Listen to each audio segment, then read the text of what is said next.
All engines. Life on the ball, fantastic, we don't fall. Amazing how the sun can shine so high. Life on the ball, gravity explains it all. Be thankful that the moon remains in your sky. You don't have to be 3 standard deviations higher than the average Asian to see someone's pissing down your leg and telling you it's raining. Who's your teacher? I'll step in the class and touch 'em. Lessons to smash and crush 'em. Weapons of mass destruction. Itching to gas and flush 'em. I know you know my motto. Nothing precedes my duty. They call me obligado. They think the house is holy. It's incommunicado. They full of guacamole. I crush the avocados. Call me the virtuoso now. That means aficionado. Master of the Stratocaster. Wizard with the pizzicato. Luciferian foolishness is what you follow. Believing you're on the ball. You have all knelt down to swallow. Fuck all your bravado. If you're dissing Mr. Dubay, you're dead or your head's just hollow. I used to marvel at your little blue marble, but now it's impossible to continent your global model. Life on the ball, fantastic, we don't fall. Ain't it amazing? Amazing how the sun can shine so high. That's what they told you. Life on the ball, gravity explains it all. That explains everything. Be thankful that the moon remains in your sky. Wolves in sheep's clothing have pulled the wool over our eyes. For almost 500 years, the masses have been thoroughly deceived by a cosmic fairy tale of astronomical proportions. We have been taught a falsehood so gigantic and diabolical that it has blinded us from our own experience and common sense, from seeing the world and the universe as they truly are.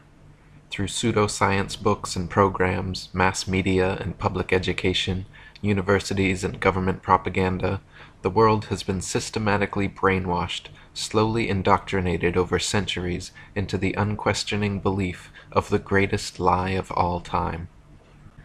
David Wardlaw Scott said, "Children are taught in their geography books, when too young to apprehend aright the meaning of such things, that the world is a great globe revolving around the sun, and the story is repeated continuously year by year till they reach maturity, at which time they generally become so absorbed in other matters as to be indifferent as to whether the teaching be true or not, and, as they hear of nobody contradicting it, they presume that it must be the correct thing, if not to believe, at least to receive it as a fact. They thus tacitly give their assent to a theory which, if it had first been presented to them at what are called years of discretion, they would at once have rejected. The consequences of evil teaching, whether in religion or in science, are far more disastrous than is generally supposed, especially in a luxurious, laissez-faire age like our own. The intellect becomes weakened, and the conscience seared. For 500 years, an elite cabal of sun-worshippers has propagated this nihilistic, atheistic cosmology and cosmogony, unquestioningly believed by the vast majority of the world. We have been taught, contrary to all common sense and experience, that the seemingly motionless, flat earth beneath our feet is actually a massive, moving ball spinning through space at over 1,000 miles per hour, wobbling and tilted 23.5 degrees on its vertical axis, while orbiting the sun at a blinding 67,000 miles per hour, in concert with the entire solar system, spiraling 500,000 miles per hour around the Milky Way, and careening across the expanding universe away from the Big Bang at an incredible 670 million miles per hour, but that you can feel and experience none of it. We have been taught that a mysterious force called gravity, a magical magnetism responsible for keeping everything from falling or flying off the spinning ball Earth, is just strong enough to hold people, oceans, and the atmosphere tightly to the surface, but just weak enough to allow bugs, birds, and planes to take off with ease." David Wardlaw Scott wrote, "I remember being taught when a boy that the earth was a great ball revolving at a very rapid rate around the sun, and when I expressed to my teacher my fears that the waters of the oceans would tumble off, I was told that they were prevented from doing so by Newton's great law of gravitation, which kept everything in its proper place. I presume that my countenance must have shown some signs of incredulity, for my teacher immediately added, "I can show you a direct proof of this. A man can whirl around his head a pail filled with water without its being spilt, and so, in like manner, can the oceans be carried round the sun without losing a drop." As this illustration was evidently intended to settle the matter, I then said no more upon the subject.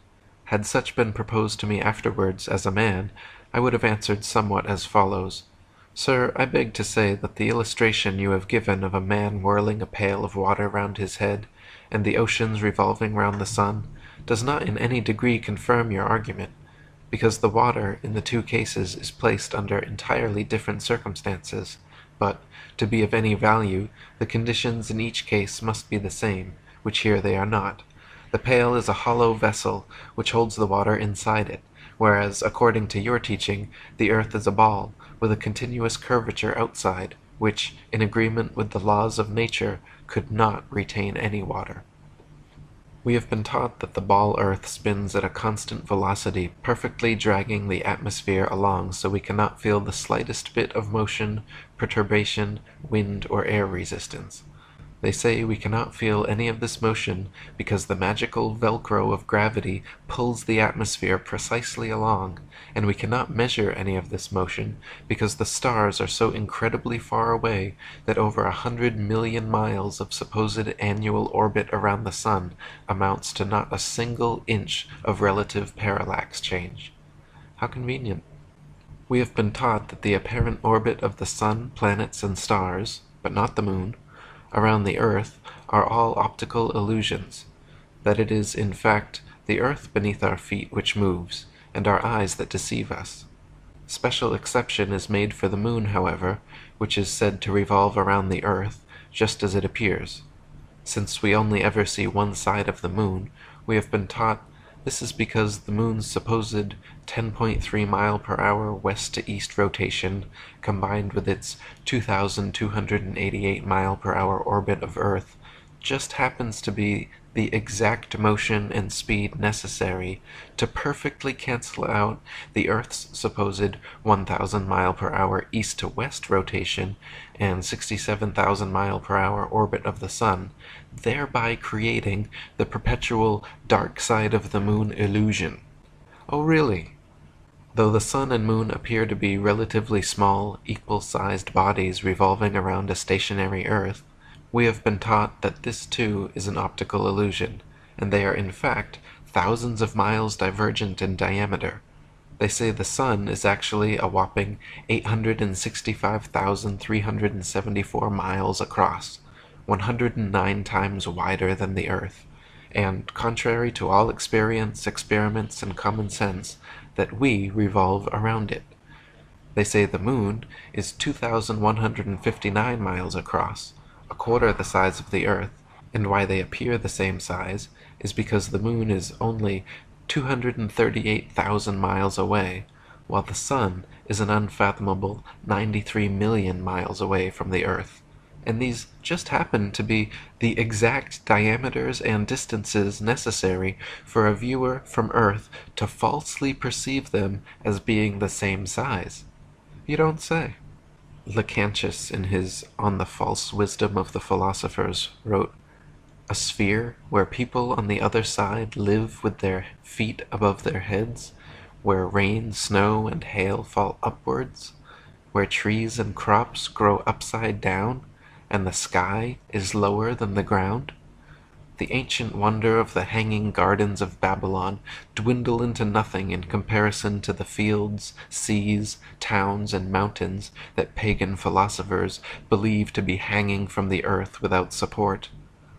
David Wardlaw Scott wrote, "I confess that I cannot imagine how any human being, in his proper senses, can believe that the sun is stationary when, with his own eyes, he sees it revolving around the heavens, nor how he can believe that the earth on which he stands is whirling with the speed of lightning around the sun when he feels not the slightest motion."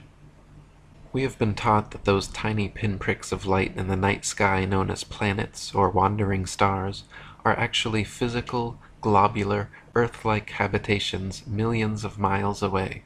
We have even been shown supposed video footage of the one called Mars.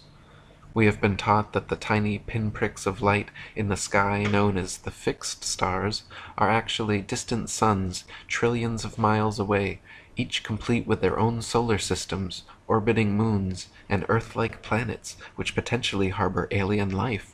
We have been taught that the moon has no light of its own, but is merely a reflector of the sun's light, that some masons from NASA actually walked on the moon, that some other masons from NASA sent rovers to Mars, that satellites and space stations are incessantly spinning in suspended animation above the Earth, that Hubble telescopes are taking snapshots of distant planets, galaxies, stars, quasars, black holes, wormholes, and other fantastic celestial phenomena.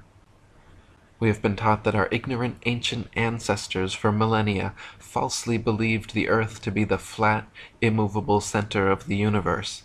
But thanks to modern science and its Masonic prophets like Copernicus, Newton, Galileo, Collins, Aldrin, and Armstrong, we now believe the world to be a giant whirling sea-Earth globe careening through infinite space.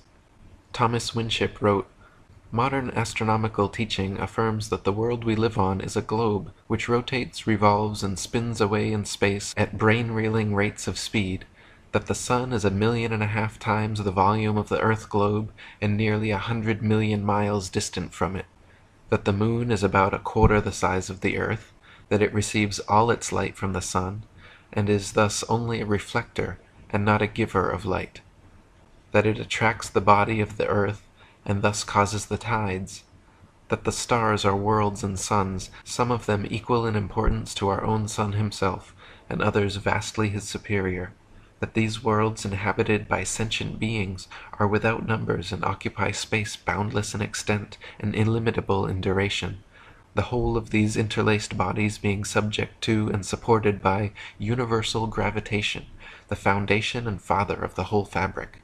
To fanciful minds and theoretical speculators, the so-called science of modern astronomy furnishes a field unsurpassed in any science for the unrestrained license of the imagination, and the building up of a complicated conjuration of absurdities, such as to overawe the simpleton and make him gape with wonder, to deceive even those who truly believe their assumptions to be facts.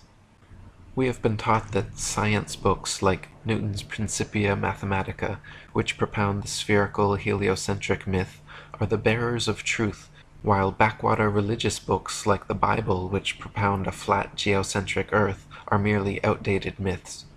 We have been taught that the universe was unintelligently designed and randomly created in a cosmic coincidence of nothing inexplicably becoming everything.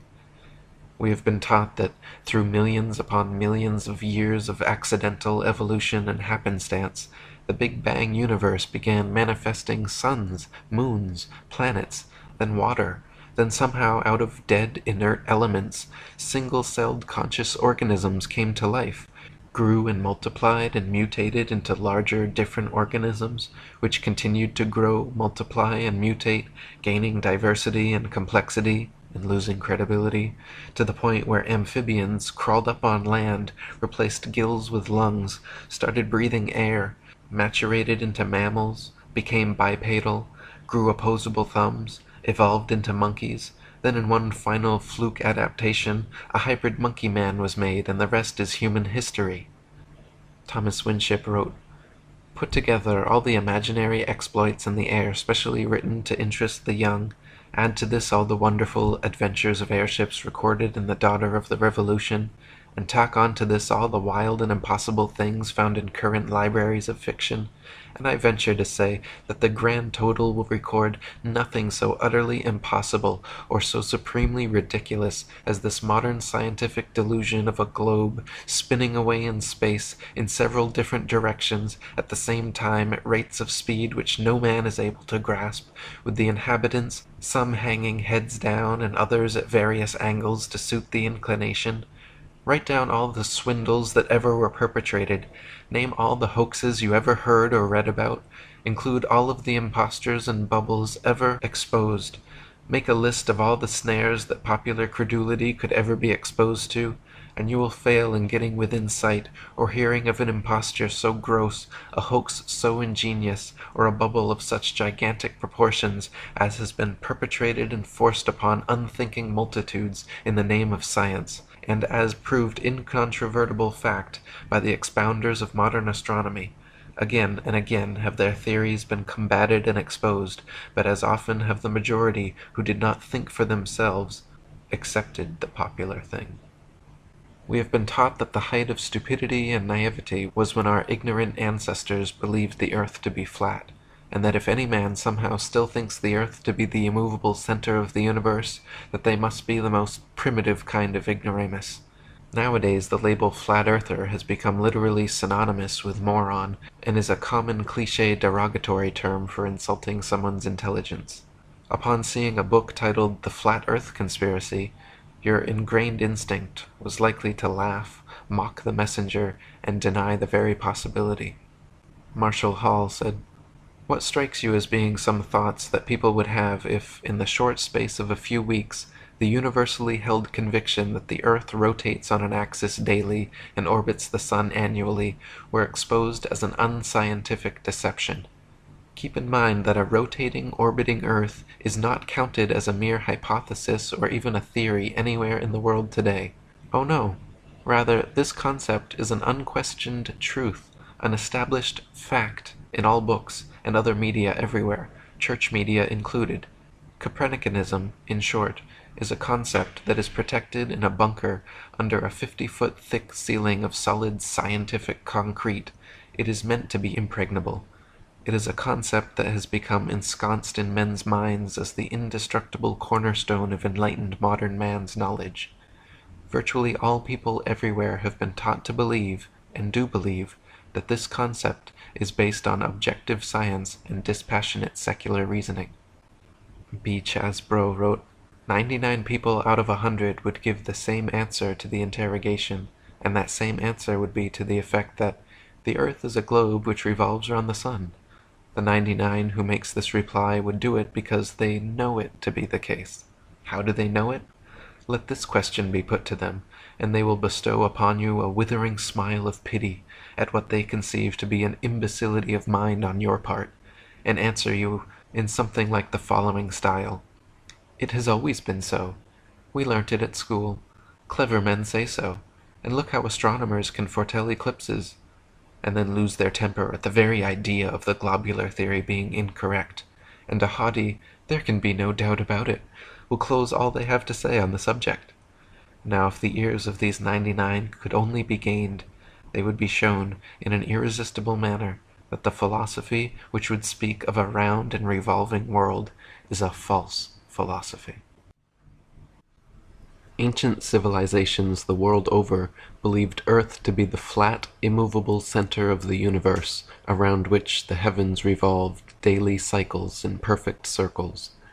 This stable geocentric universe, proven true by experience and experiments, which reigned undisputed for thousands of years, adequately explaining all earthly and celestial phenomena, was violently uprooted, spun around, and sent flying through infinite space by a cabal of sun-worshipping theoretical astronomers. Early Masonic magicians like Copernicus, Kepler, Galileo, and Newton, along with their modern Masonic astronaut counterparts like Armstrong, Aldrin, and Collins, hand in hand with NASA and world Freemasonry, have pulled off the greatest hoax, propagated the most phenomenal lie, and perpetuated the most complete indoctrination in history.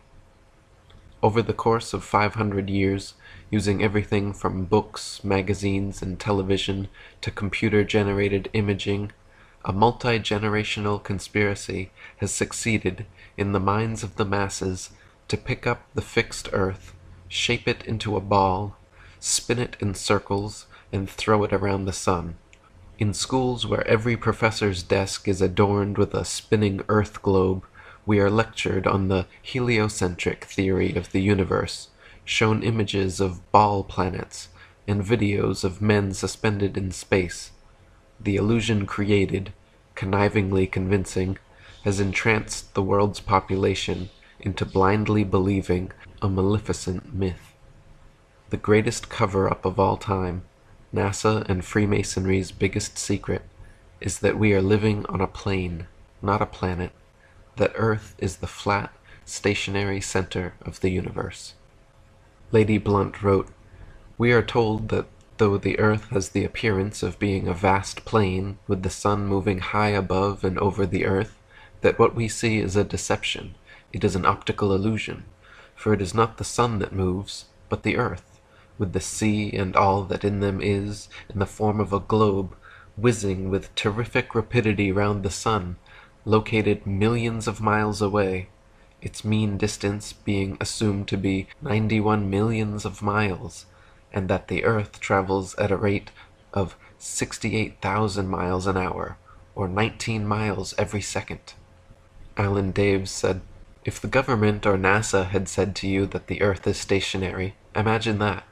And then imagine we are trying to convince people that no, it's not stationary. It's moving forward at 32 times rifle bullet speed and spinning at 1,000 miles per hour. We would be laughed at. We would have so many people telling us, 'You are crazy. The Earth's not moving.' We would be ridiculed for having no scientific backing for this convoluted moving Earth theory. And not only that, but then people would say, 'Oh, then how do you explain a fixed calm atmosphere and the sun's observable movement? How do you explain that?' Imagine saying to people, 'No, the atmosphere is moving also, but is somehow magically velcroed to the moving Earth.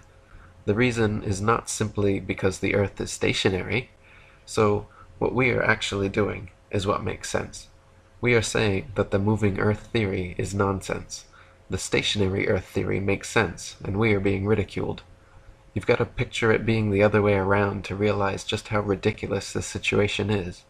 This theory from the government and NASA that the Earth is rotating and orbiting and leaning over and wobbling is absolute nonsense, and yet people are clinging to it tightly, like a teddy bear.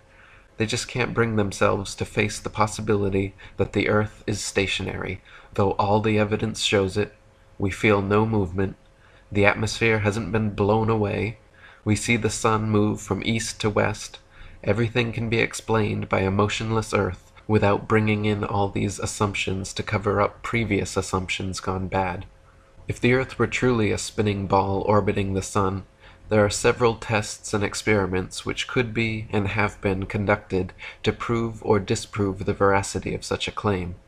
For example, Danish astronomer Tycho Brahe famously argued against the heliocentric theory in his time, positing that if the Earth revolved in an orbit around the Sun, the change in relative position of the stars after 6 months of orbital motion could not fail to be seen.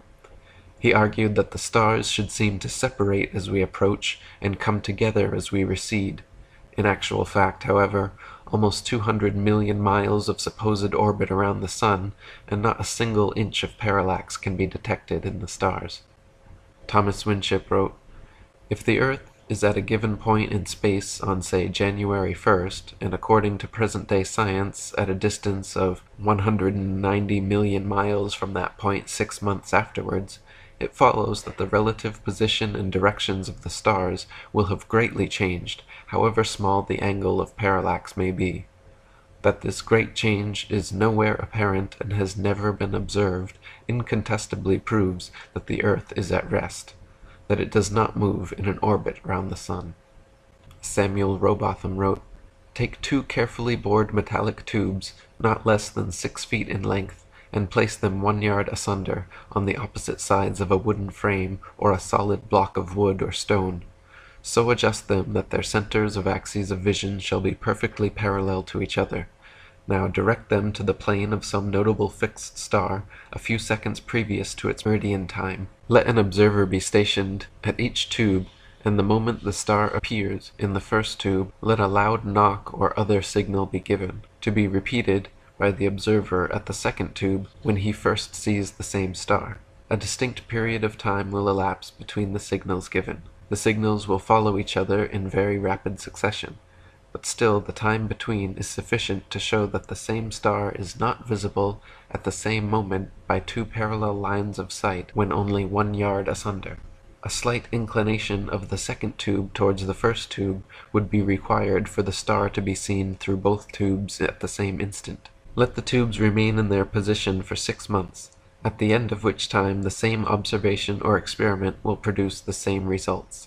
The star will be visible at the same meridian time without the slightest alteration being required in the direction of the tubes, from which it is concluded that if the Earth had moved 1 single yard in an orbit through space, there would at least be observed the slight inclination of the tube which the difference in position of 1 yard had previously required. But as no such difference in the direction of the tube is required, the conclusion is unavoidable, that in 6 months a given meridian upon the Earth's surface does not move a single yard, and therefore that the Earth has not the slightest degree of orbital motion. When Tycho Brahe demonstrated that after 190 million miles of supposed orbit around the Sun, not a single inch of parallax could be detected, desperate heliocentrists, instead of conceding, doubled down, claiming the stars were all actually trillions upon trillions of miles away from us, so distant that no appreciable parallax could ever be detected. This convenient explanation, which heliocentrists have clung to for centuries, has proven satisfactory to silence the uninquisitive minds of the masses, but still fails to adequately address many observable phenomena, such as our wildly implausible synchronization with Polaris. William Carpenter wrote, "The idea that the Earth, if it were a globe, could possibly move in an orbit of hundreds of millions of miles with such exactitude that the crosshairs in a telescope fixed on its surface would appear to glide gently over a star millions of miles away, is simply monstrous, whereas with a fixed telescope it matters not the distance of the stars, though we suppose them to be as far off as the astronomer supposes them to be, for, as Mr. Richard Proctor himself says, the further away they are, the less they will seem to shift. Why in the name of common sense should observers have to fix their telescopes on solid stone bases so that they should not move a hair's breadth, if the Earth on which they fix them moves at the rate of 19 miles in a second? Indeed, to believe that Mr. Proctor's mass of 6,000 million tons is rolling, surging, flying, darting on through space forever, with a velocity compared with which a shot from a cannon is a very slow coach, with such unerring accuracy that a telescope fixed on granite pillars in an observatory will not enable a lynx-eyed astronomer to detect a variation in its onward motion of the 1,000th part of a hair's breadth, is to conceive a miracle compared with which all the miracles on record put together would sink into utter insignificance.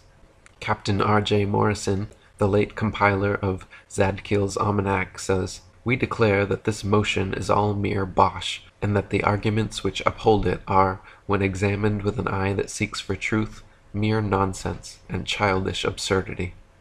Another experiment repeatedly performed to disprove Earth's supposed rotation under our feet is firing cannonballs vertically and horizontally in all cardinal directions. If the Earth were truly spinning eastwards underneath us, as the heliocentric model suggests, then vertically fired cannonballs should fall significantly due west. In actual fact, though, whenever this has been tested, vertically fired cannonballs perfectly aimed with a plumb line, lit with a slow match, shoot upwards an average of 14 seconds ascending, 14 seconds descending, and fall back to the ground no more than 2 feet away from the cannon, sometimes directly back into the muzzle. If the Earth were actually spinning at the supposed rate of 600 to 700 miles per hour at the mid-latitudes of England and America, where the tests have been performed, the cannonballs should fall a full 8,400 feet, or over a mile and a half, behind the cannon. Again, at this point, instead of conceding, desperate heliocentrists triple down, claiming the reason cannonballs fall straight back is because the magical properties of gravity allow Earth to somehow drag the entire lower atmosphere in perfect synchronization with its axial spin, rendering even such breakneck speeds completely unnoticeable to the observer and unmeasurable by experimentation. This highly implausible, though clever and convenient explanation only holds for vertically fired cannons, however. If cannons are instead fired and measured in all cardinal directions, even the heliocentrist's atmospheric Velcro trump card becomes unplayable. north-south firing cannonballs establish a control, then east-firing cannonballs should fall significantly farther than all others, and west-firing cannonballs should fall significantly closer due to the supposed 1,000-mile-per-hour eastward rotation of the Earth. In actual fact, however, regardless of which direction cannons are fired, north, south, east, or west, the distance covered is always the same. Dr. Samuel Robotham wrote, "When sitting in a rapidly moving railway carriage, let a spring gun be fired forward, or in the direction in which the train is moving. Again let the same gun be fired, but in the opposite direction, and it will be found that the ball or other projectile will always go farther in the first case than in the latter. If a person leaps backward from a horse in full gallop, he cannot jump so great a distance as he can by jumping forward. Leaping from a moving sledge, coach, or other object backwards or forwards, the same results are experienced. Many other practical cases could be cited to show that any body projected from another body in motion does not exhibit the same behavior as it does when projected from a body at rest. Nor are the results the same when projected in the same direction as that in which the body moves, as when projected in the opposite direction, because, in the former case, the projected body receives its momentum from the projectile force plus that given to it by the moving body, and in the latter case, this momentum minus that of the moving body. Hence it would be found that if the Earth is moving rapidly from west to east, a cannon fired in due easterly direction would send a ball to a greater distance than it would if fired in a due westerly direction. But the most experienced artillerymen, many of whom have had great practice both at home and abroad, in almost every latitude, have declared that no difference whatsoever is observable, that in charging and pointing their guns, no difference in the working is ever required. Gunners in warships have noticed a considerable difference in the results of their firing from guns at the bow when sailing rapidly toward the object fired at, and when firing from guns placed at the stern while sailing away from the object, and in both cases the results are different to those observed when firing from a ship at perfect rest. These details of practical experience are utterly incompatible with the supposition of a revolving earth." William Carpenter wrote, "It is in evidence that if a projectile be fired from a rapidly moving body in an opposite direction to that in which the body is going, it will fall short of the distance at which it would reach the ground if fired in the direction of motion. Now since the Earth is said to move at the rate of 19 miles in a second of time from east to west, it would make all the difference imaginable if the gun were fired in an opposite direction. But as, in practice, there is not the slightest difference whichever way the thing may be done, we have a forcible overthrow of all the fancies relative to the motion of the Earth." During the Crimean War, the subject of artillery fire in connection with the Earth's rotation became a hotly discussed topic among military men, scientists, philosophers, and statesmen. Around this time, on December 20th, 1857, British Prime Minister Lord Palmerston wrote to the Secretary of War, Lord Panmure, stating, "There is an investigation which it would be important, and at the same time easy to make, and that is, whether the rotation of the Earth on its axis has any effect on the curve of a cannonball in its flight. One should suppose that it has, and that while the cannonball is flying in the air, impelled by the gunpowder, in a straight line from the cannon's mouth, the ball would not follow the rotation of the Earth in the same manner which it would if lying at rest on the Earth's surface. If this be so, a ball fired in the meridional direction, that is to say, due south or due north, ought to deviate to the west of the object at which it was aimed, because during the time of flight that object will have gone to the east somewhat faster than the cannonball will have done. The trial might be easily made in any place in which a free circle of a mile or more radius could be obtained, and a cannon placed in the center of that circle, and fired alternately north, south, east, and west, with equal charges, would afford the means of ascertaining whether each shot flew the same distance or not. Several such experiments have since been performed and shown that projectiles fired in various directions on Earth's surface always cover comparable distances with no appreciable difference whatsoever. These results are entirely against the theory of a rotating, revolving world, and serve as direct empirical evidence for the stationary Earth. More evidence, similar to the cannonball experiment, is found in helicopters and airplanes. If the Earth were spinning several hundred miles per hour beneath our feet, helicopter pilots and hot air balloonists should be able to simply ascend straight up, hover, and wait for their lateral destinations to reach them.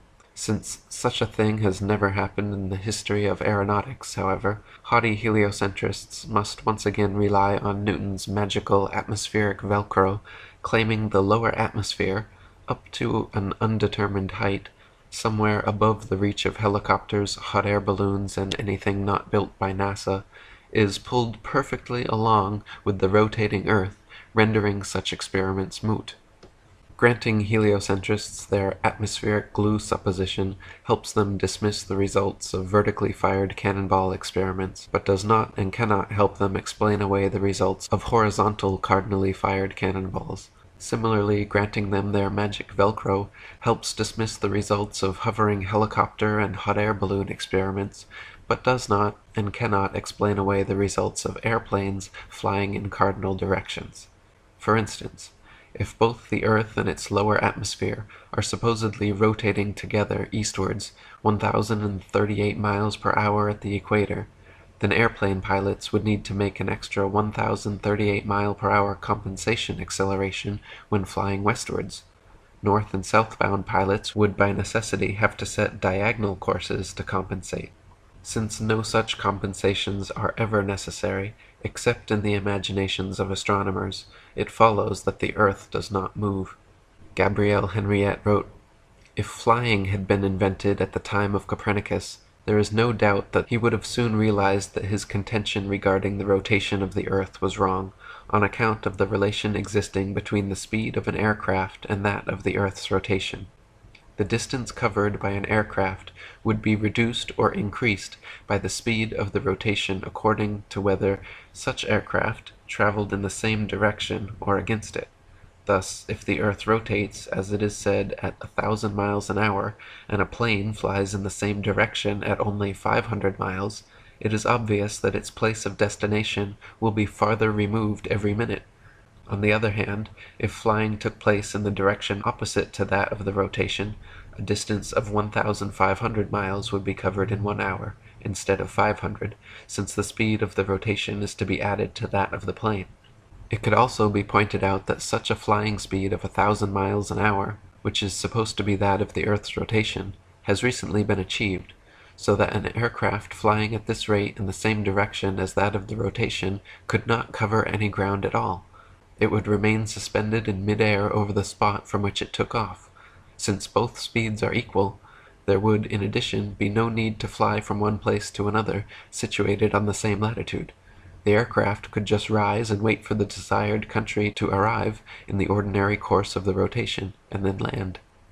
The heliocentric theory, literally flying in the face of direct observation, experimental evidence, and common sense, maintains that the ball Earth is spinning around its axis at 1,000 miles per hour, revolving around the Sun at 67,000 miles per hour, while the entire solar system rotates around the Milky Way galaxy at 500,000 miles per hour, and the Milky Way speeds through the ever-expanding universe at over 670 million miles per hour, yet no one in history has ever felt a thing. We can feel the slightest breeze on a summer's day, but never one iota of air displacement from these incredible speeds. Heliocentrists claim with a straight face that their ball Earth spins at a constant velocity, dragging the atmosphere in such a manner as to perfectly cancel all centrifugal, gravitational, and inertial forces, so we do not feel the tiniest bit of motion, perturbation, wind, or air resistance. Such backpedaling, damage control, reverse-engineered explanations certainly stretch the limits of credibility in the imagination, leaving much to be desired by discerning minds. David Wardlaw Scott wrote, "Dear reader, do you feel the motion? I trow not, for if you did, you would not so quietly be reading my book.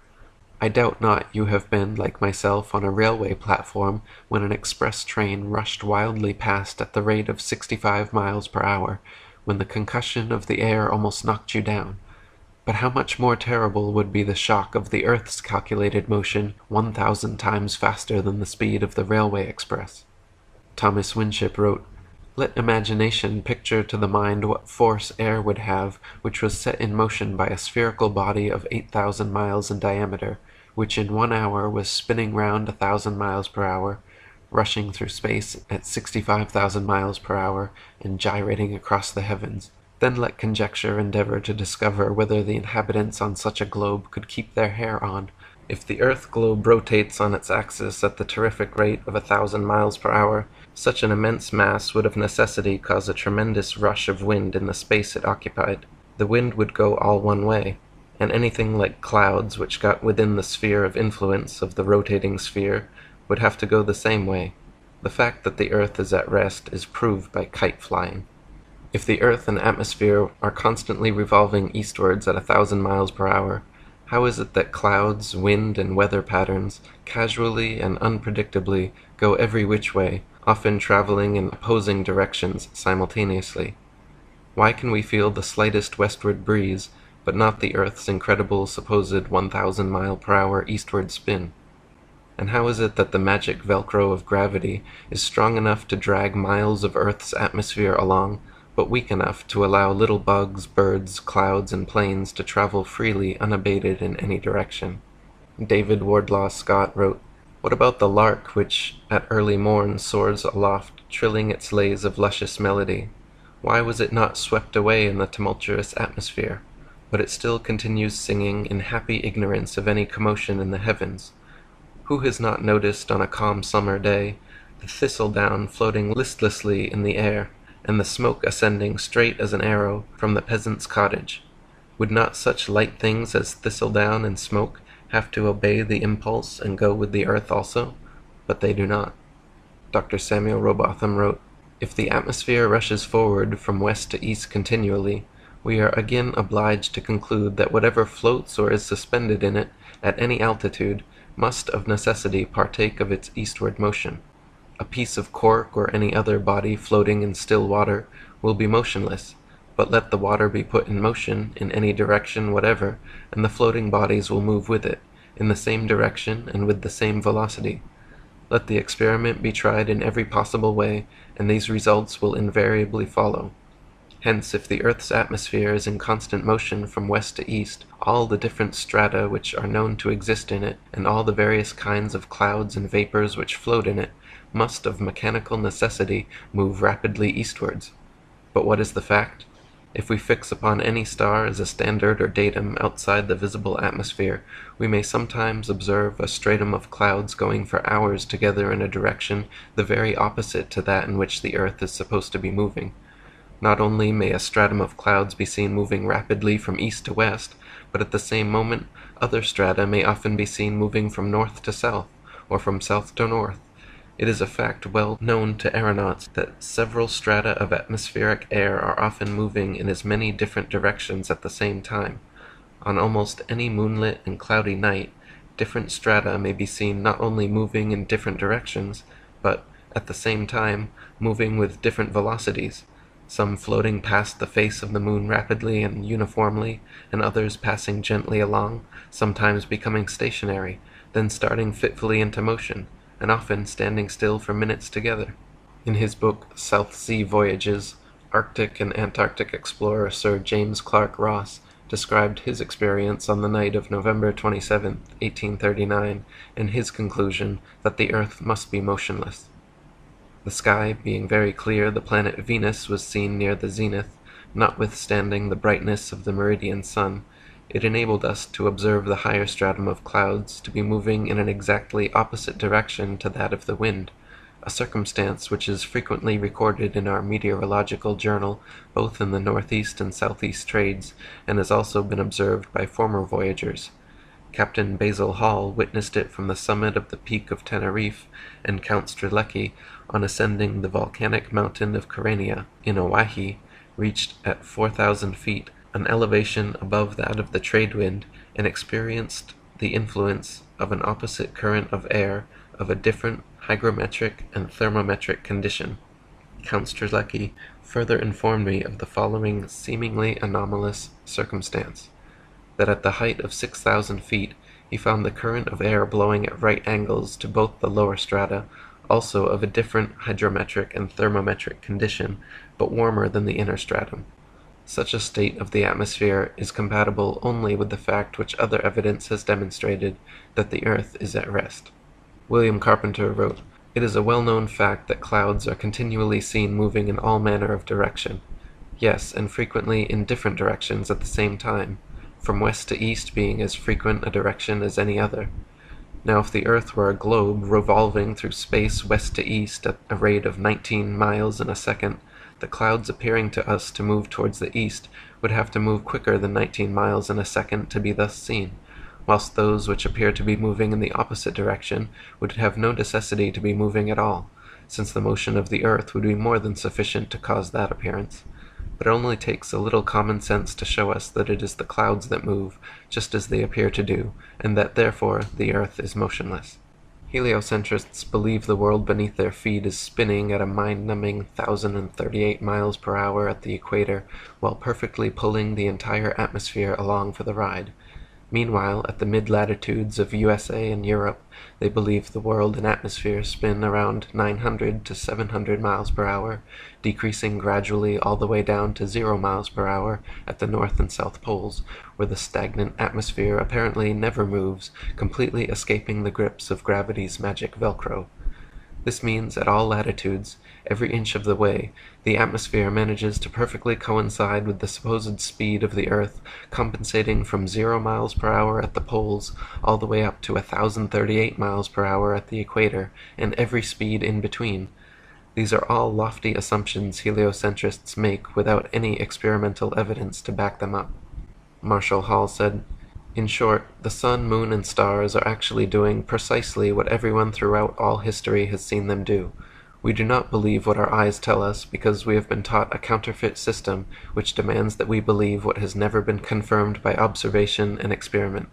That counterfeit system demands that the earth rotate on an axis every 24 hours at a speed of over 1,000 miles per hour at the equator.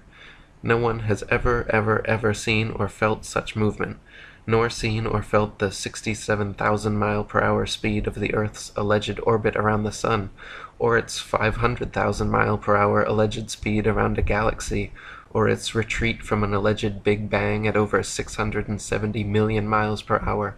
Remember, no experiment has ever shown the Earth to be moving. Add to that the fact that the alleged rotational speed we've all been taught as scientific fact must decrease every inch or mile one goes north or south of the equator, and it becomes readily apparent that such things as accurate as aerial bombing in World War II down a chimney from 25,000 feet with a plane going any direction at high speed would have been impossible if calculated on an Earth moving below at several hundred miles per hour and changing constantly with the latitude. Before heliocentric indoctrination, any child will look up to the sky and notice that the sun, moon, and stars all revolve around a stationary Earth.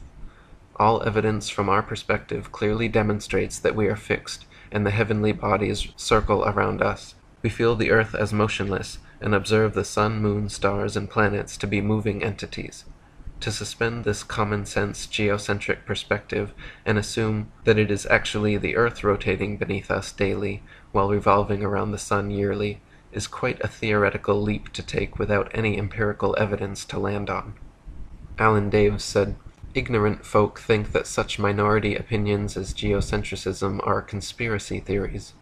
There is a real conspiracy for sure, but the sad thing is it is mostly a conspiracy of willful and apathetic ignorance for numerous reasons. The very people who would call geocentrists quack conspiracy theorists are either themselves completely ignorant of even modern cosmological axioms and principles of gravitation and mechanics, or they are just playing stupid, hoping no one will notice or call their bluff.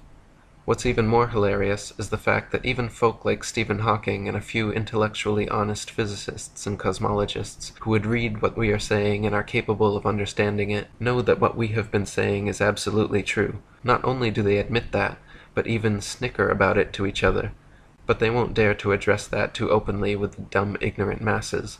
Best not to confuse the common folk with unnecessary information and facts. Even more sad are all the others out there who don't have a clue what I'm saying here and shake their heads, thinking they know something about physics that tells them that the Earth moves. If only they studied the textbooks and peer-reviewed papers a little closer, they would realize just how absolutely ignorant with a capital I that argument really is. It is part of the natural physics of water and other fluids to always find their level and remain flat. If disturbed in any way, motion ensues until the flat level is resumed. If dammed up, then released, the nature of all liquids is to quickly flood outwards, taking the easiest course towards finding its new level. From W. T. Lynn's First Principles of Natural Philosophy, the upper surface of a fluid at rest is a horizontal plane, because if a part of the surface were higher than the rest, those parts of the fluid which were under it would exert a greater pressure upon the surrounding parts than they receive from them, so that motion would take place amongst the particles and continue until there were none at a higher level than the rest, that is, until the upper surface of the whole mass of fluid became a horizontal plane. If the earth is an extended flat plane, then this fundamental physical property of fluids finding and remaining level is consistent with experience and common sense. If, however, the earth is a giant sphere tilted on its vertical axis, spinning through never-ending space, then it follows that truly flat, consistently level surfaces do not exist here. Moreover, if the earth is spherical, then it follows that the surface of all Earth's water, including the massive oceans, must maintain a certain degree of convexity. But this is contrary to the fundamental physical nature of water to always be and remain level. From William Thomas Wiseman's The Earth an Irregular Plane. The surface of all water, when not agitated by natural causes, such as winds, tides, earthquakes, etc., is perfectly level. The sense of sight proves this to every unprejudiced and reasonable mind. Can any so-called scientist, who teaches that the earth is a whirling globe, take a heap of liquid water, whirl it around, and so make rotundity? He cannot. Therefore it is utterly impossible to prove that an ocean is a whirling rotund section of a globular earth, rushing through space at the lying given rate of false philosophers. If we were living on a whirling ball earth, every pond, lake, marsh, canal, and other large body of standing water, each part would have to comprise a slight arc or semicircle curveting downwards from the central summit. For example, if the ball earth were 25,000 miles in circumference, as NASA and modern astronomers say, then spherical trigonometry dictates the surface of all standing water must curve downwards an easily measurable 8 inches per mile, multiplied by the square of the distance. This means along a 6-mile channel of standing water, the earth would dip 6 feet on either end from the central peak. To the benefit of true science, and to the detriment of modern astronomy's pseudoscience, such an experiment can and has been tested. In Cambridge, England, there is a 20-mile canal called the Old Bedford, which passes in a straight line through the fenlands known as the Bedford Level. The water has no interruption from locks or water gates of any kind, and remains stationary, making it perfectly suitable for determining whether any amount of convexity or curvature actually exists. In the latter part of the 19th century, Dr. Samuel Rowbotham, a famous flat-earther and author of the fine book Earth Not a Globe, an experimental inquiry into the true figure of the earth, proving it a plane without axial or orbital motion and the only material world in the universe, traveled to the Bedford Level and performed a series of experiments to determine whether the surface of standing water is flat or convex. Samuel Rowbotham wrote, "A boat with a flagstaff, the top of the flag 5 feet above the surface of the water, was directed to sail from a place called Welch's Dam, a well-known ferry passage, to another called Welney Bridge. These 2 points are 6 statute miles apart.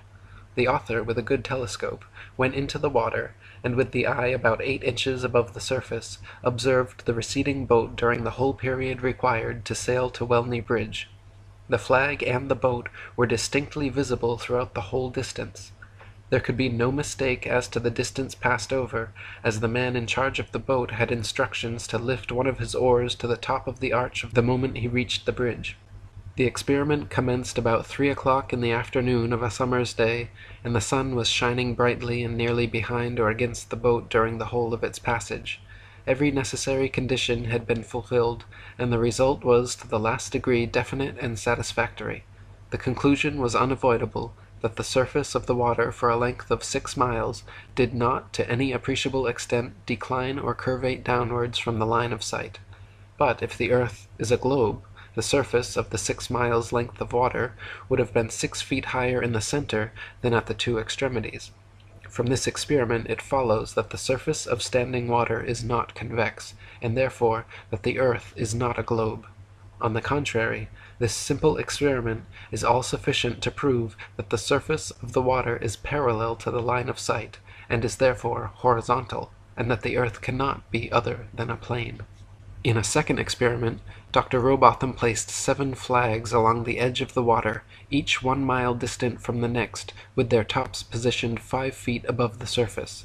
Near the last one he also positioned a longer 8-foot staff bearing a 3-foot flag, so that its bottom aligned precisely with the tops of the other flags.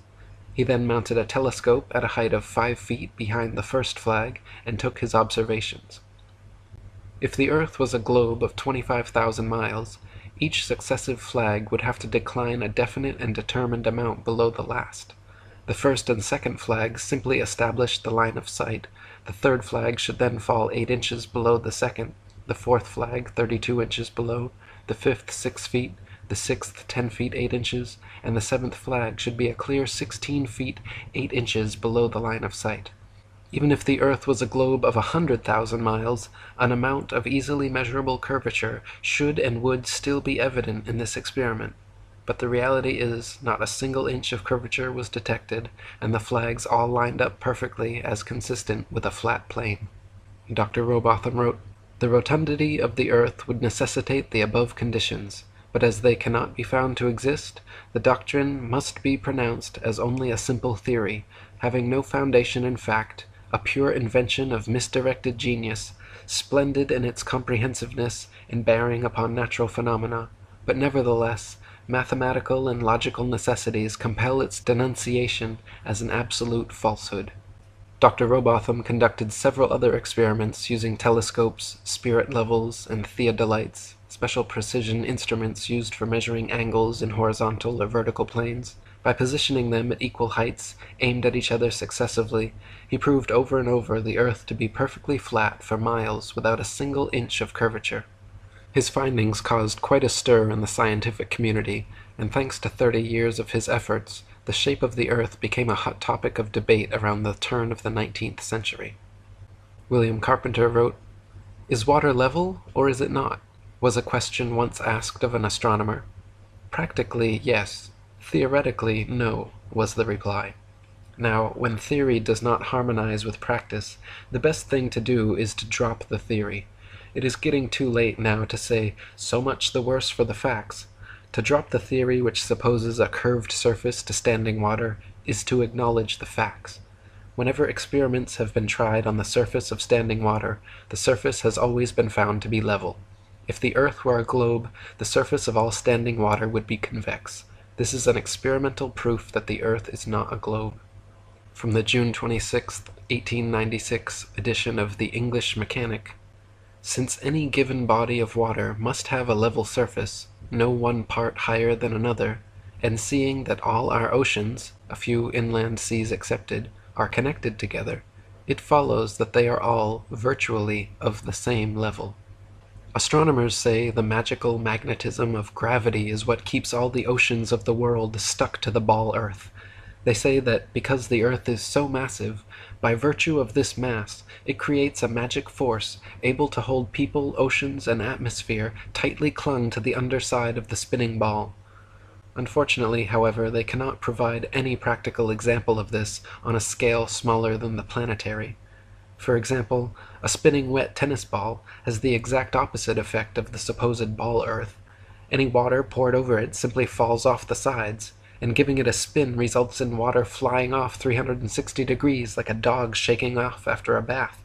Astronomers concede the wet tennis ball example displays the opposite effect of their supposed ball Earth, but claim that at some unknown mass, the magic adhesive properties of gravity suddenly kick in, allowing the spinning wet tennis ball Earth to keep every drop of gravitized water stuck to the surface. Again, their theory flies in the face of all practical evidence, but they've been running with it for 500 years, so why stop now? William Carpenter wrote, "If the Earth were a globe, rolling and dashing through space at the rate of 100 miles in 5 seconds of time, the waters of seas and oceans could not, by any known law, be kept on its surface. The assertion that they could be retained under these circumstances, being an outrage upon human understanding and credulity. But as the earth, that is, the habitable world of dry land, is found to be standing out of the water and in the water of the mighty deep, whose circumferential boundary is ice, we may throw the statement back into the teeth of those who made it, and flaunt before their faces the flag of reason and common sense, inscribed with a proof that the earth is not a globe. In one portion of its long route, the great river Nile flows for 1,000 miles with a fall of only 1 foot. This is a feat which, of course, would be a sheer impossibility if the earth had spherical curvature. Many other rivers, including the Congo in West Africa, the Amazon in South America, and the Mississippi in North America, all flow for thousands of miles in directions totally incompatible with the supposed globularity of the earth as well." Thomas Winship wrote, "Rivers run down to the sea because of the inclination of their beds. Rising at an altitude above sea level, in some cases thousands of feet above the sea, they follow the easiest route to their level, the sea. The Parana and the Paraguay in South America are navigable for over 2,000 miles, and their waters run the same way until they find their level of stability where the sea tides begin. But if the world be a globe, the Amazon in South America, that flows always in an easterly direction, would sometimes be running uphill and sometimes down, according to the movement of the globe. Then the Congo in West Africa, that always pursues a westerly course to the sea, would in the same manner be running alternately up and down. When that point of the globe exactly between them was up, they would both be running up, although in opposite directions. And when the globe took half a turn, they would both be running down. We know from practical experiment that water will find its level, and cannot by any possibility remain other than level, or flat, or horizontal, whatever term may be used to express the idea. It is therefore quite out of the range of possibility that rivers could do as they would have to do on a globe." David Wardlaw Scott wrote, "Who ever heard of a river in any part of its course flowing uphill? Yet this it would require to do were the earth a globe. Rivers like the Mississippi, which flow from the north southwards towards the equator, would need, according to modern astronomic theory, to run upwards, as the earth at the equator is said to bulge out considerably more, or, in other words, is higher than at any other part. Thus the Mississippi, in its immense course of over 3,000 miles, would have to ascend 11 miles before it reached the Gulf of Mexico." And William Carpenter wrote, "There are rivers which flow east, west, north, and south. That is, rivers are flowing in all directions over the earth's surface, and at the same time. Now if the earth were a globe, some of these rivers would be flowing uphill and others down, taking it for a fact that there really is an up and down in nature, whatever form she assumes. But since rivers do not flow uphill, and the globular theory requires that they should, it is a proof that the earth is not a globe." Whether at sea level, the top of Mount Everest, or flying 100,000 feet in the air, the always horizontal horizon line always rises up to meet the eye level of the observer and remains perfectly flat. You can test for yourself on a beach or hilltop, in a large field or desert, aboard a hot air balloon or helicopter. You will see the panoramic horizon ascend with you and remain completely level all around. If the earth were actually a big ball, however, the horizon should sink as you ascend, not rise to your eye level, and it would dip at each end of your periphery, not remain flat all around. Standing in a rising balloon, you would have to look downwards to the horizon.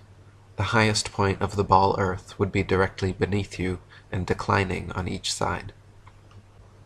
Amateurs have sent balloons to heights of over 121,000 feet, and you can watch video online of the horizon rising with the camera level and remaining perfectly flat 360 degrees around. NASA videos and other official sources, however, such as the recent Red Bull skydive at 128,000 feet, have been caught adding fake curvature to the Earth via wide-angle lenses and post-production work. Panoramic photos atop Mount Everest also often claim to be displaying Earth's curvature, but this is simply the result of distortions and limitations inherent in wide-angle lenses. Samuel Shenton wrote, "The camera-distorted horizons have always been a misleading factor with those who have not freed their minds from the planet or globe Earth indoctrination. 3 or 4 years ago, the USIS booklet Science Horizons carried a note to the effect that the Americans hoped to produce a lens which would not distort level horizons. So far, I am not aware that such aid to truer photography has yet been made available. Flat earthers, however, can prove that due to the known laws of perspective, the horizon optically rises and remains level with the observer's or the camera's eye, no matter what height is achieved. In fact, the Earth immediately beneath balloon, airplane, rocket, or capsule presents a dish-shaped or concave-like appearance, the point of Earth immediately below the vehicle appearing the lowest. It is not the highest point of your globe Earth, with the dip or curvature of the ball sweeping away downward to a horizon far away below the eye level. If the Earth were actually a big ball 25,000 miles in circumference, the horizon would be noticeably curved even at sea level, and everything on or approaching the horizon would appear to tilt backwards slightly from your perspective. Distant buildings along the horizon would all look like leaning towers of Pisa falling away from the observer. A hot air balloon taking off, then drifting steadily away from you on a ball Earth, would slowly and constantly appear to lean back more and more the farther away it flew, the bottom of the basket coming gradually into view as the top of the balloon disappears from sight. In reality, however, buildings, balloons, trees, people, anything and everything at right angles to the ground or horizon remains so regardless the distance of the observer." B. Chasbro wrote, "The marine horizon, from whatever position it is viewed, always appears to be, and is, in fact, a perfectly level line, and since this appearance is the same in all parts of the world, its surface must be level, and therefore the earth is a plane. This may be proved to be the case by erecting at a suitable elevation on the seashore a duly leveled board or a string, at right angles to a plumb line, tightly stretched between two vertical poles. On looking towards the sea, the horizontal line for a distance of 20 miles may be easily observed, and throughout its entire length it will be found to coincide with the straight edge or string. But if the earth were a globe, the horizontal line would form an arc of 20 miles in length, curveting both ways from the center, at the rate of 8 inches multiplied by the square of the distance. Hence the horizontal line at either end of the distance ought to be depressed some 66 feet below the horizon in the center. But as no such appearance is ever presented, it necessarily follows that the earth cannot be a globe, or other than a plane. Anyone can prove the sea horizon perfectly straight and the entire earth perfectly flat, using nothing more than a level, tripods, and a wooden plank. At any altitude above sea level, simply fix a 6 to 12 foot long, smooth leveled board edgewise upon tripods, and observe the skyline from eye level behind it. The distant horizon will always align perfectly parallel with the upper edge of the board. Furthermore, if you move in a half circle from one end of the board to the other, whilst observing the skyline over the upper edge, you will be able to trace a clear, flat 10 to 20 miles depending on your altitude. This would be impossible if the earth were a globe and the surface of water convex.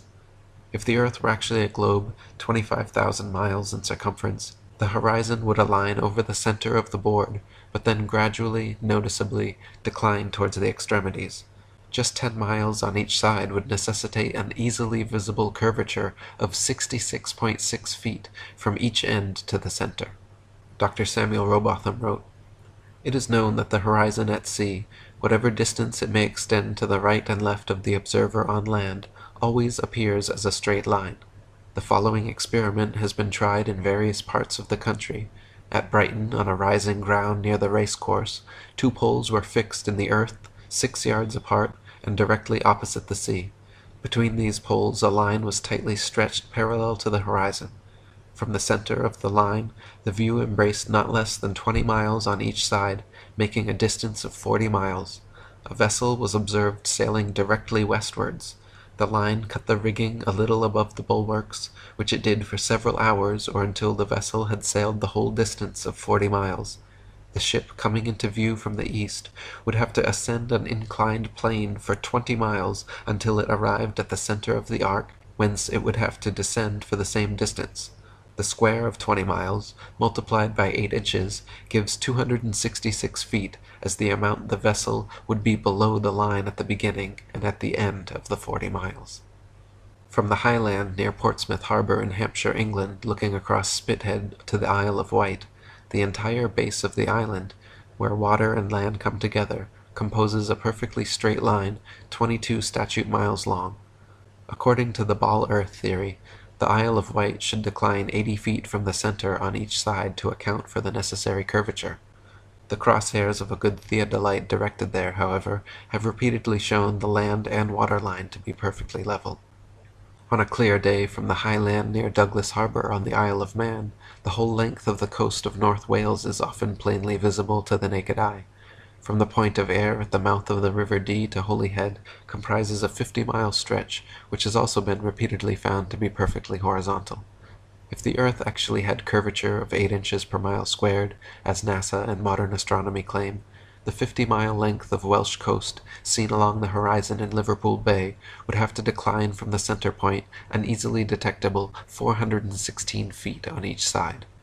Dr. Samuel Robotham wrote, "But as such declination or downward curvation cannot be detected, the conclusion is logically inevitable that it has no existence. Let the reader seriously ask whether any and what reason exists in nature to prevent the fall of more than 500 feet being visible to the eye, or incapable of detection by any optical or mathematical means whatsoever. This question is especially important when it is considered that at the same distance, and on the upper outline of the same land, changes of level of only a few yards' extent are quickly and unmistakably perceptible. If a man is guided by evidence and reason, and influenced by a love of truth and consistency, he cannot longer maintain that the earth is a globe. He must feel that to do so is to war with the evidence of his senses, to deny that any importance attaches to the fact and experiment, to ignore entirely the value of logical process, and to cease to rely upon practical induction."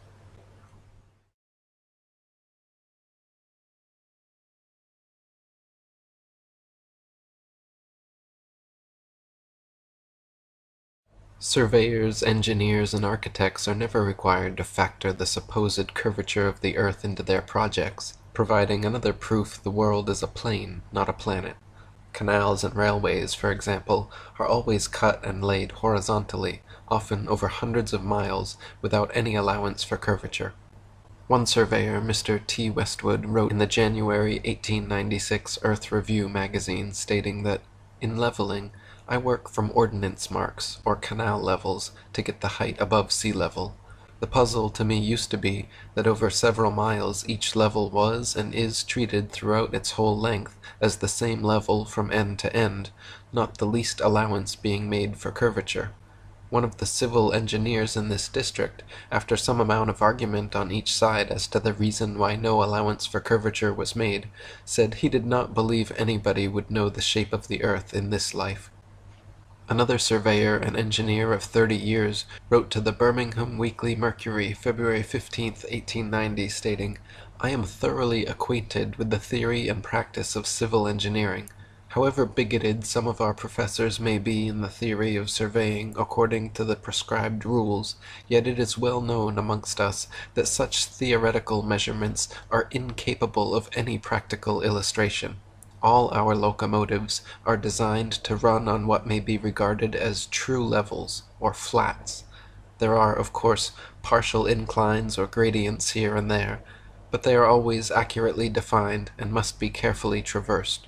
But anything approaching to 8 inches in the mile, increasing as the square of the distance, could not be worked by any engine that was ever yet constructed. Taking one station with another all over England and Scotland, it may be stated that all the platforms are on the same relative level. The distance between eastern and western coasts of England may be set down as 300 miles. If the prescribed curvature was indeed as represented, the central stations at Rugby or Warwick ought to be close upon 3 miles higher than a cord drawn from the two extremities. If such was the case, there is not a driver or stoker within the kingdom that would be found to take charge of the train. We can only laugh at those of your readers who seriously give us credit for such venturesome exploits as running trains round spherical curves. Horizontal curves on levels are dangerous enough. Vertical curves would be 1,000 times worse, and with our rolling stock constructed as at present, physically impossible. Engineer W. Winkler wrote into the Earth Review, October 1893, regarding the Earth's supposed curvature, stating, "As an engineer of many years' standing, I saw that this absurd allowance is only permitted in school books. No engineer would dream of allowing anything of the kind. I have projected many miles of railways and many more of canals, and the allowance has not even been thought of, much less allowed for. This allowance for curvature means this, that it is 8 inches for the first mile of a canal, and increasing at the ratio by the square of the distance in miles. Thus a small navigable canal for boats, say 30 miles long, will have, by the above rule, an allowance for curvature of 600 feet. Think of that, and then please credit engineers as not being quite such fools. Nothing of the sort is allowed. We no more think of allowing 600 feet for a line of 30 miles of railway or canal than of wasting our time trying to square the circle. The Suez Canal, which connects the Mediterranean Sea with the Gulf of Suez on the Red Sea, is a clear proof of the earth's and water's non-convexity. The canal is 100 miles long, and without any locks, so the water within is an uninterrupted continuation of the Mediterranean Sea to the Red Sea. When it was constructed, the earth's supposed curvature was not taken into account. It was dug along a horizontal datum line, 26 feet below sea level, passing through several lakes from one sea to the other, with the datum line and the water's surface running perfectly parallel over the 100 miles. The average level of the Mediterranean is 6 inches above the Red Sea, while the flood tides in the Red Sea rise 4 feet above the highest and drop 3 feet below the lowest in the Mediterranean, making the half-tide level of the Red Sea the surface of the Mediterranean Sea, and the 100 miles of water in the canal all a clear continuation of the same horizontal line. Were they instead the supposed curved line of globe-earthers, the water in the center of the canal would be 1,666 feet above the respective seas on either side. David Wardlaw Scott wrote, "The distance between the Red Sea at Suez and the Mediterranean Sea is 100 statute miles, the datum line of the canal being 26 feet below the level of the Mediterranean, and is continued horizontally the whole way from sea to sea, there not being a single lock on the canal. The surface of water being parallel with the datum line, it is thus clear that there is no curvature or globularity for the whole 100 miles between the Mediterranean and the Red Sea. Had there been, according to the astronomic theory, the middle of the canal would have been 1,666 feet higher than at either end, whereas the canal is perfectly horizontal for the whole distance. The Great Canal of China, said to be 700 miles in length, was made without regard to any allowance for supposed curvature, as the Chinese believe the earth to be a stationary plane. I may also add that no allowance was made for it in the North Sea Canal, or in the Manchester Ship Canal, both recently constructed, thus clearly proving that there is no globularity in earth or sea, so that the world cannot possibly be a planet." Thomas Winship wrote, "If the earth be the globe of popular belief, it is very evident that in cutting a canal an allowance must be made for the curvature of the globe, which allowance would correspond to the square of the distance multiplied by 8 inches. From the Age of 5th August 1892 I extract the following. The German Emperor performed the ceremony of opening the gates of the Baltic and North Sea Canal in the spring of 1891.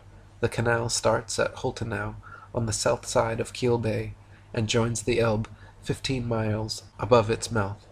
It is 61 miles long, 200 feet wide at the surface, and 85 feet at the bottom, the depth being 28 feet. No locks are required, as the surface of the two seas is level. Let those who believe it is the practice for surveyors to make allowance for curvature ponder over the following from the Manchester Ship Canal Company, Earth Review, October 1893. It is customary in railway and canal constructions for all levels to be referred to a datum which is nominally horizontal and is so shown on all sections. It is not the practice in laying out public works to make allowances for the curvature of the earth. The London and North Western Railway forms a straight line 180 miles long between London and Liverpool. The railroad's highest point, midway at Birmingham Station, is only 240 feet above sea level.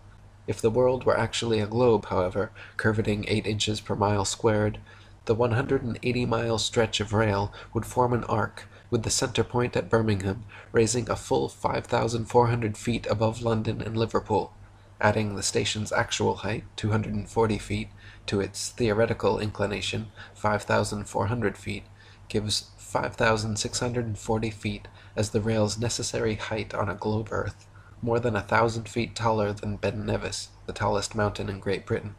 Thomas Winship wrote, "In projecting railways on a globe, the datum line would be the arc of a circle corresponding to the latitude of the place.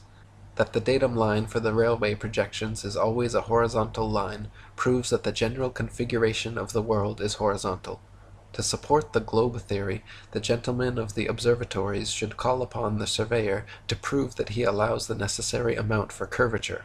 But this is what the learned men dare not do, as it is well known that the allowance for the supposed curvature is never made." David Wardlaw Scott wrote, "In a long line like that of the Great Pacific Railway, extending across North America, the supposed curvature would, of course, be proportionally great, extending to many miles in height, but not 1 inch was allowed by the engineers for curvature during the whole course of the construction of that vast line of railway. And if we think of it, how could it be otherwise? All railway metals must of necessity be straight, for how could any engine or carriage run with safety on a convex surface?" J.C. Bourne, in his book The History of the Great Western Railway, stated that the entire original English railroad, more than 118 miles long, that the whole line with the exception of the inclined planes, may be regarded practically as level. The British Parliament session in 1862, that approved its construction, recorded in Order No. 44 for the proposed railway, that "the section be drawn to the same horizontal scale as the plan, and to a vertical scale of not less than 1 inch to every 100 feet, and shall show the surface of the ground marked on the plan, the intended level of the proposed work, the height of every embankment, and the depth of every cutting, and a datum horizontal line which shall be the same throughout the whole length of the work." Thomas Winship wrote, 118 miles of level railway, and yet the surface on which it is projected a globe? Impossible. It cannot be. Early in 1898 I met a Mr. Hughes, chief officer of the steamer City of Lincoln. This gentleman told me he had projected thousands of miles of level railway in South America, and never heard of any allowance for curvature being made. On one occasion he surveyed over 1,000 miles of railway, which was a perfect straight line all the way. It is well known that in the Argentine Republic and other parts of South America there are railways thousands of miles long, without curve or gradient. In projecting railways, the world is acknowledged to be a plane, and if it were a globe, the rules of projection have yet to be discovered. Level railways prove a level world, to the utter confusion of the globular school of impractical men with high salaries and little brains. That in all surveys no allowance is made for curvature, which would be a necessity on a globe, that a horizontal line is in every case the datum line, the same line being continuous throughout the whole length of the work, and that the theodolite cuts a line at equal altitudes on either side of it, which altitude is the same as that of the instrument, clearly proves, to those who will accept proof when it is furnished, that the world is a plane and not a globe. If the earth were a sphere, airplane pilots would have to constantly correct their altitudes downwards so as to not fly straight off into outer space. If the earth were truly a sphere 25,000 miles in circumference, curvating 8 inches per mile squared, a pilot wishing to simply maintain their altitude at a typical cruising speed of 500 miles per hour would have to constantly dip their nose downwards and descend 2,777 feet, over half a mile, every minute, Otherwise, without compensation, in 1 hour's time, the pilot would find themselves 166,666 feet, 31.5 miles, higher than expected. A plane flying at a typical 35,000 feet, wishing to maintain that altitude at the upper rim of the so-called troposphere in 1 hour, would find themselves over 200,000 feet high in the mesosphere, with a steadily raising trajectory the longer they go. I have talked to several pilots, and no such compensation for the Earth's supposed curvature is ever made. When pilots set an altitude, their artificial horizon gauge remains level, and so does their course. Nothing like the necessary 2,777 foot per minute declination is ever taken into consideration. Thomas Winship wrote, "It must be obvious to the reader that if the earth be the globe of popular belief, the rules observed for navigating a vessel from one part of this globe to another must be in conformity to its figure. The datum line in navigation would be an arc of a circle, and all computations would be based on the convexity of water and worked out by spherical trigonometry. Let me preface my remarks on the important branch of our subject by stating that at sea the datum line is always a horizontal line. Spherical trigonometry is never used, and not 1 out of 1,000 shipmasters understands spherical trigonometry. Airline pilots and sea navigators fly and sail as though the earth were a plane. Pilots reach their desired altitude and maintain it effortlessly for hours, never contending with anything like the 2,777 feet per minute of forced inclination due to Earth's supposed curvature. Similarly, ship captains in navigating great distances at sea never need to factor the supposed curvature of the Earth into their calculations. Both plain sailing and great circle sailing, the most popular navigation methods, use plane, not spherical trigonometry." From Navigation and Nautical Astronomy, "Plain sailing is usually defined to be the art of navigating a ship on the supposition that the earth is a plane. Even when longitude enters into consideration, it is still with the plane triangle only that we have to deal. But as the investigation here given in the text shows, the rules for plain sailing would equally hold good though the surface were a plane." Thomas Winship wrote, "It must be evident to everyone who understands what a triangle is, that the base of any such figure on a globe would be an arc of a circle, of which the center would be the center of the globe. Thus, instead of a plane triangle, the figure would contain one plane angle and two spherical angles. Hence, if the plane triangle is what we have to deal with, and such is the case, the base of the triangle would be a straight line, the ocean. That all triangulation used at sea is plane proves that the sea is a plane. The foregoing quotation states that a plane triangle is used for a spherical surface, but the rules for plane sailing would equally hold good though the surface were a plane. What fine reasoning! It is like saying that the rules for describing a circle are those used for drawing a square, but they would equally hold good though the figure were a square. Plain sailing is navigating a ship making all mathematical calculations on the assumption that the earth is perfectly flat. If the earth were, in fact, a sphere, such an errant assumption would lead to constant glaring inaccuracies, and the necessity for using spherical trigonometry would become obvious. Plain sailing has worked perfectly fine in both theory and practice for thousands of years, however, and plane trigonometry has time and again proven more accurate than spherical trigonometry in determining distances across the oceans. It is so commonly used at sea. Navigation in Theory and Practice states that, in practice, scarcely any other rules are used but those derived from plain sailing. The great and serious objection to plain sailing is that longitude cannot be found by it accurately, although in practice it is more frequently found by it than any other method. So both latitude and longitude are found most often and most accurately by assuming the earth to be flat, more accurately even than assuming the earth to be spherical. Thomas Winship wrote, "Plain sailing proves that the surface of water is a plane or horizontal surface, and in practice it is shown that this plane extends for many thousands of miles. Whether the voyage is outwards or homewards makes no difference, thus showing that a short voyage to the Cape and back to England can be accomplished by plain sailing.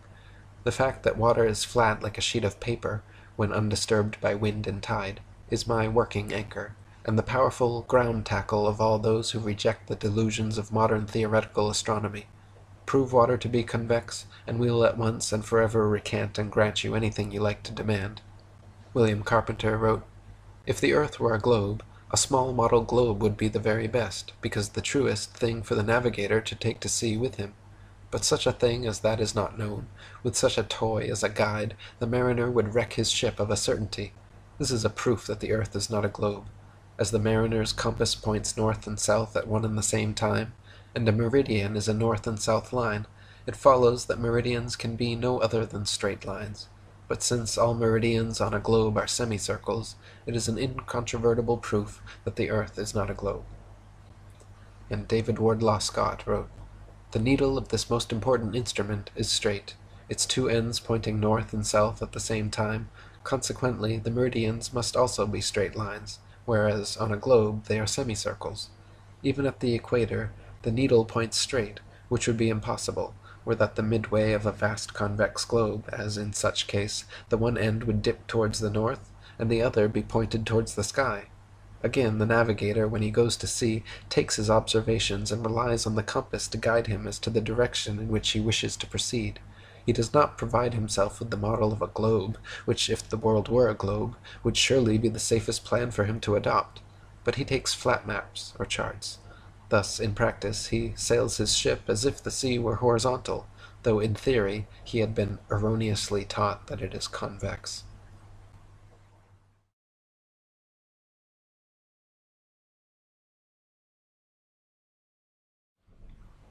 In the flat Earth model of the cosmos, the North Pole is the immovable center of the world and the entire universe. Polaris, the North Star, sits straight over the North Pole, at the highest point in the heavens, and like a slowly rotating planetarium dome, all the celestial bodies revolve around Polaris and over the Earth once per day. The sun circles over and around the circumference of Earth every 24 hours, steadily traveling each day from the equator during the March vernal equinox up to the Tropic of Cancer at the June summer solstice, back down to the equator for the September autumnal equinox, and all the way down to the Tropic of Capricorn on the December winter solstice. In the flat Earth model, the South Pole does not exist at all, and Antarctica is instead a gigantic ice wall extending the circumference of Earth, holding in the oceans like a giant bowl or a world cup. As strange as this concept may sound at first, it is a fact that if you set a bearing due south from anywhere on Earth, inevitably at or before 78 degrees southern latitude, you will find yourself face to face with an enormous ice wall towering 100 to 200 feet in the air, extending to the east and west the entire circumference of the world. General Greely in Antarctica, or the Hypothetical Southern Continent, wrote, "The ice barrier, so frequently referred to in accounts of the Antarctic regions, is the forefront of the enormous glacier covering or ice cap, which, accumulating in vast undulating fields from the heavy snowfall, and ultimately attaining hundreds if not thousands of feet in thickness, creeps from the continent of Antarctica into the polar sea. The ice barrier, yet a part of the parent ice cap, presents itself to the navigator who has boldness enough to approach its fearful front, as a solid perpendicular wall of marble-like ice, ranging from 1,000 to 2,000 feet in thickness, of which from 100 to 200 feet rises above, and from 800 to 1,800 feet sinks below the level of the sea." Dr. Samuel Robotham wrote, "It has been demonstrated that the Earth is a plane, the surface center of which is immediately underneath the star called Polaris, and the extremities of which are bounded by a vast region of ice and water and irregular masses of land. The whole terminates in fog and darkness, where snow and driving hail, piercing sleet, and boisterous winds, howling storms, madly mounting waves, and clashing icebergs are almost constant. Antarctica is not the tiny ice continent found confined to the underside antipode of astronomers' globes. Quite the contrary, Antarctica literally surrounds us 360 degrees, encircles every continent, and acts as a barrier holding in the oceans. The most commonly asked questions, and the greatest mysteries yet to be solved, are: How far does the Antarctic ice extend outwards? Is there a limit? What lies beyond, or is it just snow and ice forever? Thanks to UN treaties and constant military surveillance, the North Pole and Antarctica remain cloaked in government secrecy, both purported no-fly and no-sail zones, with several reports of civilian pilots and captains being shooed away and escorted back under threats of violence. Dr. Samuel Robotham wrote, "How far the ice extends, how it terminates, and what exists beyond it, are questions to which no present human experience can reply. All we at present know is that snow and hail, howling winds, and indescribable storms and hurricanes prevail, and that in every direction human ingress is barred by unsealed escarpments of perpetual ice, extending farther than the eye or telescope can penetrate, and becoming lost in gloom and darkness."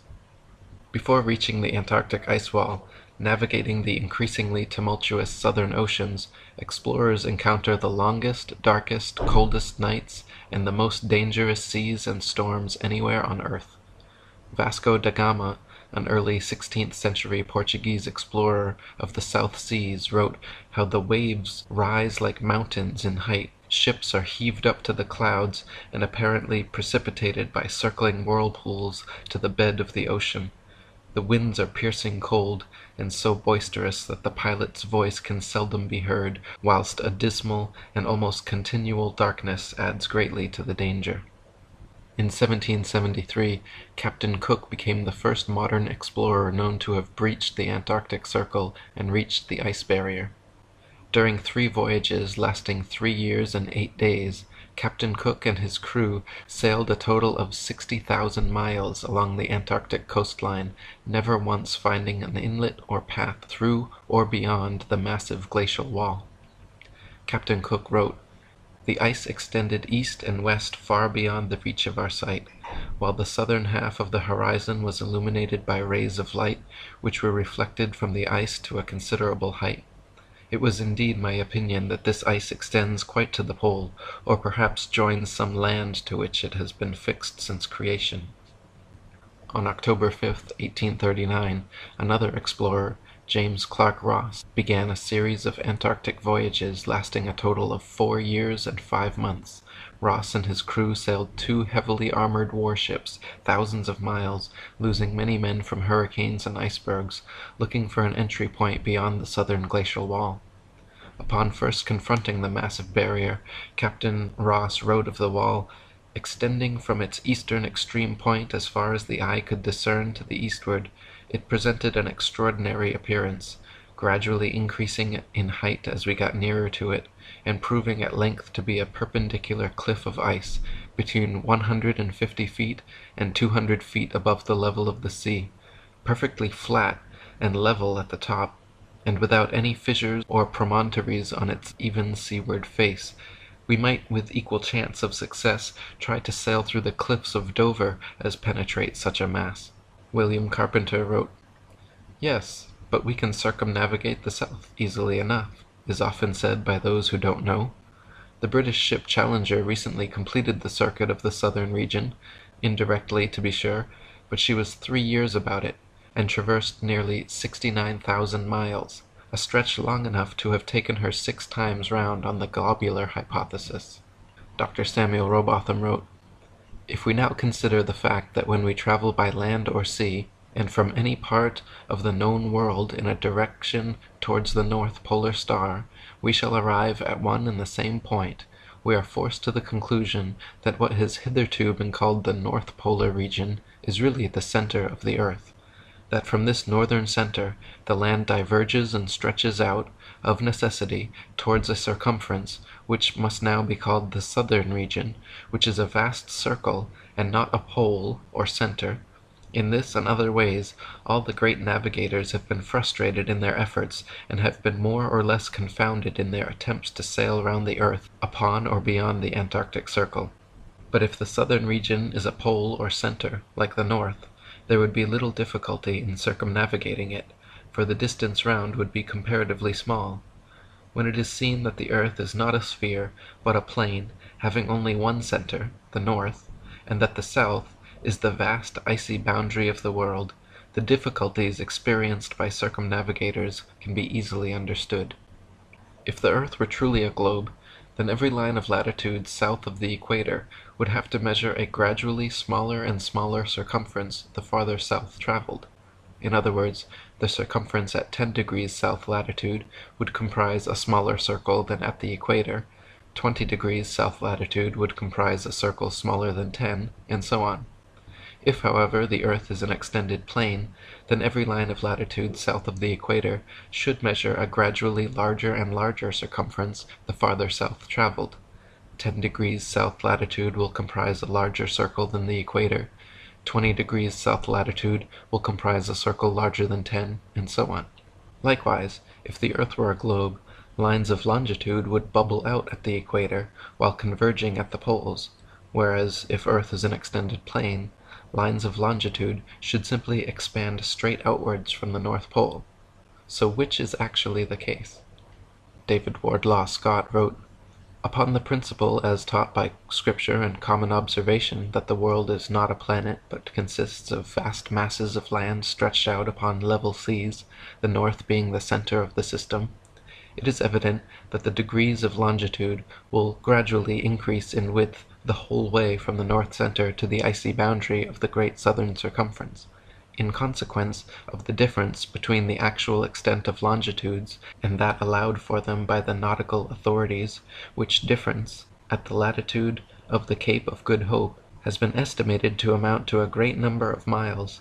Many shipmasters have lost their reckoning, and many vessels have been wrecked. Ship captains, who have been educated in the globular theory, know not how to account for their getting so much out of their course in southern latitudes, and generally put it down to currents. But this reason is futile, for although currents may exist, they do not usually run in opposite directions, and vessels are frequently wrecked whether sailing east or west."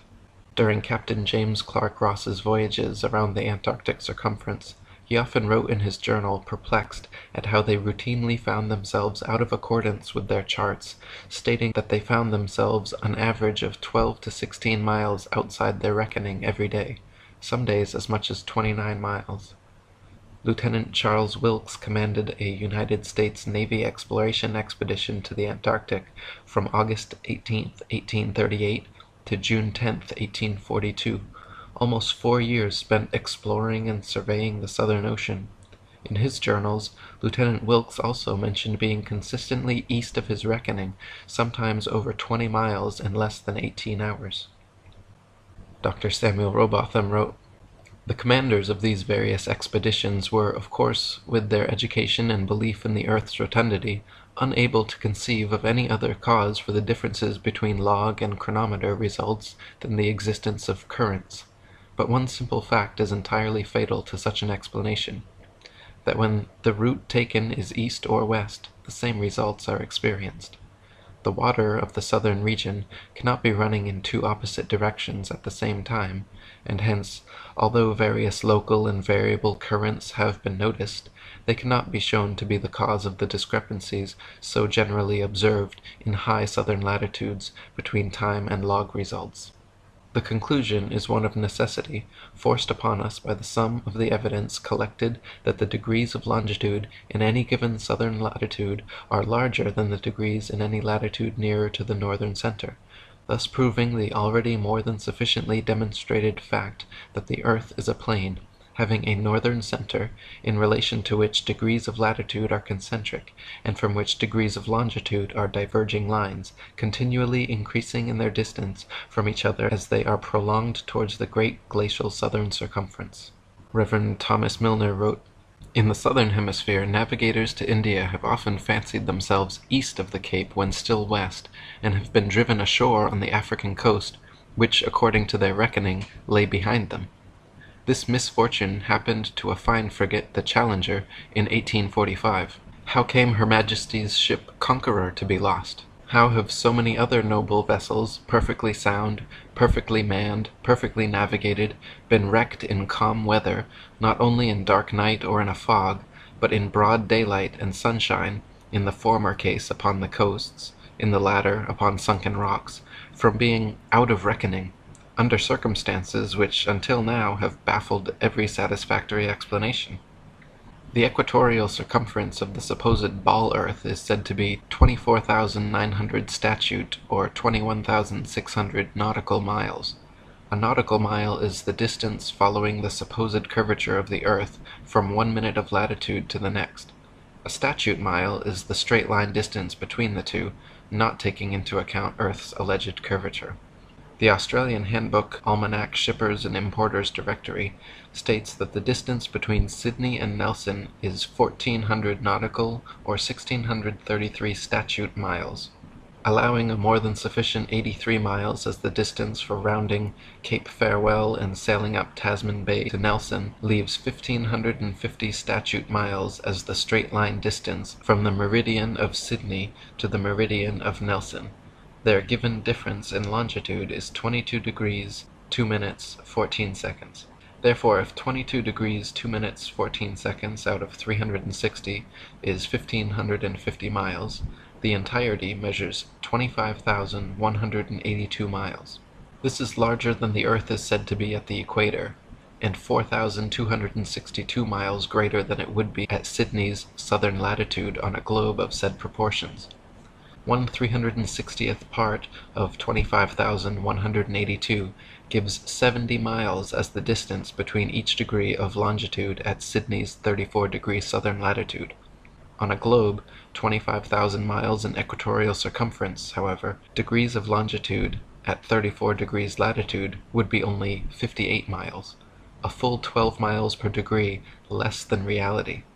This perfectly explains why Ross and other navigators in the deep south experienced 12+ mile daily discrepancies between their reckoning and reality. The farther south traveled, the farther the divide.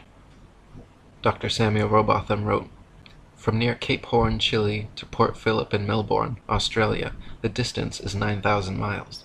These two places are 143 degrees of longitude from each other. Therefore the whole extent of the Earth's circumference is a mere arithmetical question. If 143 degrees make 9,000 miles, what will be the distance made by the whole 360 degrees into which the surface is divided? The answer is 22,657 miles, or 8,357 miles more than the theory of rotundity would permit. It must be borne in mind, however, that the above distances are nautical measure, which, reduced to statute miles, gives the actual distance round the southern region at a given latitude as 26,433 statute miles, or nearly 1,500 miles more than the largest circumference ever assigned to the Earth at the equator. Similar calculations made from the Cape of Good Hope, South Africa, to Melbourne, Australia, at an average latitude of 35.5 degrees south, have given an approximate figure of over 25,000 miles, which is again equal to or greater than the Earth's supposed greatest circumference at the equator. Calculations from Sydney, Australia, to Wellington, New Zealand, at an average of 37.5 degrees south, have given an approximate circumference of 25,500 miles, greater still. According to the ball Earth theory, the circumference of the Earth at 37.5 degrees southern latitude should be only 19,757 statute miles, almost 6,000 miles less than such practical measurements.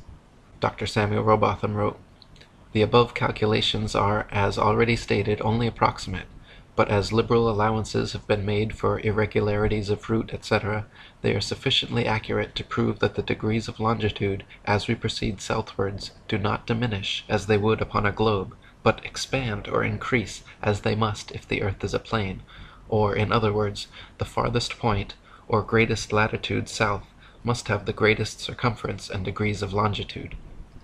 And William Carpenter wrote, "Parallels of latitude only, of all imaginary lines on the surface of the Earth, are circles, which increase progressively from the northern center to the southern circumference. The mariner's course in the direction of any one of these concentric circles is his longitude, the degrees of which increase to such an extent beyond the equator, going southwards, that hundreds of vessels have been wrecked because of the false idea created by the untruthfulness of the charts and the globular theory together, causing the sailor to be continually getting out of his reckoning. With a map of the Earth in its true form, all difficulty is done away with, and ships may be conducted anywhere with perfect safety. This, then, is a very important practical proof that the Earth is not a globe. I phoned up Antarctica. There's like a tourist umbrella you have to go through, and I sort of said, "Oh, I've got loads of money. I've got boats in Hawaii and India," which I don't. And me and some friends were going to hack down to Antarctica and walk across it. And I got loads of emails off these people saying, "No, you don't. No, you don't. Fill out your permits. You've got Orange membership. Fill out this. Why are you coming?" I got like totally hammered just for saying I'm coming to Antarctica.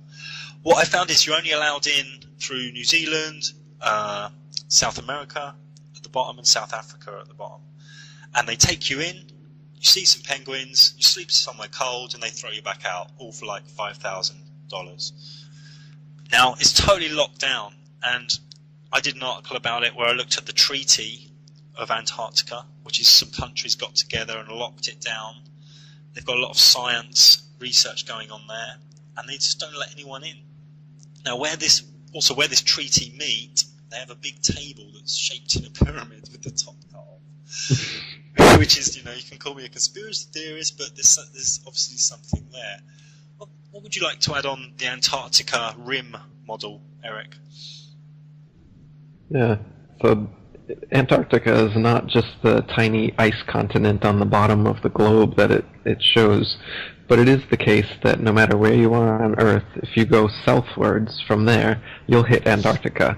So if you imagine expanding that little Antarctic continent on the bottom of the globe out to an ice rim all the way across, around the Earth, the North Pole being in the center, anywhere you go in a straight line, you will end up going to the ice wall. Yeah, and many boats through, since the 40s, 50s have talked about my instruments went crazy, there were ice walls for hundreds of miles, I got lost. There's so many of these stories.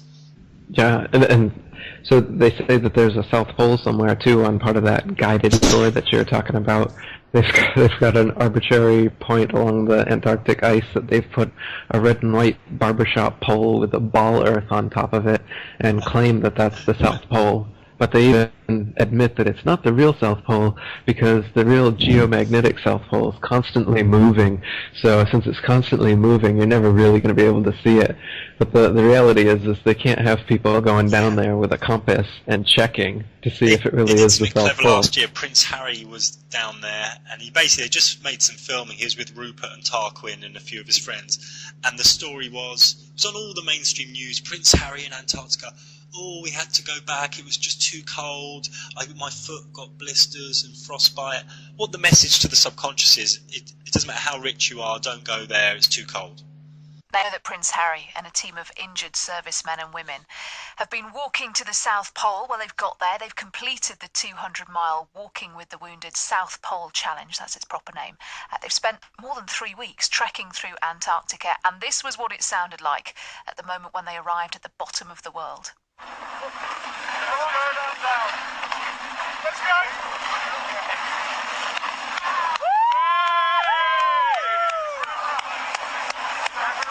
Almost sounds quite restrained, doesn't it, after all that effort? Well, they spent 20 hours in a cold chamber. This was the prince and the other competitors who were with him to prepare for the conditions that they were going to find down there. The expedition was supposed to be a race. You might remember it being billed that way before it started, but the weather became so bad as they went along that they scrapped the competitive side of things and just joined up as one big team instead. And this was how Harry reacted after completing the mission. We're here, we made it. It's Friday the 13th. We've had so many things go against us. We've had beautiful weather, but bad weather before, and bad terrain and injuries and stuff like that. But everyone's made it, all 12 of them, the whole group of 20, whatever it is. But the 12 wounded soldiers have made it. Couldn't have made it without everyone's help, especially back home. The founders, Ed and Simon as well. But everyone is so happy. Everyone's touched the ball. We've all had photos. We've all had hugs, a few tears here and there. But all in all, mission success, basically. if you're wondering about that ball that he was talking about, it's the ceremonial South Pole at the Amundsen Scott South Pole Station. It's like a metal sphere on a red and white pole, and it's partly surrounded by the flags of the signatories of the Antarctic Treaty.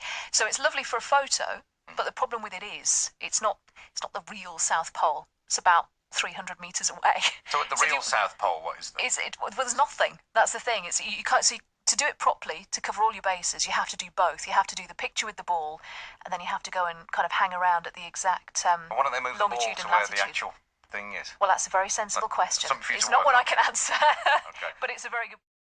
If the Earth were truly a globe, the Arctic and Antarctic polar regions and areas of comparable latitude north and south of the equator should share similar conditions and characteristics such as comparable temperatures, seasonal changes, length of daylight, plant and animal life.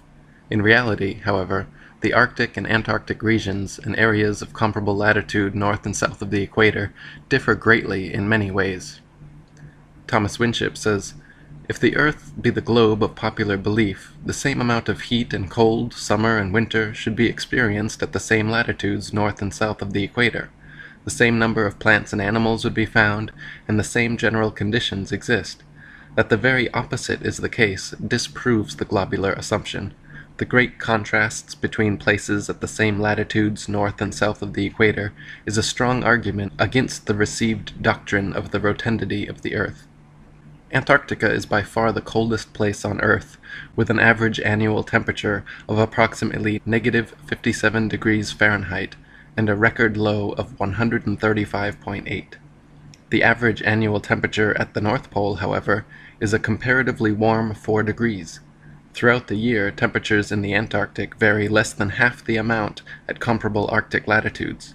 The northern Arctic region enjoys moderately warm summers and manageable winters, whereas the southern Antarctic region never even warms enough to melt the perpetual snow and ice." Thomas Winship wrote, "This uniformity of temperature partly accounts for the great accumulation of ice which is formed, not on account of the great severity of the winter, but because there is practically no summer to melt it. In the Antarctic there is eternal winter, and snow never melts. As far north as a man has traveled, he has found reindeer and hare basking in the sun, and country brilliant with rich flora. Within the Antarctic Circle, no plant is to be found. The island of Kerguelen at 49 degrees southern latitude has only 18 species of native plants that can survive its hostile climate. Compare this with the island of Iceland at 65 degrees northern latitude. 16 degrees further north of the equator than Kerguelen is south, yet Iceland is home to 870 species of native plants. On the Isle of Georgia, just 54 degrees southern latitude, the same latitude as Canada or England in the north, where dense forests of various tall trees abound, the infamous Captain Cook wrote that he was unable to find a single shrub large enough to make a toothpick. Cook wrote, "Not a tree was to be seen. The lands which lie to the south are doomed by nature to perpetual frigidness, never to feel the warmth of the sun's rays, whose horrible and savage aspect I have not words to describe. Even marine life is sparse in certain tracts of vast extent, and the sea-bird is seldom observed flying over such lonely wastes. The contrasts between the limits of organic life in Arctic and Antarctic zones is very remarkable and significant. Vegetables and land animals are found at nearly 80 degrees in the north, while from the parallel of 58 degrees in the south, the lichen and such-like plants only clothe the rocks, and seabirds and the cetaceous tribes alone are seen upon the desolate beaches. In the Arctic there are 4 clearly distinguished seasons, warm summers, and an abundance of plant and animal life, none of which can be said of the Antarctic. The Eskimo live as far north as the 79th parallel, whereas in the south no native man is found higher than the 56th. Admiral Ferdinand von Wrangel, the 19th century Russian Arctic explorer, wrote how in the north countless herds of reindeer, elks, black bears, foxes, sable, and gray squirrels fill the upland forests. Stone foxes and wolves roam over the low ground. Enormous flights of swans, geese, and ducks arrive in spring, and seek deserts where they may molt and build their nests in safety. Eagles, gulls, and owls pursue their prey along the sea coast. Ptarmigan run in troops among the bushes. Little snipes are busy among the brooks and in the morasses, the social crows seek the neighborhood of man's habitations, and when the sun shines in spring one may sometimes even hear the cheerful note of the finch, and in autumn that of the thrush. W.N.R. Chambers, in Arctic Explorations, wrote, "Beyond the 70th degree of southern latitude, not a tree meets the eye. Wearied with the white waste of snow, forests, woods, even shrubs have disappeared, and given place to a few lichens and creeping woody plants, which scantily clothe the indurated soil. Still, in the farthest north, nature claims her birthright of beauty, and in the brief and rapid summer she brings forth numerous flowers and grasses to bloom for a few days, to be again blasted by the swiftly recurring winter. The rapid fervor of an Arctic summer had already, June 1st, converted the snowy waste into luxuriant pasture ground, rich in flowers and grass, with almost the same lively appearance as that of an English meadow." In New Zealand, situated at 42 degrees southern latitude, on the winter solstice the sun rises at 4:31 a.m. and sets at 7:29 p.m., making the longest day of the year 14 hours and 58 minutes. On the summer solstice, the New Zealand sun rises at 7:29 a.m. and sets at 4:31 p.m., making the shortest day 9 hours and 2 minutes long. Meanwhile, in England, a full 10 degrees farther north of the equator than New Zealand lies south, the longest day is 16 hours and 34 minutes, the shortest day 7 hours and 45 minutes. Therefore, the longest day in New Zealand is 1 hour and 36 minutes shorter than the longest day in England, and the shortest day in New Zealand is 1 hour and 17 minutes longer than the shortest day in England. William Swainson, an Englishman who emigrated and became Attorney General of New Zealand in the mid-19th century, lived in both countries for decades and wrote of their differences, stating, "The range of temperature is limited, there being no excess of either heat or cold.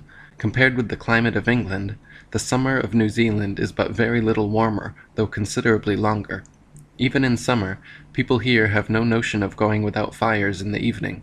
But then, though the days are very warm and sunny, the nights are always cold. For 7 months last summer, we had not one day that the sun did not shine as brilliantly as it does in England in the finest day in June, and though it has more power here, the heat is not nearly so oppressive. But then there is not the twilight which you get in England. Here it is light till about 8 o'clock, then in a few minutes it becomes too dark to see anything, and the change comes over in almost no time.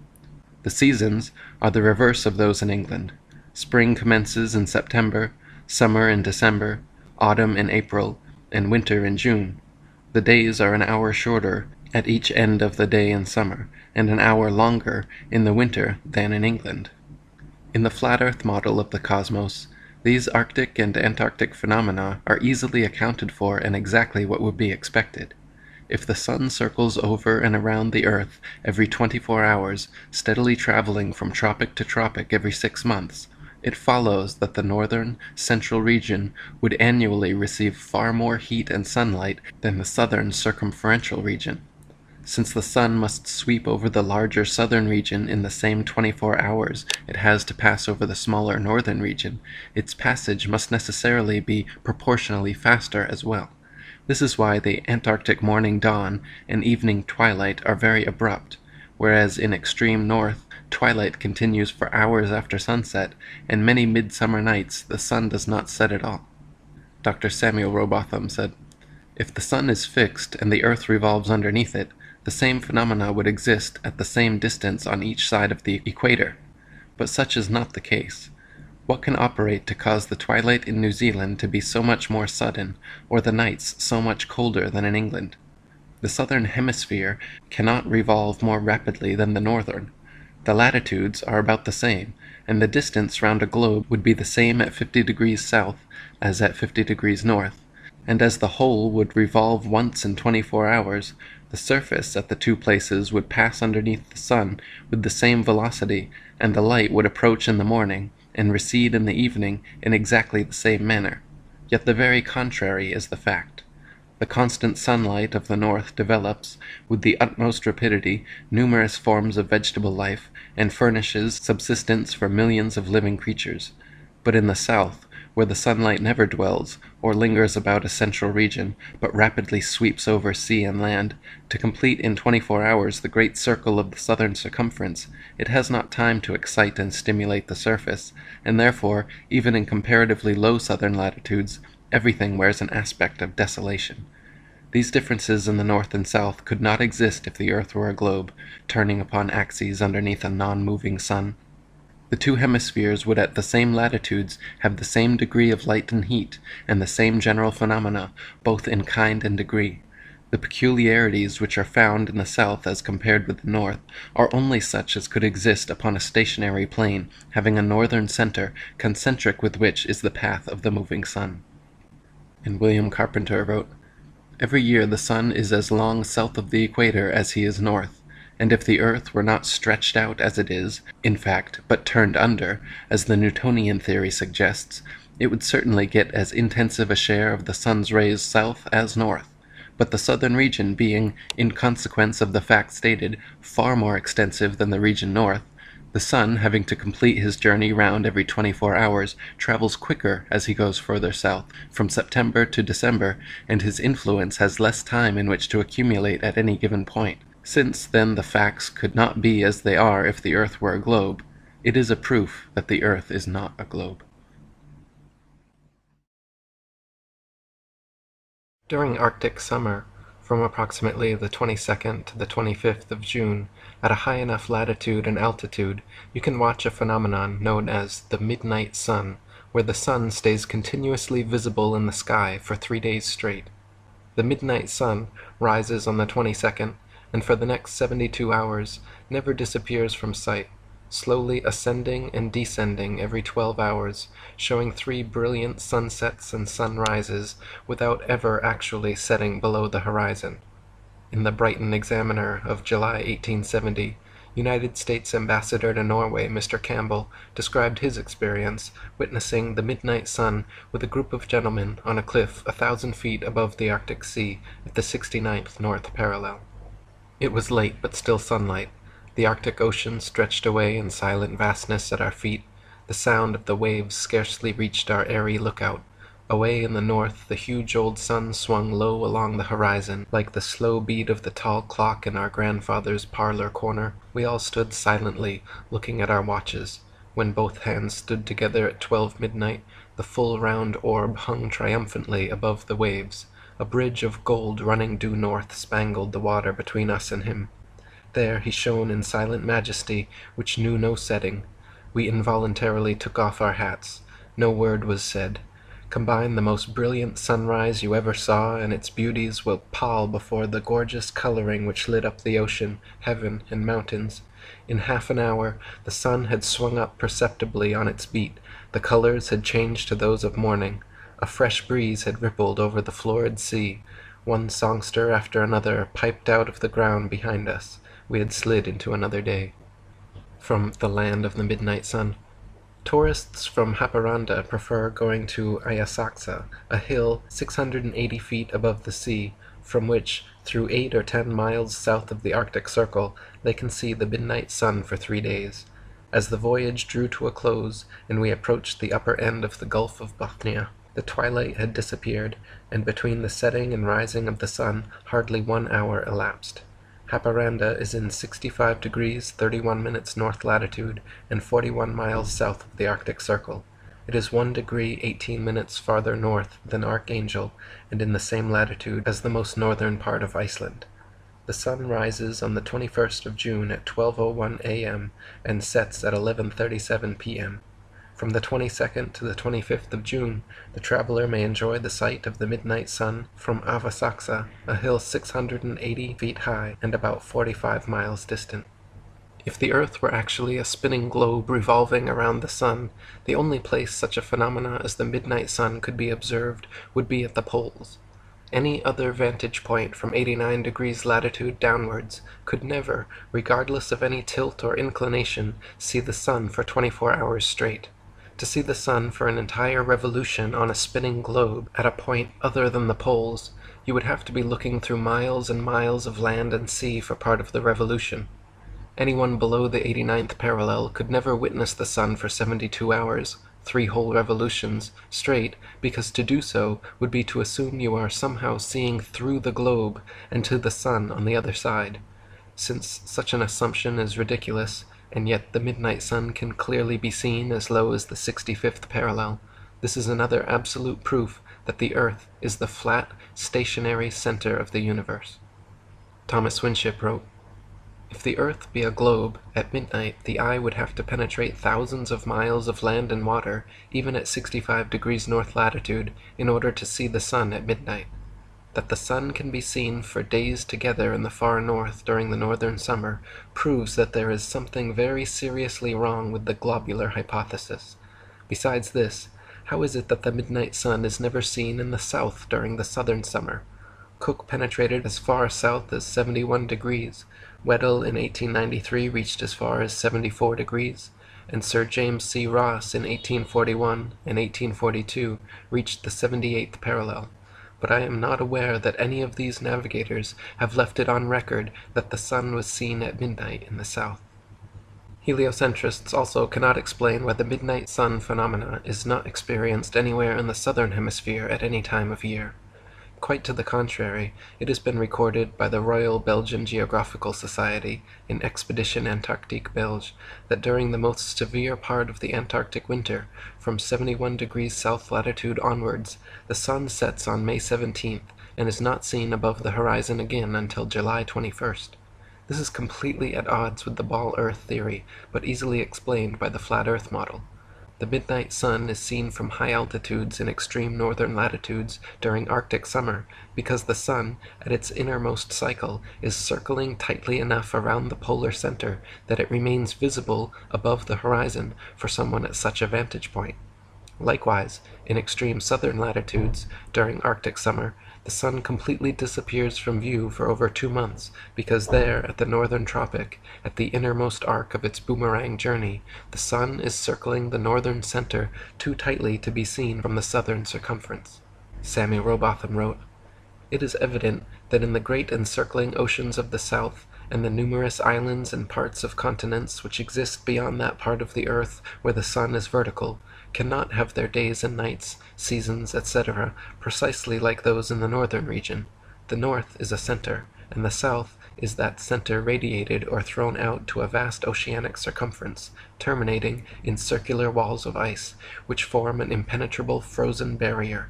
Hence, the phenomena referred to as existing in the north must be considerably modified in the south. For instance, the north being central, the light of the sun advancing and receding gives long periods of alternate light and darkness at the actual center, but in the far south, the sun, even when moving in its outer path, can only throw its light to a certain distance, beyond which there must be perpetual darkness. No evidence exists of there being long periods of light and darkness regularly alternating as in the north.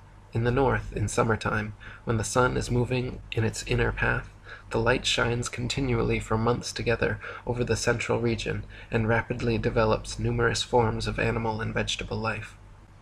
In typical reverse-engineered damage control fashion, trying to explain away the midnight sun, problematic Arctic and Antarctic phenomena, and the fact that Polaris can be seen to 23.5 degrees south of the equator, desperate heliocentrists in the late 19th century again modified their theory to say the ball Earth actually tilts back 25.5 degrees on its vertical axis, thus explaining away many problems in one swoop. If it simply tilted the same direction constantly, however, this would still not explain the phenomena, because after 6 months of supposed orbital motion around the sun, any amount of tilt would be perfectly opposite, thus negating their alleged explanation for Arctic and Antarctic irregularities. To account for this, heliocentrists then added that the Earth also wobbles in a complex combination of patterns known as planetary nutation, the Chandler wobble, and axial precession, which, in their vivid imaginations, somehow explains away common sense. Common sense, however, says that if the heat of the sun travels 93 million miles to reach us, a small axial tilt and wobble, the difference of a few thousand miles, should be completely negligible. If the ball Earth actually spun around 93 million miles from the sun, regardless of any tilt or wobble, temperature and climate the whole world over should be almost completely uniform. If the heat of the sun truly traveled 93 million miles to reach the Earth's equator, the extra few thousand miles to the poles, regardless of any supposed tilt or wobble, no matter how extreme, would surely be negligible in negating such intense heat. E. Eschini wrote, "The supposition that the seasons are caused by the Earth's annual motion round the sun at a mean distance of 93 million miles is grotesque. According to Piazzi, the size of the sun is in proportion to the Earth as 329,360 to 1. The diameter exceeds that of the Earth 112 times. The Earth appears, as Biot says, by this statement, a mere grain of sand as compared to the sun. This enormous expanse of light, focused on a rotating grain of sand, at the distance of 93 millions of miles, would cause the same season throughout it. The paltry few miles, in comparison, that separates London from Cape Town could never cause diverse seasons, neither would the distance from London to the Riviera justify the difference in the climate that characterizes the two places. Common sense also says if the Earth were actually a ball spinning daily with uniform speed around the sun, there should be exactly 12-hour days and 12-hour nights everywhere, all year round, regardless of any alleged tilt or inclination. Half the sphere would always be lit, and the other half not. The great variety and length of days and nights throughout the year all over Earth testifies to the fact we do not live on a spinning ball planet. There cannot exist phenomena such as this on a globe, nor the midnight sun, nor anything like Antarctic winter, where the sun is nowhere to be found for over 2 months per year. NASA and modern astronomy say the Earth is a giant globe spinning 1,000 miles per hour around its central axis, traveling 67,000 mile per hour circles around the sun, spiraling 500,000 miles per hour around the Milky Way, while the entire galaxy rockets a ridiculous 670 million miles per hour through the universe, with all of these motions originating from an alleged Big Bang cosmogenic explosion 14 billion years ago. That's a grand total of 670,568,000 miles per hour in several different directions we're all supposedly speeding along at simultaneously. No one has ever seen, felt, heard, measured, or proven such motion, yet the vast majority of people unquestioningly accept that the clearly motionless Earth beneath their feet is actually moving over 600 million miles per hour. NASA and modern astronomy say Polaris, the North Pole star, is somewhere between 323 and 434 light-years, or about 2 quadrillion miles away from us. Firstly, note that is between 1.9 quadrillion to 2.6 quadrillion miles, making a difference of over 600 trillion miles. If modern astronomy cannot even agree on the distance to stars within hundreds of trillions of miles, perhaps their science is flawed and their theory needs re-examining. However, even granting them their obscurely distant stars, heliocentric astronomers cannot adequately explain how Polaris manages to always remain perfectly aligned straight above the North Pole. If the globe Earth was really spinning west to east 1,000 miles per hour, orbiting the sun counterclockwise at 67,000 miles per hour, spiraling around the outer arms of the Milky Way at 500,000 miles per hour, while shooting through the universe at 670 million miles per hour, how is it even conceptually possible that Polaris, 2 quadrillion miles away, day after day, year after year, always maintains its alignment straight above the North Pole? That would mean from 2 quadrillion miles away, Polaris would have to be perfectly mirroring Earth's several simultaneous wobbling, spinning, spiraling, and shooting motions. Polaris would have to be shooting the same direction through the universe at exactly 670 million miles per hour. It would have to be following the same 500,000 mile per hour, 225 million year spiral around the Milky Way, and mirroring the same 67,000 mile per hour, 365-day orbit around our sun. Or, the Earth is stationary, as common sense and everyday experience testifies. William Carpenter wrote, It is supposed in the regular course of the Newtonian theory that the Earth is in June about 190 million miles away from its position in December. Now, since we can in middle north latitudes see the North Star on looking out of a window that faces it, and out of the very same corner of the very same pane of glass in the very same window all the year round, it is proof enough for any man in his senses that we have made no motion at all. Not only this, but viewed from a ball Earth, Polaris, situated almost straight over the North Pole, should not be visible anywhere in the southern hemisphere. For Polaris to be seen from the southern hemisphere of a globular Earth, the observer would have to be somehow looking through the globe, and miles of land and sea would have to be transparent. Polaris can be seen, however, up to approximately 23.5 degrees south latitude. Dr. Robotham wrote, "If the Earth is a sphere and the pole star hangs over the northern axis, it would be impossible to see it for a single degree beyond the equator, or 90 degrees from the pole. The line of sight would become a tangent to the sphere, and consequently several thousand miles of and divergent from the direction of the pole star. Many cases, however, are on record of the North Polar Star being visible far beyond the equator, as far even as the Tropic of Capricorn." William Carpenter wrote, "The astronomer's theory of a globular Earth necessitates the conclusion that if we travel south of the equator, to see the North Star is an impossibility. Yet it is well known that this star has been seen by navigators when they have been more than 20 degrees south of the equator. This fact, like hundreds of other facts, puts the theory to shame and gives us a proof that the Earth is not a globe." To account for this glaring problem in their model, desperate heliocentrists since the late 19th century have claimed the ball Earth actually tilts a convenient 23.5 degrees back on its vertical axis. Even this brilliant revision to their theory cannot account for the visibility of many other constellations, though. For instance, Ursa Major, very close to Polaris, can be seen from 90 degrees north latitude, the North Pole, all the way down to 30 degrees south latitude. The constellation Vulpecula can be seen from 90 degrees north latitude all the way to 55 degrees south latitude. Taurus, Pisces, and Leo can be seen from 90 degrees north all the way to 65 degrees south. Aquarius and Libra can be seen from 65 degrees north to 90 degrees south. The constellation Virgo is visible from 80 degrees north down to 80 degrees south, and Orion can be seen from 85 degrees north all the way to 75 degrees south latitude. An observer on a ball Earth, regardless of any tilt or inclination, would not logically be able to see this far.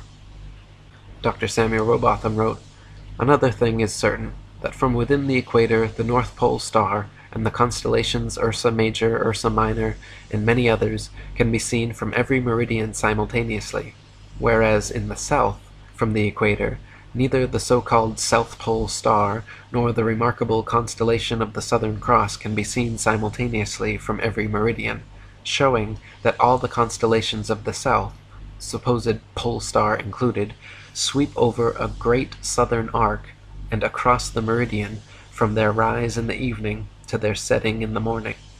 But if the Earth is a globe, Sigma Octantis, the South Pole Star, and the Southern Cross, a southern circumpolar constellation, they would all be visible at the same time from every longitude on the same latitude, as is the case with the Northern Pole Star and the northern circumpolar constellations. Such, however, is not the case. Some heliocentrists have even tried to suggest that the pole star's gradual declination overhead as an observer travels southwards is proof of a globular Earth. Far from it. The declination of the pole star or any other object is simply a result of the law of perspective. The law of perspective dictates that the angle and height at which an object is seen diminishes the farther one recedes from the object, until at a certain point the line of sight and the seemingly uprising surface of the Earth converges to a vanishing point, i.e. the horizon line, beyond which the object is invisible. Thomas Winship wrote, "If we select a flat street a mile long containing a row of lamps, it will be noticed that from where we stand the lamps gradually decline to the ground, the last one being apparently quite on the ground. Take the lamp at the end of the street and walk away from it 100 yards, and it will appear to be much nearer to the ground than it was when we were close to it. Keep on walking away from it, and it will appear to be gradually depressed until it is last seen on the ground and then disappears. Now, according to the astronomers, the whole mile was only depressed about 8 inches from one end to the other, so that this 8 inches could not account for the enormous depression of the light as we recede from it. This proves that the depression of the pole star can and does take place in relation to a flat surface, simply because we increase our distance from it, the same as from the street lamp. In other words, the farther away we get from any object above us, as a star for example, the more it is depressed, and if we go far enough it will sink, or appear to sink, to the horizon and then disappear. The writer has tried the street lamp many times with the same result. And Dr. Robotham wrote, "It has often been urged that the Earth must be a globe because the stars in the southern hemisphere move round a south polar star in the same way that those of the north revolve around the northern pole star. This is another instance of the sacrifice of truth and denial of the evidence of our senses for the purpose of supporting a theory which is in every sense false and unnatural. It is known to every observer that the North Pole star is the center of a number of constellations which move over the earth in a circular direction. Those nearest to it, as the Great Bear, etc., are always visible in England during their whole 24 hours revolution. Those farther away southwards rise north-northeast and set south-southwest. Still further south they rise east by north and set west by north. The farthest south visible from England, the rising is more to the east and southeast, and the setting to the west and southwest. But all the stars visible from London rise and set in a way which is not compatible with the doctrine of rotundity. For instance, if we stand with our backs to the north, on the high land known as Arthur's Seat near Edinburgh, and note the stars in the zenith of our position, and watch for several hours, the zenith stars will gradually recede to the northwest. If we do the same on Woodhouse Moor, near Leeds, or on any of the mountain tops in Yorkshire or Derbyshire, the same phenomenon is observed. The same thing may be seen from the top of Primrose Hill near Regent's Park, London, from Hampstead Heath or Shooter's Hill near Woolwich. If we remain all night, we shall observe the same stars rising toward our position from the northeast, showing that the path of all the stars between ourselves and the northern center move round the North Pole star as a common center of rotation, just as they must do over a plane such as the earth is proved to be. It is undeniable that upon a globe zenith stars would rise, pass overhead, and set in the plane of the observer's position. If now we carefully watch in the same way the zenith stars from the Rock of Gibraltar, the very same phenomenon is observed. The same is also the case from the Cape of Good Hope, Sydney, and Melbourne in Australia, in New Zealand, in Rio de Janeiro, Montevideo, Valparaiso, and other places in the south. If then the zenith stars of all the places on the earth where special observations have been made, rise from the morning horizon to the zenith of an observer and descend to the evening horizon, not in a plane of the position of such observer, but in an arc of a circle concentric with the northern center, the earth is thereby proved to be a plane, and rotundity altogether disproved, shown indeed to be impossible.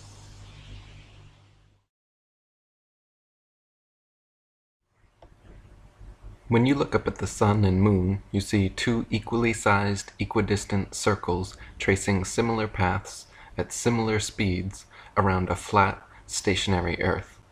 The experts at NASA, however, claim your common sense, everyday experience is false on all counts. To begin with, they say the Earth is not flat, but a big ball. Not stationary, but spinning around 19 miles per second. They say the sun does not revolve around the earth as it appears, but earth revolves around the sun. The moon, on the other hand, does revolve around the earth, though not east to west as it appears, rather west to east, and the sun is actually 400 times larger than the moon and 400 times farther away. That's right. You can clearly see they are the same size and distance. You can see the earth is flat. You can feel the earth is stationary. But according to the gospel of modern astronomy, you are wrong and a simpleton worthy of endless ridicule if you dare to believe your own eyes and experience. With haughty arrogance, the nearest hypnotized heliocentrist will then inform you that the sun is 865,374 miles in diameter and 92,955,807 miles from the earth. The Moon is 2,159 miles in diameter and 238,900 miles from the Earth, and those just happen to be the exact diameters and distances necessary for a viewer from Earth to falsely perceive them as being the same size. So you see, silly flat earther, it is all an illusion, and the apparent equanimity of our day and night luminaries in the sky results from mere coincidental parallax perspective. The sun does not revolve around the Earth as it appears. Rather, the Earth spins 1,038 miles per hour under your feet and revolves 67,108 miles per hour around the sun. The Moon does indeed revolve around the Earth, but not as it appears. Though it seems to move east to west, just like the sun and everything else in the heavens, the Moon actually spins west to east at 10.3 miles per hour, while orbiting Earth at 2,288 miles per hour, which, combined with Earth's 1,038 mile per hour spin and 67,108 mile per hour orbit around the sun, coincidentally results in all motions perfectly canceling out, making the Moon seem to move across the heavens with similar path and similar speed as the sun, while always only showing us one side of its surface and perpetually hiding its dark side. Bernard Brewer said, "The Moon presented a special math problem for the construction of the heliocentric model. The only way to make the Moon fit in with the other assumptions was to reverse its direction from that of what everyone who has ever lived has seen it go. The math model couldn't just stop the Moon like it did the sun, that wouldn't work. And it couldn't let it continue to go east to west as we see it go either, at the same speed or at a different speed. The only option was to reverse its observed east to west direction and change its speed from about 64,000 miles an hour to about 2,200 miles an hour. This reversal, along with the change in speed, were unavoidable assumptions that needed to be adopted if the model was to have any chance of mimicking reality." And Marshall Hall said, "They want you to believe that the Moon's rotation is perfectly synchronized with its orbit, so that's why we only ever see one side of the Moon, rather than conclude the obvious, that the Moon is simply not rotating. Moreover, they had to slow down the Moon's speed by 58,870 miles per hour and reverse its direction to west to east to successfully sell their phony heliocentricity system to a gullible public. I don't think there is one person in many, many thousands, regardless of education, who knows that the Copernican model had to turn the Moon's observable direction around and give it a new speed to accommodate the phases and eclipses." William Carpenter said, "Astronomers tell us that the Moon goes round the Earth in about 28 days. Well, we may see her making her journey round every day if we make use of our eyes, and these are about the best things we have to use. The Moon falls behind in her daily motion as compared with that of the Sun, to the extent of 1 revolution in the time specified. But that is not making a revolution. Failing to go as fast as other bodies go in one direction does not constitute a going round in the opposite one, as the astronomers would have us believe. And since all this absurdity has been rendered necessary for no other purpose than to help other absurdities along, it is clear that the astronomers are on the wrong track."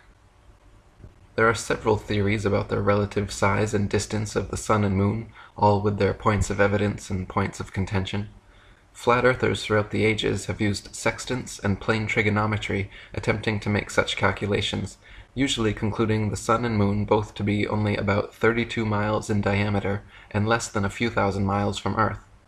Perhaps the least plausible model, certainly the most exaggerated and imaginative, is the reigning heliocentric theory, claiming the Sun to be a whopping 865,374 miles in diameter, 92,955,807 miles from the Earth, and the Moon 2,159 miles in diameter, 238,900 miles from the Earth.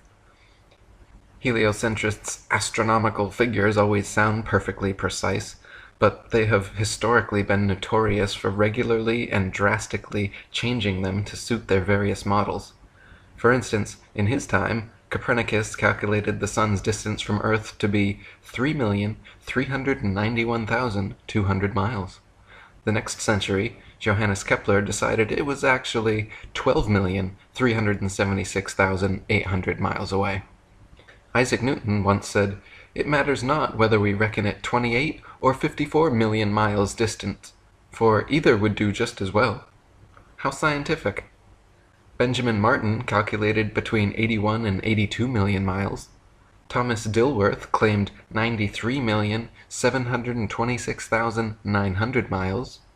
John Hind stated positively 95,298,260 miles. Benjamin Gould said more than 96 million miles, and Christian Mayer thought it was more than 104 million. Thomas Winship says, "As the sun, according to science, may be anything from 3 to 104 million miles away, there is plenty of space to choose from. It is like the showman and the child. You pay your money for various astronomical works, and you take your choice as to what distance you wish the sun to be. If you are a modest person, go in for a few millions, but if you wish to be very scientific and to be mathematically certain of your figures, then I advise you to make your choice somewhere about 100 millions. You will at least have plenty of space to retreat into should the next calculation be against the figures of your choice. You can always add a few millions to keep up with the times, or take off as many as may be required to adjust the distance to the very latest accurate column of figures. Talk about ridicule. The whole of modern astronomy is like a farcical comedy, full of surprises. One never knows what monstrous or ludicrous absurdity may come forth next. You must not apply the ordinary rules of common sense to astronomical guesswork. No, the thing would fall to pieces if you did. Regiments of figures are paraded with all the learned jargon for which science is famous, but one might as well look at the changing clouds in the sky and seek for certainty there, as to expect to get it from the propounders of modern astronomy. But there is no means of testing these ever-changing, never-stable speculations and bringing them to the scrutiny of hard logic and fact. Indeed there is. The distance of the sun can be measured with much precision, the same way as a tree or a house or a church steeple is measured, by plain triangulation. It is the principle on which a house is built, a table made, or a man-of-war constructed. The sun is always somewhere between the tropics of Cancer and Capricorn, a distance admitted to be less than 3,000 miles. How, then, can the sun, if it be so many thousands miles in diameter, squeeze itself into a space of about 3,000 miles only? "But look at the distance," say the professors. We have already done that, and not one of the wise men we have so often challenged has ever attempted to refute the principle on which we measure the sun's distance. If the navigator neglects to apply the sun's semi-diameter to his observation at sea, he is 16 nautical miles out in calculating the position his ship is in. A minute of arc on the sextant represents a nautical mile, and if the semi-diameter be 16 miles, the diameter is of course 32 miles, and as measured by the sextant, the sun's diameter is 32 minutes of arc, that is 32 nautical miles in diameter. Let him disprove this who can. If ever disproof is attempted, it will be a literary curiosity well worth framing. Measuring with sextants and calculating with plane trigonometry, both the sun and moon figure to be only about 32 miles in diameter and approximately 3,000 miles away. The moon is actually a semi-transparent luminary, and not the solid, spherical desert planet that NASA would have us believe. In fact, it is likely that both the sun and moon are not densely physical at all, and are simply luminous flat disks able to pass by or through one another during eclipses. E. Eschini said, "The results of recent research prove that the heavenly luminaries are not worlds, but lights, and should cause all men who have been led to accept as proven Copernicus's theory of the motions of the earth to reconsider this subject." Gabrielle Henriette said, "The satellites of the earth are not masses of matter. They are luminous and transparent disks without substance. The moon, in particular, conveys the impression of being an ethereal manifestation, and the uncertain and elusive character which is usually associated with this satellite results precisely from its immaterial nature. It was recognized from the earliest times that the satellites of the earth, particularly the sun and the moon, were not solid opaque bodies. They were first, until Aristotle, considered to be souls or spirits, which does not imply a physical nature. To the ancients, they were simply lights, and they gave the sun and the moon a very apt name. They called them luminaries. In the flat Earth model, the sun and moon luminaries revolve around the Earth once every 24 hours for the sun, and approximately 25 hours for the moon, illuminating like spotlights the areas over which they pass.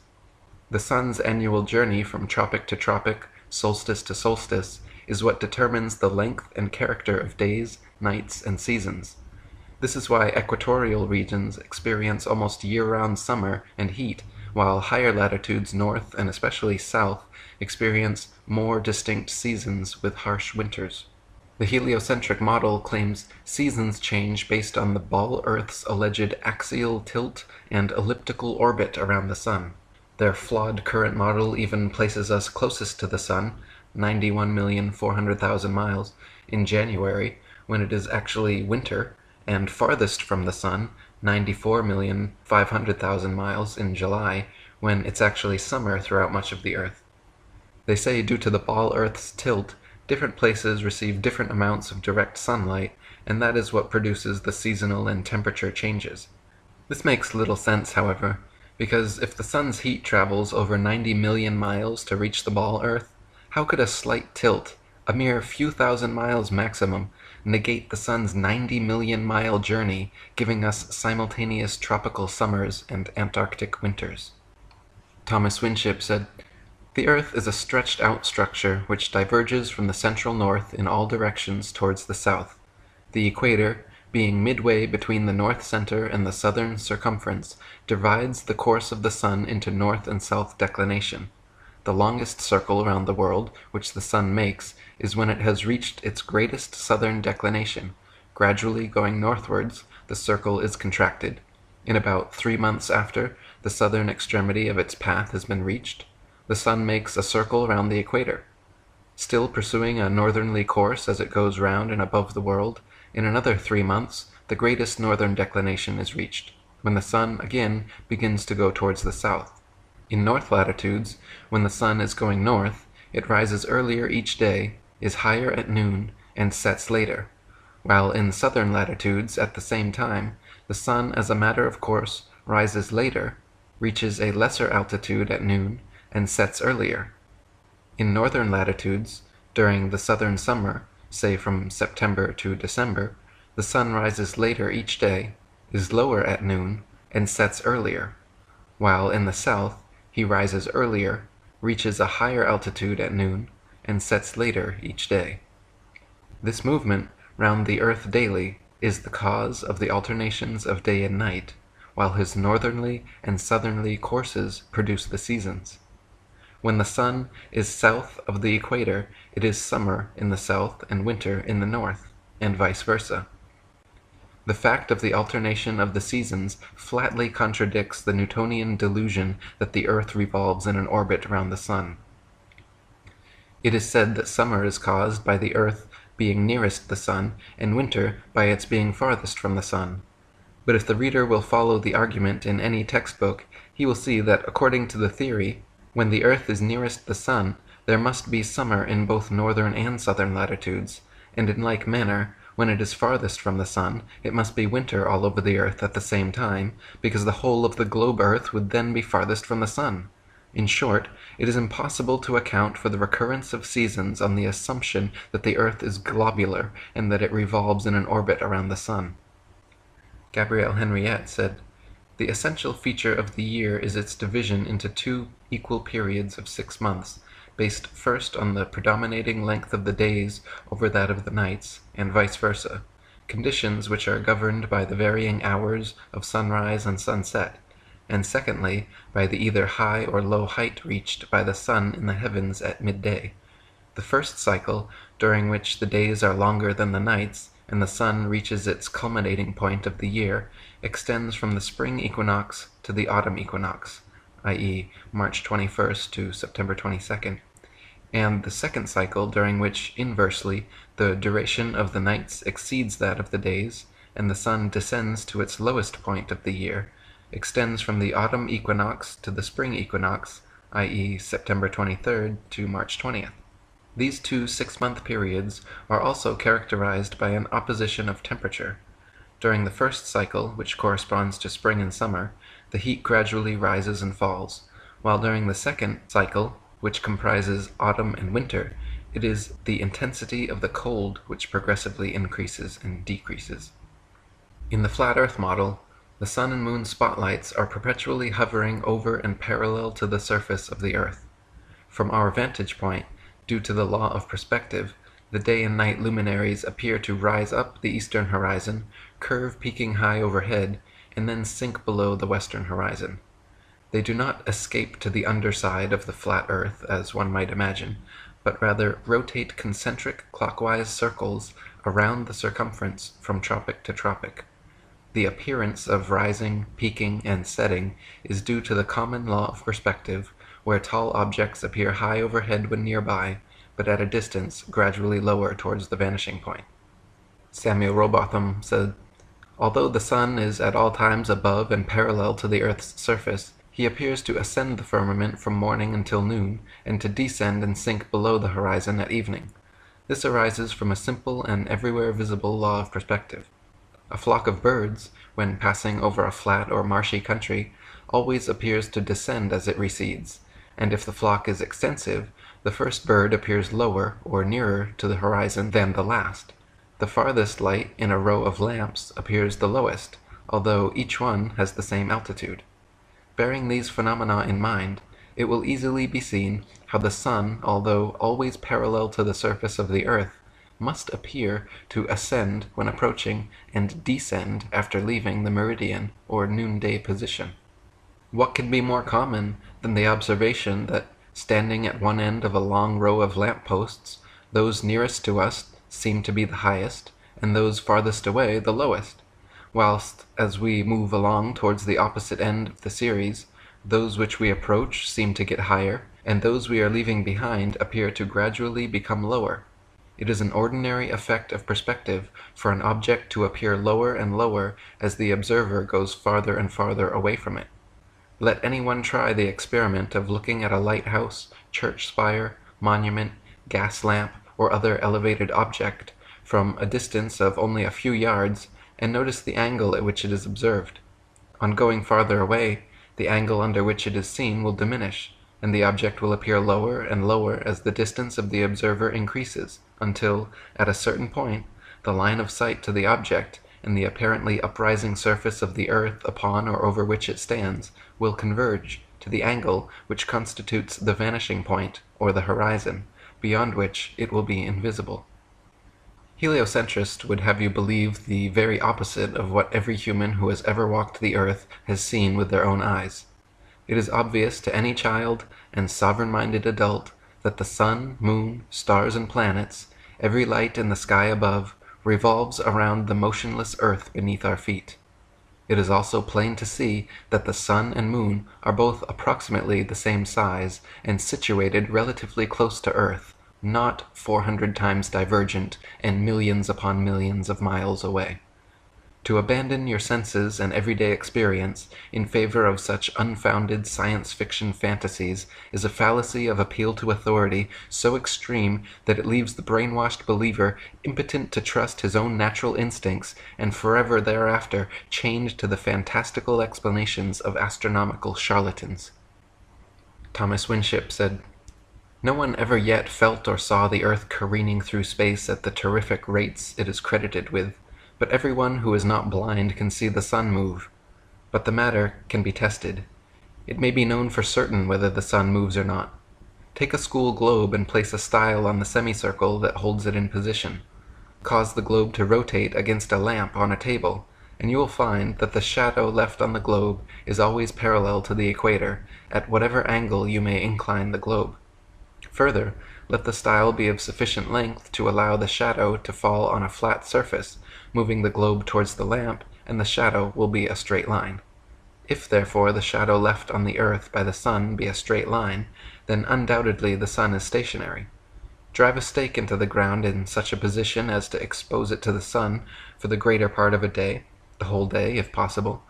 Mark the end of the shadow every quarter of an hour, and you will find that the marks form part of an elongated curve, clearly proving that the sun moves over a stationary Earth. And David Wardlaw Scott said, "The path of the sun is concentric, expanding and contracting daily for 6 months alternately. This is easily proved by fixing a rod, say, at noon on the 21st of December, so that on looking along it, the line of vision will touch the lower edge of the sun.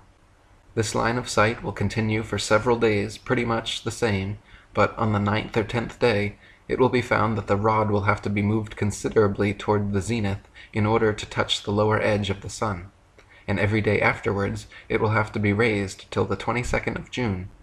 Then there will be a little change for a few days, as before, but day by day afterward the rod will have to be lowered till the 21st of December, when the sun is farthest from the northern center and it is dark there.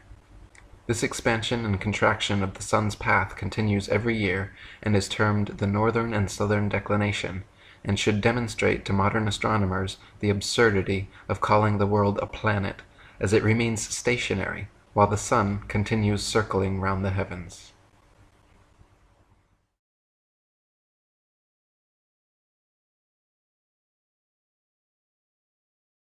In the heliocentric model, Earth is just one of 8 planets in our solar system, all of which are said to be huge spherical Earth-like habitations or globular gas giants millions of miles away.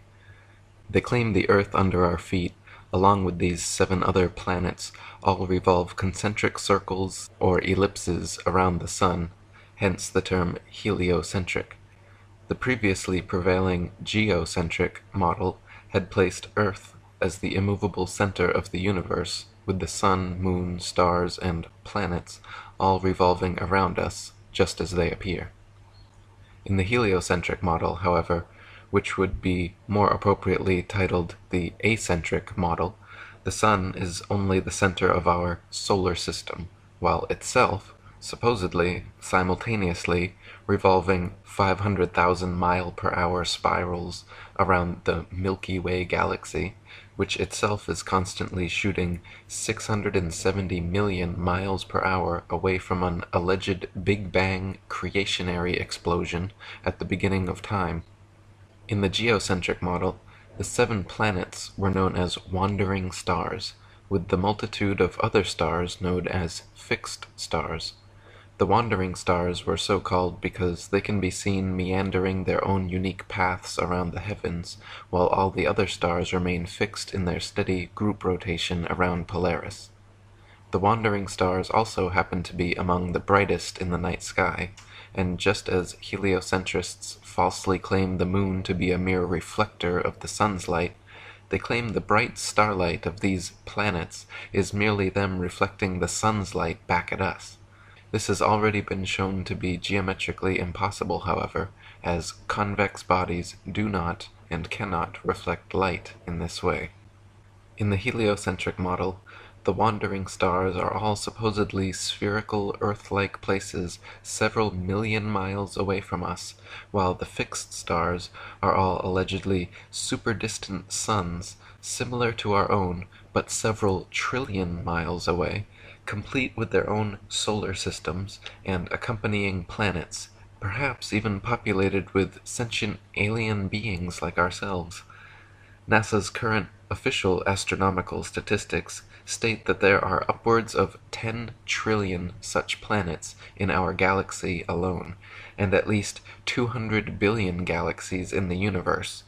Therefore, they claim Earth is only one of 1 septillion planets in the universe. David Wardlaw Scott said, "Our modern astronomers imagine the stars to be immense worlds or suns, some of them many thousands of times larger than our own, and at an enormous distance.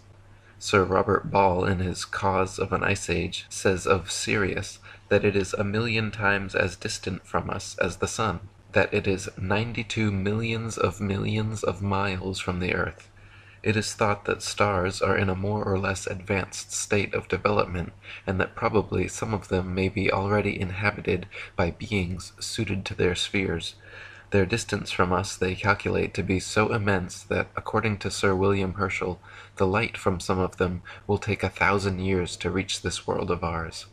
Dr. Samuel Robotham said, "Again, these stars are assumed to have positions so far from the Earth that the distance is almost inexpressible. Figures, indeed, may be arranged on paper, but in reading them no practical idea is conveyed to the mind. Many are said to be so distant that they should fall with the velocity of light, or above 160,000 miles in a second of time, 600,000,000 miles per hour. They would require nearly 2,000,000 years to reach the Earth." Sir William Herschel, in a paper on the power of telescopes to penetrate into space, affirms that with his powerful instruments he discovered brilliant luminaries so far from the Earth that the light which they emitted could not have been less than 1,900,000 years in its progress. Albert Smith said, "The fixed stars are so called because, except for very long periods, they do not appreciably alter their relative positions, and they are mere points of light, so small that the most powerful telescopes cannot magnify them into disks. Yet they are supposed to be suns of immense size removed by the astronomers to immeasurable distance away from us for the credit and convenience of their theories." NASA even claims to have sent several remote-controlled flying telescopes, like the popular Hubble camera, into outer space, transmitting back to Earth pictorial proof of the validity of their model. These Hubble pictures show that the wandering stars are all in fact spherical Earth-like planets, just as the heliocentrists claimed all along. The Hubble pictures show that the fixed stars are also in fact distant suns, trillions of miles away, just as the heliocentrists claimed. The Hubble pictures and videos, all of which are indistinguishable from a good Photoshop or Hollywood production, completely confirm for hypnotized heliocentrists the truth of NASA's claims and the existence of various celestial phenomena which only NASA and their advanced cameras can show, like planets, galaxies, black holes, quasars, etc. Using even the most advanced non-NASA telescopes, however, the fixed and wandering stars appear to be nothing more than tiny dots of multicolored light. It cannot be ascertained whether fixed stars are actually distant suns, whether wandering stars are actually Earth-like planets, or whether any of NASA's claims hold any validity outside of their alleged pictorial evidence from these supposed remote-control flying space telescope images. Outside of NASA, what evidence do we have that stars are actually distant solar systems? What evidence do we have that planets are Earth-like places in space? They are certainly interesting and plausible ideas, but there is absolutely no empirical evidence to support them. In fact, if NASA hadn't implanted such ideas into their heads, very few people would ever look up at the night sky and assume those little pinpricks of light were all Earth-like objects millions of miles away, or suns trillions of miles away, complete with orbiting planets and moons just like ours. The only reason people believe wandering stars are Earth-like planets and fixed stars are distant suns is because of NASA propaganda. As Gabrielle Henriette said, the planets are not solid, opaque masses of matter, as is believed. They are simply immaterial, luminous, and transparent disks. If stars are all distant planets or suns, how is it that various phenomena have been observed, including stars changing color, intensity of light, sudden appearance, disappearance, or shooting quickly from one place to another? I have watched single stars changing their colors as regularly as a disco ball, others shooting through the sky and disappearing, and stranger still, I once saw a star shoot quickly straight upwards through the sky for 2 seconds and then stop again. Back in the late 16th century, when the heliocentric theory was starting to take hold over the imaginations of an unsuspecting public, Danish astronomer Tycho Brahe famously argued for geocentricity, positing that if the Earth revolved in an orbit around the Sun, the change in relative position of the stars after 6 months of orbital motion could not fail to be seen. The stars should seem to separate as we approach and come together as we recede. In actual fact, however, after 190 million miles of supposed orbit around the Sun, not a single inch of parallax can be detected in the stars. Thomas Winship said, "In the time of Tycho Brahe, it was said that the Earth revolved around the Sun, But he argued that if the Earth revolved around the Sun, the relative position of the stars would change very much, and the matter must, in the nature of the case, be easily detected. Accordingly, experiments were tried at intervals of 6 months, and the result showed that the stars were in exactly the same position as they had occupied 6 months before, thus proving that the Earth does not move at all. If the Earth is at a given point in space on, say, January 1st, and according to its present-day science at a distance of 190 million miles from that point 6 months afterwards, it follows that the relative position and directions of the stars will have greatly changed, however small the angle of parallax may be. That this great change is nowhere apparent and has never been observed incontestably proves that the Earth is at rest, that it does not move in an orbit around the Sun. When Tycho Brahe demonstrated that after 190 million miles of supposed orbit around the Sun, not a single inch of parallax could be detected, heliocentrists, desperate to patch the glaring hole in their theory, pushed their hypothetical distances to the stars into the trillions of miles, claiming the closest one, Proxima Centauri, was a ludicrous 25 trillion miles away, and thereby making all the stars so conveniently far that no appreciable parallax could be detected. This expedient explanation, which heliocentrists have clung to ever since, has proven satisfactory to silence the manipulated minds of the masses, but still fails to adequately account for several issues.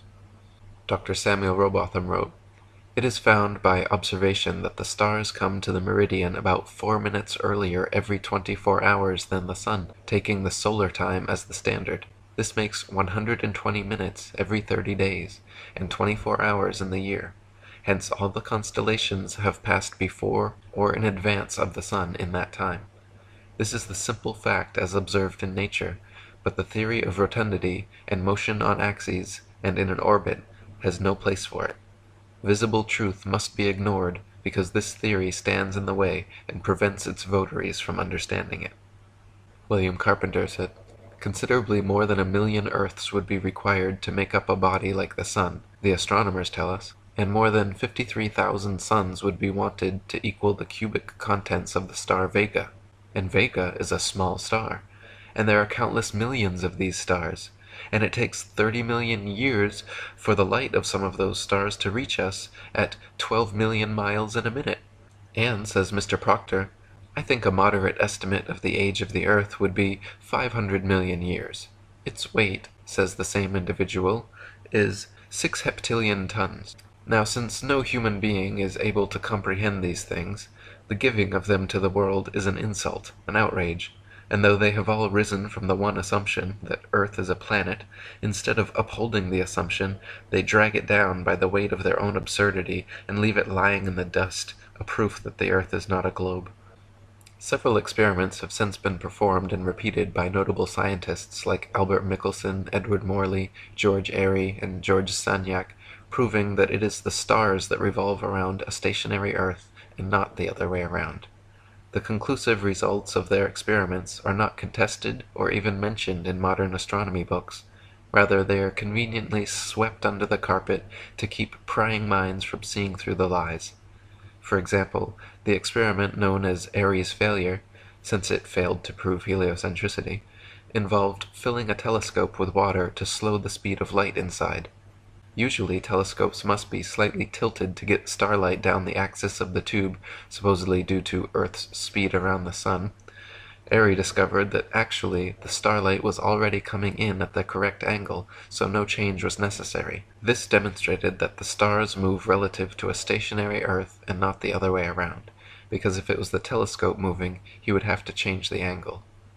Gabrielle Henriette said, "All the planets, including the Sun, revolve around the Earth. These circumstances cannot be denied since they are plainly visible, either in the ordinary way with the naked eye or with the help of the telescope.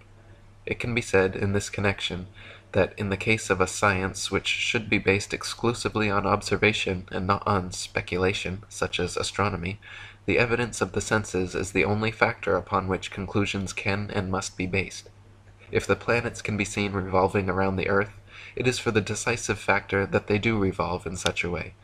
It is asserted that this is not so, and it is maintained that the Earth and the planets revolve round the Sun. We note with astonishment, however, the bizarre and definitely suspicious fact that these planetary movements are not visible. They cannot be seen, and yet they are called real. How can these movements be proved and their speed be ascertained, since they are invisible? On the other hand, the existing geocentric planetary motions which can be observed and measured, and which consequently constitute a perfectly valid system, are condemned as unreal and apparent. A pertinent remark may incidentally be made on the subject. Why do the astronomical tables which are published year after year give the so-called apparent movements of the planets in the zodiac? Why take the trouble of calculating and putting them on record at all if they are not real? Why is it also that no mention is made of the so-called real movements of the planets? Marshall Hall said, "Trust your eyes and your cameras.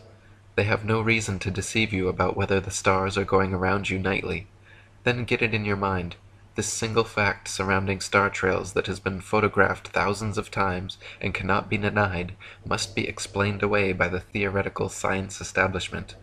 All of the factless allegations, a rotating and orbiting Earth, billions of light-year distances to the stars, a 15-billion-year-old universe, the whole Big Bang paradigm, all of the alleged evolution of the universe, Earth, and mankind, that is to say, all of modern evolution-based cosmology controlling knowledge today, all of it, is completely undone if the stars are doing what cameras show they are doing, namely, going around the Earth nightly.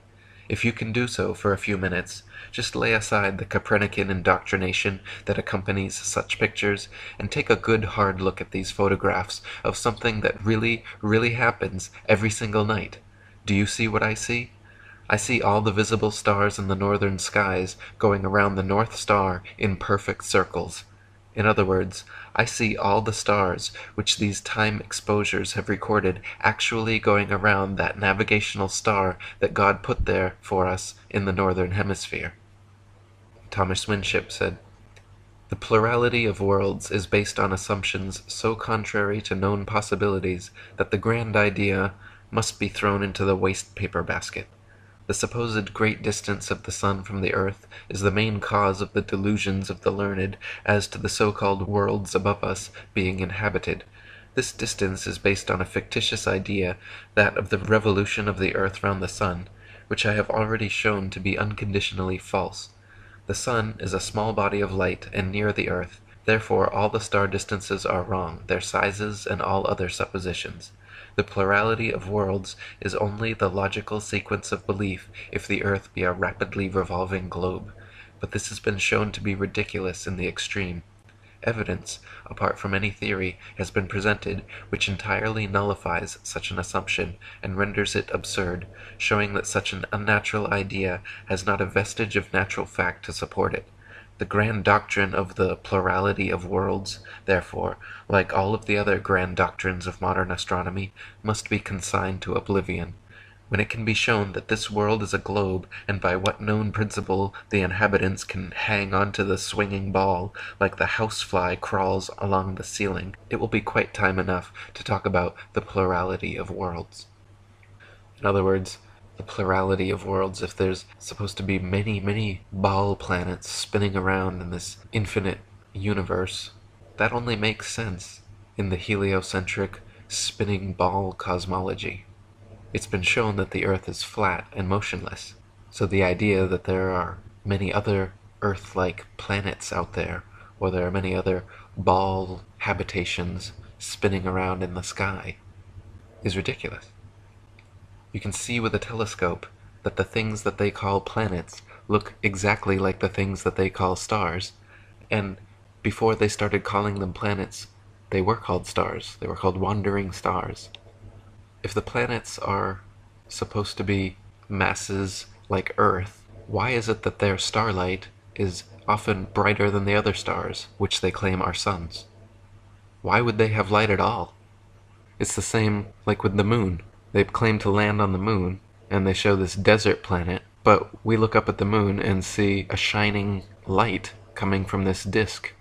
If the moon is so bright, shining with light like that, why weren't the astronauts constantly illuminated by this huge light that shines all the way 238,000 miles to the Earth? But then when they're on the moon, it's just dirt. When you look at these things through an actual telescope, they just look like disks of light. They don't look at all like suns or like ball planets. And when you take a good look at what NASA is feeding you, it's CGI. All the ball planets, every shot that NASA shows of Mercury, Venus, Earth, Mars, Jupiter, Saturn, Uranus, Neptune, Pluto, did I miss any?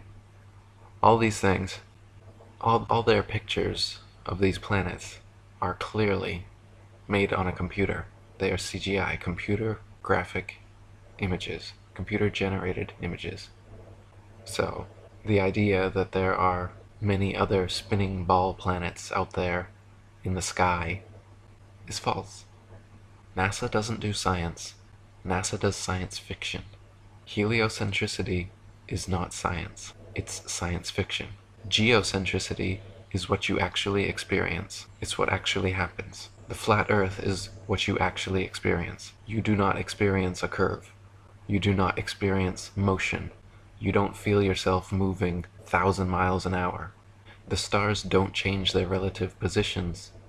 They're fixed because they're revolving around us just as it appears. Think about it. If we were revolving around the sun, and the sun revolving around the galaxy, and the galaxy revolving around the universe, guess what? All the stars would change their position every single night. You wouldn't be able to catch the same star trails 2 consecutive nights, let alone for hundreds and hundreds of years, not changing positions. If you had those 4 different motions, everything spiraling around each other, you can't have the North Star fixed and all the other stars fixed in their constellations revolving perfect circles around it. Can't happen. You couldn't even have perfect circle star trails. They would be spirals. They would be awkward spirals. They would be like elliptical spirals. So, point is, Earth is not a planet. It's a plane. They just added a T to the end and fooled everyone. And then they started saying, there's 1 septillion other planets too, just like Earth. And then once they got people believing that, now they're saying, and there must be life on some of those. So there's aliens. And now they're preparing you for aliens. That's what's coming next. They want you to believe in aliens. They want you to believe that there's some off-world enemy or friend that's going to come here to save or destroy us, and they're going to use that as a false flag event to further their agenda. It's been in the works for a long time, so this is a big one. You could even say that this is the purpose of the Ball Earth deception. What's the purpose? To create a world religion.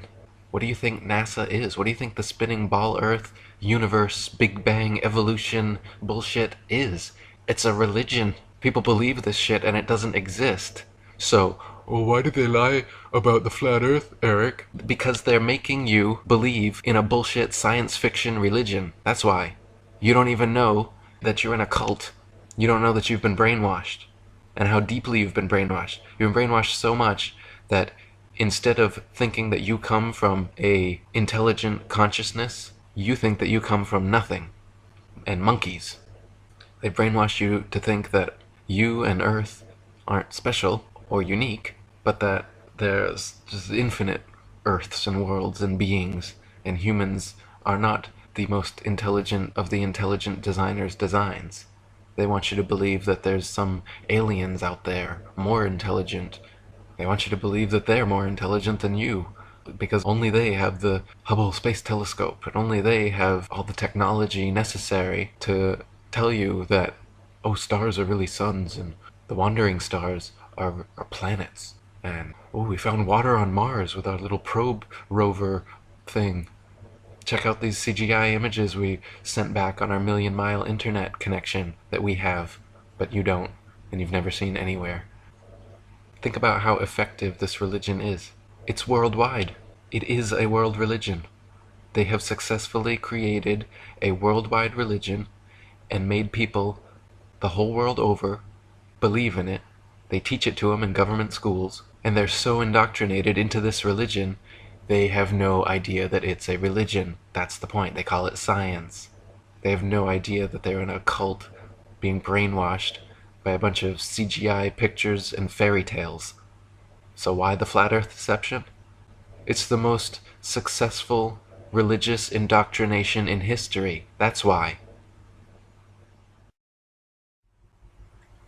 Around the turn of the 20th century, in order to save the dying heliocentric model from the conclusive experiments of Airy, Michelson, Morley, Gale, Sagnac, Cantor, Nordmeyer, and others, Albert Einstein created his special theory of relativity, a brilliant revision of heliocentrism which in one philosophical swoop banished the universal ether from scientific study, replacing it with a form of relativism which allowed for heliocentrism and geocentrism to hold equal merit. If there is no absolute etheric medium within which all things exist, then hypothetically one can postulate complete relativism with regard to the movement of two objects, such as the Earth and Sun. At the time, the Michelson-Morley and Michelson-Gale experiments had already long measured and proven the existence of the ether, but the Church of Heliocentrism was not to be deterred. Einstein never tried to refute the experiments scientifically, choosing instead to object philosophically with his notion of absolute relativity, claiming that all uniform motion is relative, and there exists no absolute state of rest anywhere in the universe. Nowadays, just like the theory of heliocentrism, Einstein's theory of relativity is accepted worldwide as gospel truth, even though he himself admitted geocentrism is equally justifiable. Albert Einstein said, "The struggle so violent in the early days of science between the views of Ptolemy and Copernicus would be quite meaningless. Either coordinate system could be used with equal justification. The two sentences, 'the sun is at rest and the earth moves,' or 'the sun moves and the earth is at rest,' would simply mean two different conventions concerning two different coordinate systems." George Ellis said, "People need to be aware that there is a range of models that could explain the observations. For instance, I can construct you a spherically symmetrical universe with Earth at its center, and you cannot disprove it based on observations. You can only exclude it on philosophical grounds. In my view, there is absolutely nothing wrong in that. What I want to bring into the open is the fact that we are using philosophical criteria in choosing our models. A lot of cosmology tries to hide that." Einstein's necessary modification to the heliocentric theory ultimately resulted in transforming it into the acentric theory of the universe, because the sun was no longer the center of anything, and all motion was only relative. Acentrists soon began postulating that not only is the Earth spinning 1,000 miles per hour and revolving 67,000 miles per hour around the sun, but the Earth, Sun, and entire solar system as a whole are simultaneously rotating around the Milky Way galaxy at 500,000 miles per hour. Furthermore, the entire galaxy with the Earth, Sun, and entire solar system are also simultaneously shooting 670 million miles per hour through the universe away from a Big Bang explosion at the beginning of time. E. Eschini said, "The theory of the three, now four, motions of the Earth and subsequent relativity is the result of trying to cover up one lie by another.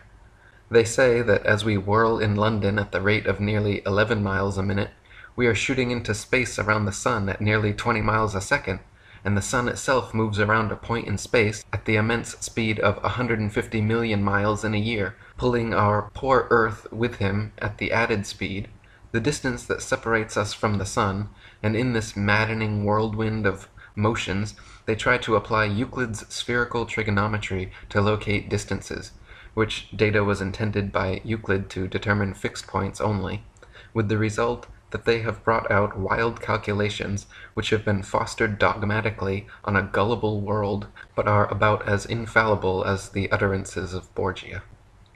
When Einstein first introduced his theory of relativity to the world, he often used the analogy of a wagon rolling along the street as an illustration.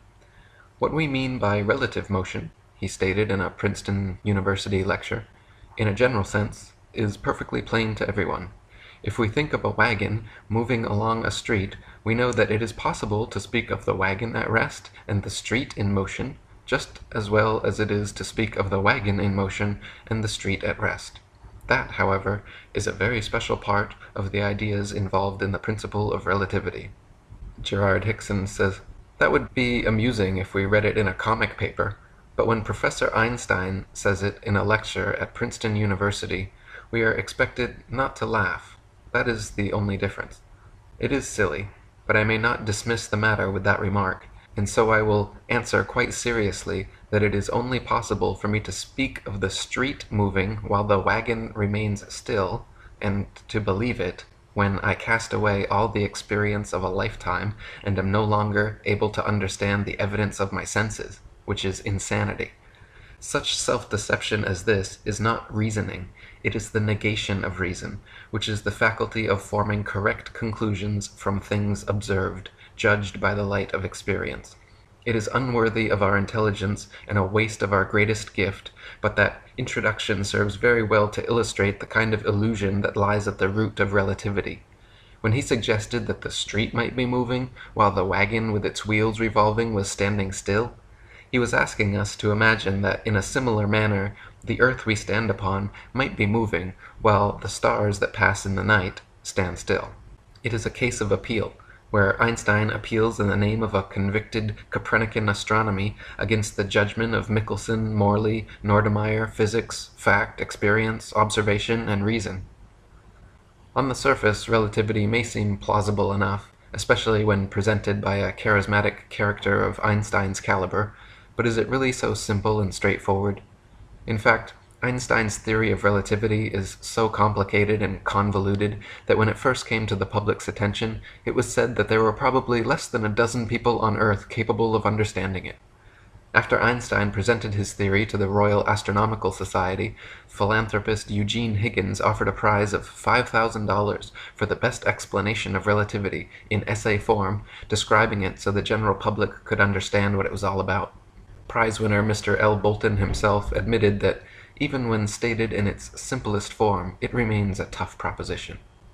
Along with Einstein's denial of the ether and anything absolute, except the absoluteness of relativity, he had to create a litany of new terms and ideas, each depending upon another and contributing to support the whole.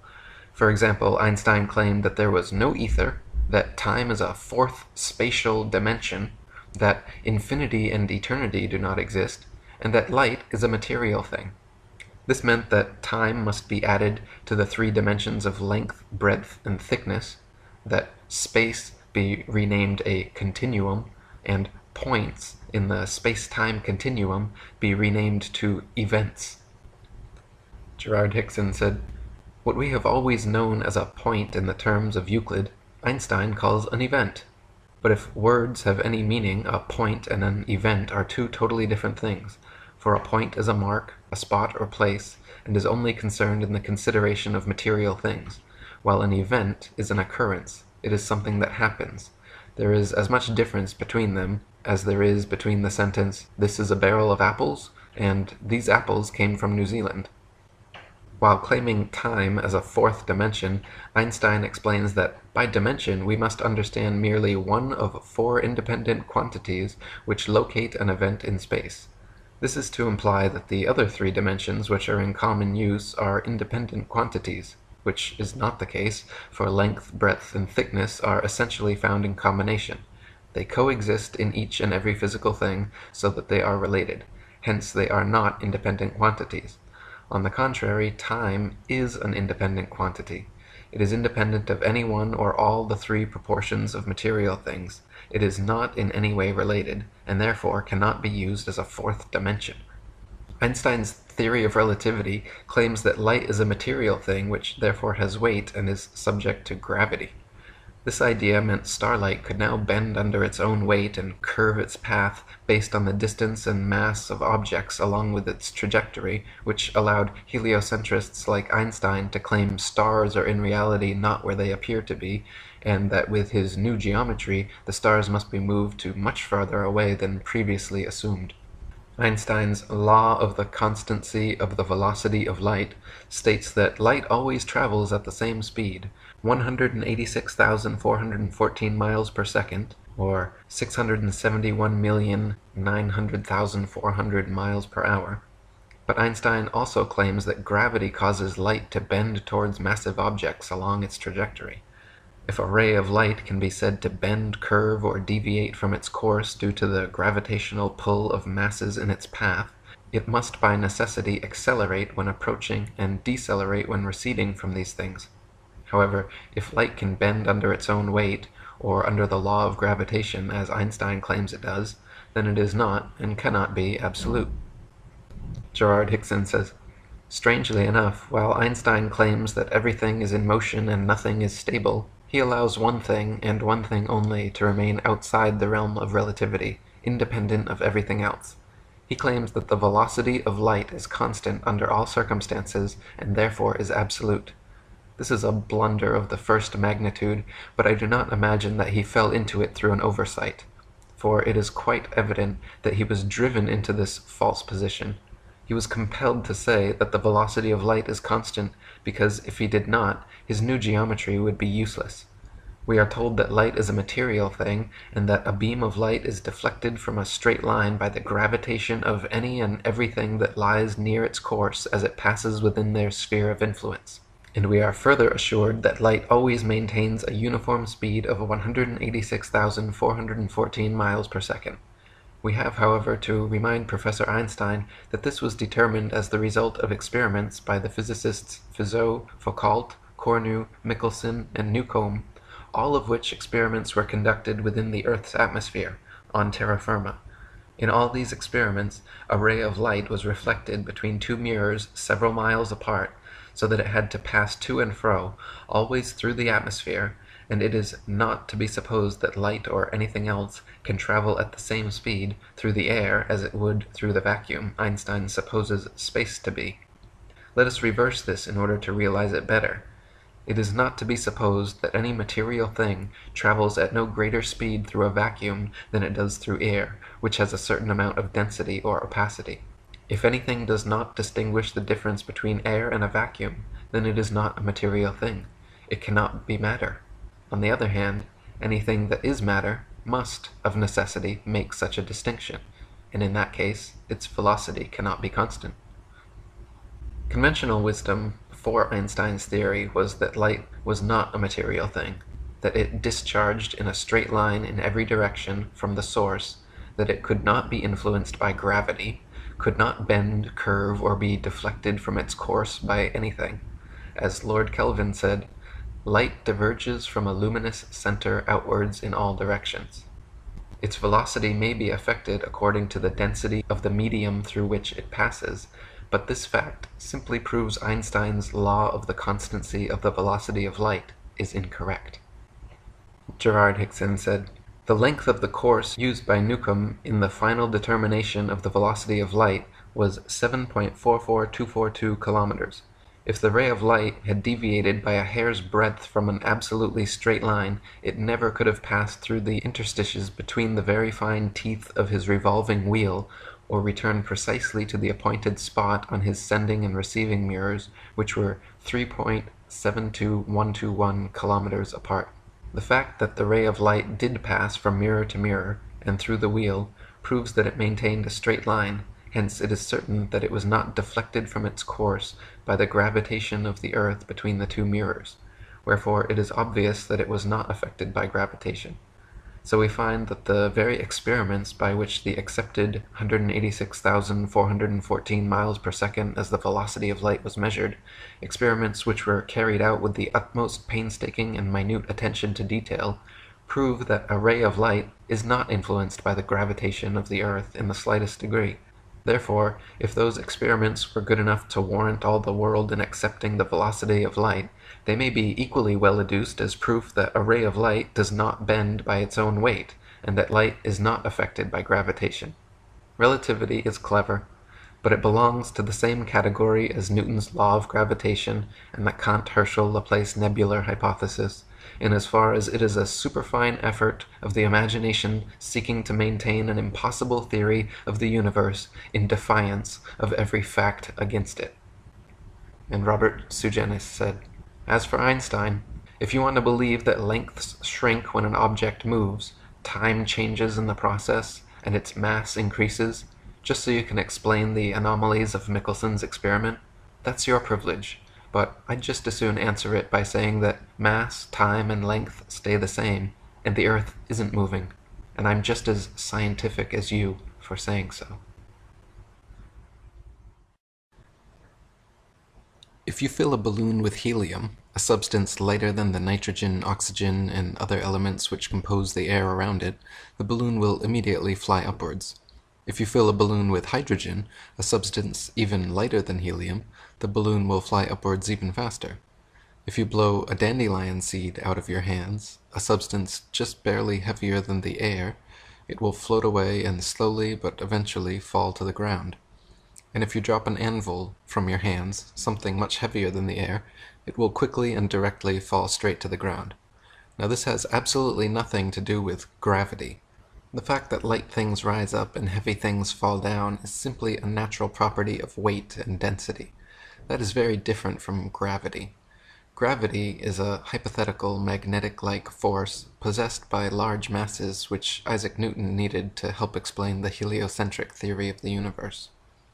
Lady Blunt says, most people in England have either read or heard that Sir Isaac Newton's theory of gravitation was originated by his seeing an apple fall to the earth from a tree in his garden.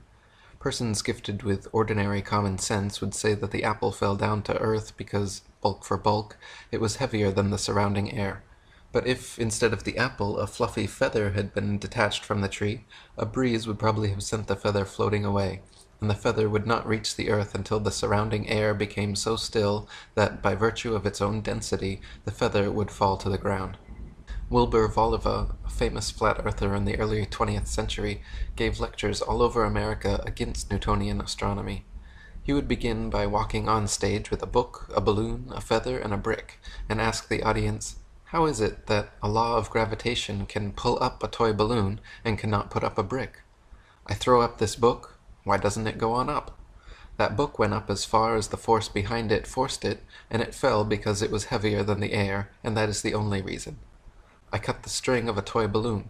It rises, gets to a certain height, and then it begins to settle. I take this brick and a feather. I blow the feather. Yonder it goes. Finally, it begins to settle and comes down.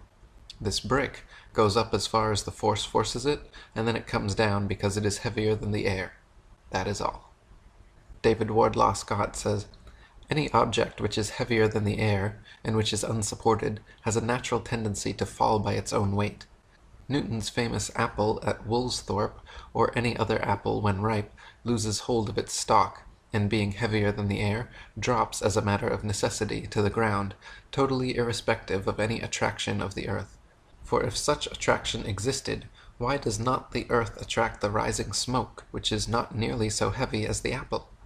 The answer is simple, because the smoke is lighter than the air, and therefore does not fall but ascends. Gravitation is only a subterfuge employed by Newton in his attempt to prove that the earth revolves around the sun, and the quicker it is relegated to the tomb of all the Capulets, the better will it be for all classes of society." Thomas Winship says, "The law of gravitation is said by the advocates of the Newtonian system of astronomy to be the greatest discovery of science, and the foundation of the whole of modern astronomy. If, therefore, it can be shown that gravitation is a pure assumption, and an imagination of the mind only, that it has no existence outside of the brains of its expounders and advocates, the whole of the hypothesis of this modern so-called science fall to the ground as flat as the surface of the ocean, and this most exact of all sciences, this wonderful feat of the intellect, becomes at once the most ridiculous superstition and the most gigantic imposture to which ignorance and credulity could ever be exposed." Einstein's theory of relativity and the entire heliocentric model of the universe hinge upon Newton's law of gravitation. Heliocentrists claim that the sun is the most massive object in the heavens, more massive even than the earth, and therefore the earth and other planets, by law, are caught up in the sun's gravity and forced to orbit perpetual circles and ellipses around it. They claim that gravity also somehow allows people, buildings, the oceans, and all of nature to exist on the underside of their ball earth without falling off. Now, even if gravity did exist, why would it cause both planets to orbit the sun and people to stick to the earth? Gravity should either cause people to float in suspended circular orbits around the Earth, or it should cause the Earth to be pulled and crashed into the Sun. What sort of magic is gravity that it can glue people's feet to the ball Earth while causing Earth itself to revolve ellipses around the Sun? The two effects are very different, yet the same cause is attributed to both. Furthermore, this magnetic-like attraction of massive objects gravity is purported to have can be found nowhere in the natural world. There is no example in nature of a massive sphere or any other shaped object which, by virtue of its mass alone, causes smaller objects to stick to or orbit around it. There is nothing on Earth massive enough that it can be shown to cause even a dust bunny to stick to or orbit around it. Try spinning a wet tennis ball or any other spherical object with smaller things placed on its surface, and you will find that everything falls or flies off and nothing sticks to or orbits around it. To claim the existence of a physical law without a single practical evidential example is hearsay, not science. Lady Blunt and Albert Smith wrote, "That bodies in some instances are seen to approach each other is a fact, but that their mutual approach is due to an attraction or pulling process on the part of these bodies is, after all, a mere theory. Hypotheses may sometimes be admissible, but when they are invented to support other hypotheses, they are not only to be doubted, but discredited and discarded. The hypothesis of a universal force called gravitation is based upon, and was indeed invented with a view to support another hypothesis, namely that the earth and sea together make up a vast globe whirling away through space, and therefore needing some force or forces to guide it in its mad career, and so control it as to make it conform to what is called its annual orbit round the sun. The theory, first of all, makes the earth to be a globe, then not a perfect globe, but an oblate spheroid, flattened at the poles, then more oblate, until it was in danger of becoming so flattened that it would be like a cheese, and passing over minor variations of form, we are finally told that the earth is pear-shaped, and that the ellipsoid has been replaced by an apoid. What shape it may assume next, we cannot tell. It will depend upon the whim or fancy of some astute and speculating scientist.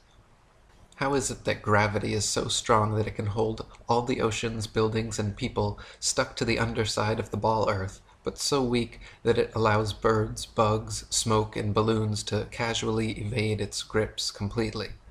How is it that gravity holds our bodies clung to the underside of a ball Earth, but yet we can easily raise our legs and arms, walk or jump, and feel no such constant downward pulling force? How is it that gravity can cause planets to revolve elliptical orbits around a single center of attraction? Ellipses by nature require two foci, and the force of gravitation would have to regularly increase and decrease to keep planets in constant orbit and prevent pulling them into direct collision courses. Thomas Winship says that the sun's path is an exact circle for only about 4 periods in a year, and then of only a few hours at the equinoxes and solstices, completely disproves the might have been of circular gravitation, and by consequence all of gravitation. If the sun were of sufficient power to retain the earth in its orbit when nearest the sun, when the earth arrived at that part of its elliptical path farthest from the sun, the attractive force, unless very greatly increased, would be utterly incapable of preventing the earth rushing away into space in a right line forever, as astronomers say.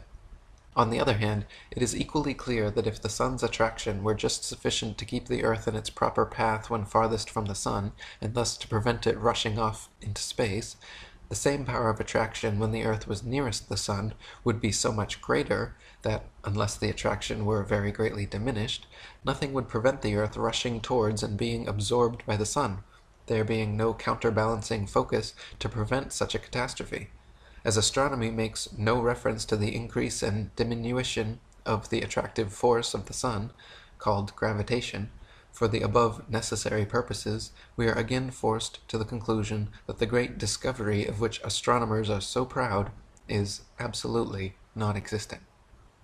And Ed Crossland says, We are asked by the Newtonian to believe that the action of gravitation, which we can easily overcome by the slightest exercise of volition in raising a hand or foot, is so overwhelmingly violent when we lose our balance and fall a distance of a few feet, that this force, which is imperceptible under usual conditions, may, under extraordinary circumstances, cause the fracture of every limb we possess.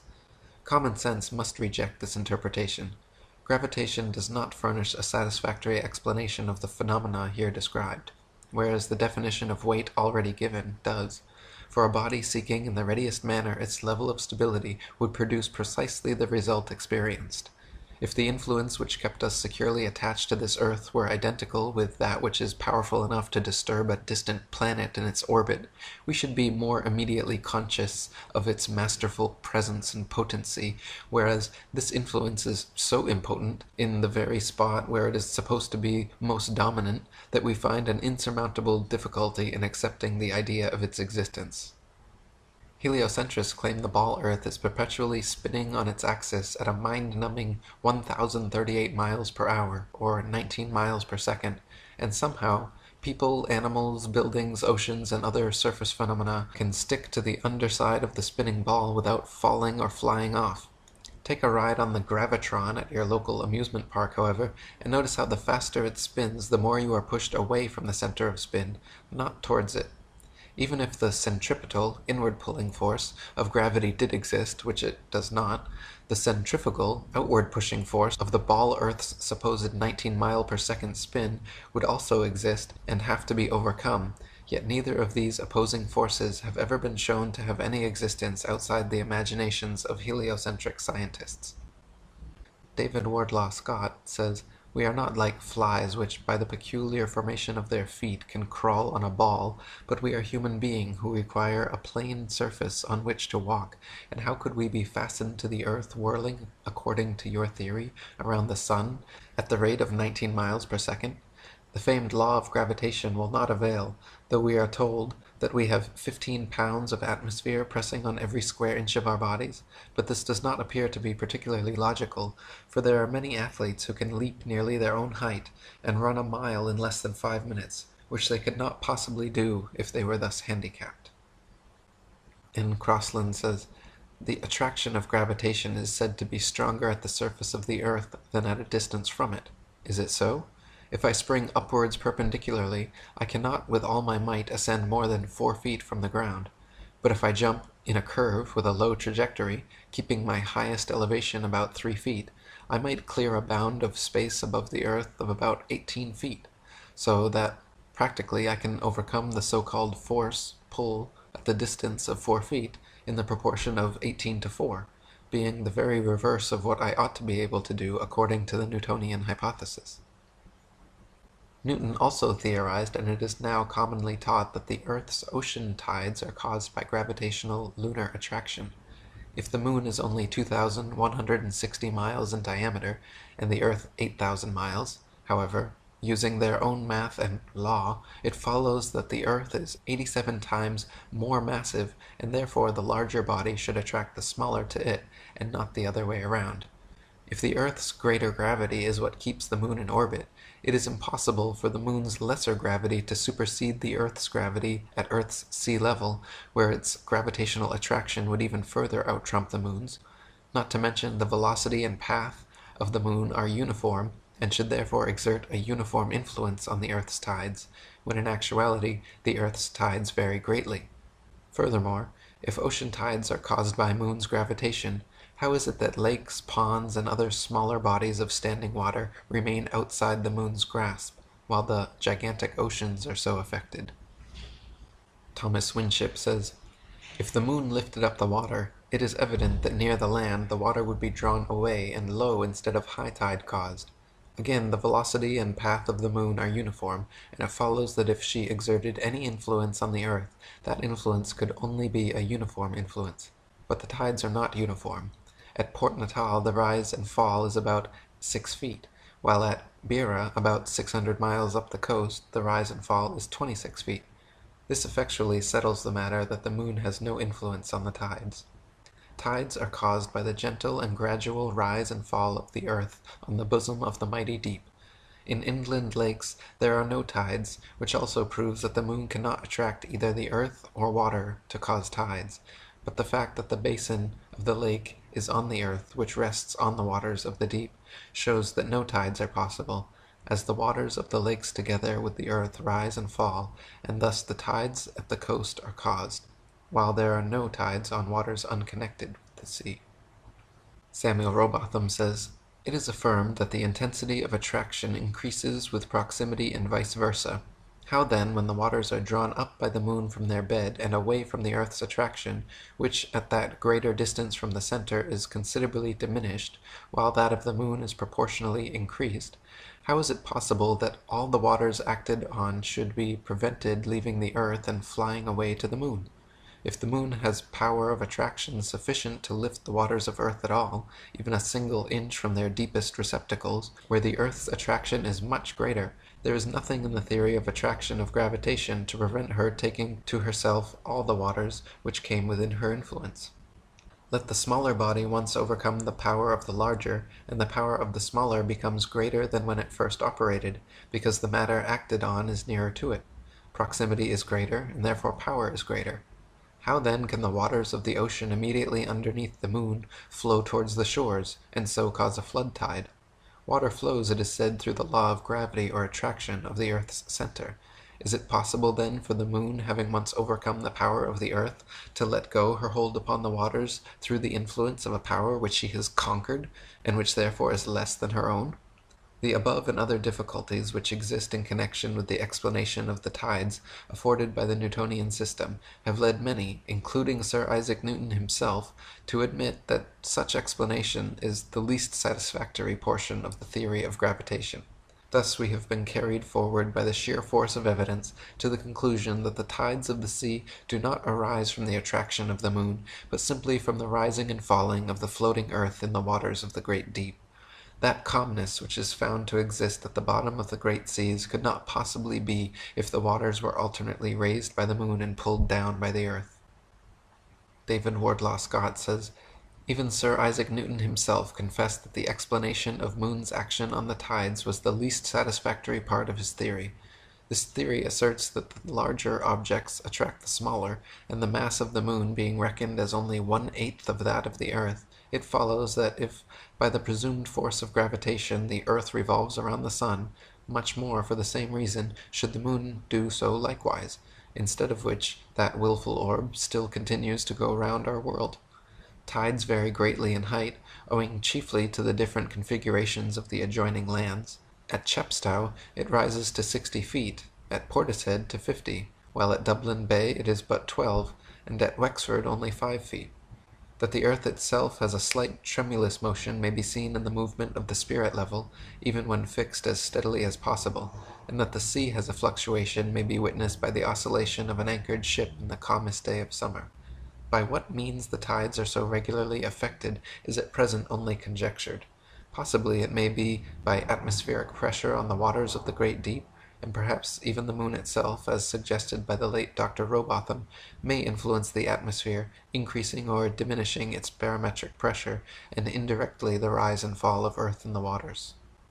Samuel Rowbotham says, "Bearing this fact in mind, that there exists a continual pressure of the atmosphere upon the earth, and associating it with the fact that the earth is a vast plain stretched out upon the waters, and it will be seen that it must of necessity slightly fluctuate or slowly rise and fall in the water. As by the action of the atmosphere the earth is slowly depressed, the water moves towards the receding shore and produces the flood tide, and when by the reaction of the resisting ocean medium the earth gradually ascends and the waters recede, and the ebb tide is produced. This is the general cause of tides. Whatever peculiarities are observed, they may be traced to the reaction of channels, bays, headlands, and other local causes. That the earth has a vibratory or tremulous motion, such as must necessarily belong to a floating and fluctuating structure, is abundantly proved by the experience of astronomers and surveyors. If a delicate spirit level be firmly placed upon a rock or upon the most solid foundation which it is possible to construct, the very curious phenomenon will be observed of constant change in the position of the air bubble. However carefully the level may be adjusted and the instrument protected from the atmosphere, The bubble will not maintain its position many seconds together. A somewhat similar influence has been noticed in astronomical observatories, where instruments of the best construction and placed in the most approved positions cannot always be relied upon without occasional readjustment. In the past several decades, NASA has shown video of astronauts supposedly in low Earth orbit experiencing complete weightlessness or zero gravity. How is this weightless effect achieved if gravity doesn't exist? As it turns out, for the past several decades, NASA, together with Boeing, have been perfecting so-called zero-G planes and zero-G maneuvers, which are able to produce weightlessness at any altitude. Aboard modified Boeing 727s, specially trained pilots perform aerobatic maneuvers known as parabolas. Planes climb with a pitch angle of 45 degrees using engine thrust and elevator controls. Then, when maximum height is reached, the craft is pointed downward at high speed. The period of weightlessness begins while ascending and lasts all the way up and over the parabola until reaching a downward pitch angle of 30 degrees, at which point the maneuver is repeated. Therefore, all NASA's footage of astronauts aboard space shuttles or the International Space Station can be easily hoaxed and simulated in Earth atmosphere aboard a zero-G plane. In fact, watching footage of zero-G plane flights alongside footage of NASA astronauts, supposedly floating around their space shuttles and space stations, no observable difference can be seen between the two. Astronomers claim to have measured all the planets' distances, shapes, orbits, weights, relative positions, and times of revolution, all based on the law of gravitation, and without gravity, their entire cosmology folds under its own weight. Without gravity, people cannot stand upside down on a ball Earth. Without gravity, the Earth and planets cannot be revolving around the Sun. Without Newtonian gravitation, Einsteinian relativity, Copernican heliocentricity, and the entire Big Bang Ball Earth mythos cannot exist and falls to pieces. Gravity, both metaphorically and quite literally, just does not hold any water, not as a sound theory of cosmology, and not as a law supposedly responsible for holding in the world's oceans. William Carpenter says, "Man's experience tells him that he is not constructed like the flies that can live and move upon the ceiling of a room with as much safety as on the floor, and since the modern theory of a planetary Earth necessitates a crowd of theories to keep company with it, and one of them is that men are really bound to the Earth by a force which fastens them to it like needles round a spherical lodestone, a theory perfectly outrageous and opposed to all human experience, it follows that unless we can trample upon common sense and ignore the teachings of experience, we have an evident proof that Earth is not a globe. If we could, after our minds had once been opened to the light of truth, conceive of a globular body on the surface of which human beings could exist, the power, no matter by what name it be called, that would hold them on would then necessarily have to be so constraining and cogent that they could not live. The waters of the oceans would have to be a solid mass, for motion would be impossible. But we not only exist, but live and move, and the water of the oceans skips and dances like a thing of life and beauty. This is a proof that the Earth is not a globe." Gerard Hickson said, "Nearly 100 years ago Kepler suggested that some kind of unknown force must hold the Earth and the heavenly bodies in their places, and now Sir Isaac Newton, the greatest mathematician of his age, took up the idea and built the law of gravitation. The name is derived from the Latin word gravis, which means heavy, having weight, while the law of gravitation is defined as that mutual action between masses of matter by virtue of which every such mass tends toward every other with a force varying directly as the product of the masses and inversely as the square of their distances apart. Reduced to simplicity, gravitation is said to be that which attracts everything towards every other thing. That does not tell us much, and yet the little it does tell us is not true, for a thoughtful observer knows very well that everything is not attracted towards every other thing. The definition implies that it is a force, but it does not say so, for that phrase mutual action is ambiguous and not at all convincing. Gabrielle Henriette says, "The system of gravitation which makes the sun the moving center of the universe, the awkward principles of which are anything but certain since they apply to invisible circumstances so that they cannot be checked, is here replaced by the old geocentric system universally accepted until the 17th century, in view, of course, of its undisputable obviousness, and in which the Earth, in a state of immobility and surrounded by the planets visibly moving round it, including the Sun, is at the center of our universe. These two facts, which explain almost everything, are firstly the positive existence above the Earth of a solid dome constituting the sky, and secondly the non-material nature of the planets and constellations, which are not physical masses, but merely luminous manifestations without substance. These are the two circumstances which lead today to the fundamental transformation of astronomy. And Professor Bernstein, in his letters to the British Association, writes, "The theory that motions are produced through material attraction is absurd. Attributing such a power to mere matter, which is passive by nature, is a supreme illusion. It is a lovely and easy theory to satisfy any man's mind, but when the practical test comes, it falls all to pieces and becomes one of the most ridiculous theories to common sense and judgment ever conceived." Many people think that modern astronomy's ability to accurately predict lunar and solar eclipses is a result and proof positive of the heliocentric theory of the universe. The fact of the matter, however, is that eclipses have been accurately predicted by cultures worldwide for thousands of years before the heliocentric ball Earth was even a glimmer in Copernicus's imagination. Ptolemy, in the 1st century AD, accurately predicted eclipses for 600 years on the basis of a flat, stationary Earth with equal precision as anyone living today. All the way back in 600 BC, Thales accurately predicted an eclipse which ended the war between the Medes and the Lydians. Eclipses happen regularly, with precision, in 18-year cycles, so regardless of geocentric or heliocentric, flat or globe Earth cosmologies, eclipses can be accurately calculated independent of such factors. Samuel Rowbotham said, "Those who are unacquainted with the methods of calculating eclipses and other phenomena are prone to look upon the correctness of such calculations as powerful arguments in favor of the doctrine of the Earth's rotundity and the Newtonian philosophy generally. One of the most pitiful manifestations of ignorance of the true nature of theoretical astronomy is the ardent inquiry so often made, 'How is it possible for that system to be false which enables its professors to calculate to a second of time both solar and lunar eclipses for hundreds of years to come?' The supposition that such calculations are an essential part of the Newtonian or any other theory is entirely gratuitous and exceedingly fallacious and misleading. Whatever theory is adopted, or if all theories are discarded, the same calculations can be made." Gerard Hickson said, "The Chaldeans used to predict the eclipses 3,000 years ago with a degree of accuracy that is only surpassed by seconds in these days, because we have wonderful clocks which they had not. Yet they had an entirely different theory of the universe than we have. The fact is that eclipses occur with a certain exact regularity, just as Christmas and birthdays do, every so many years, days, and minutes, so that anyone who has the records of the eclipses of thousands of years can predict them as well as the best astronomers without any knowledge of their cause."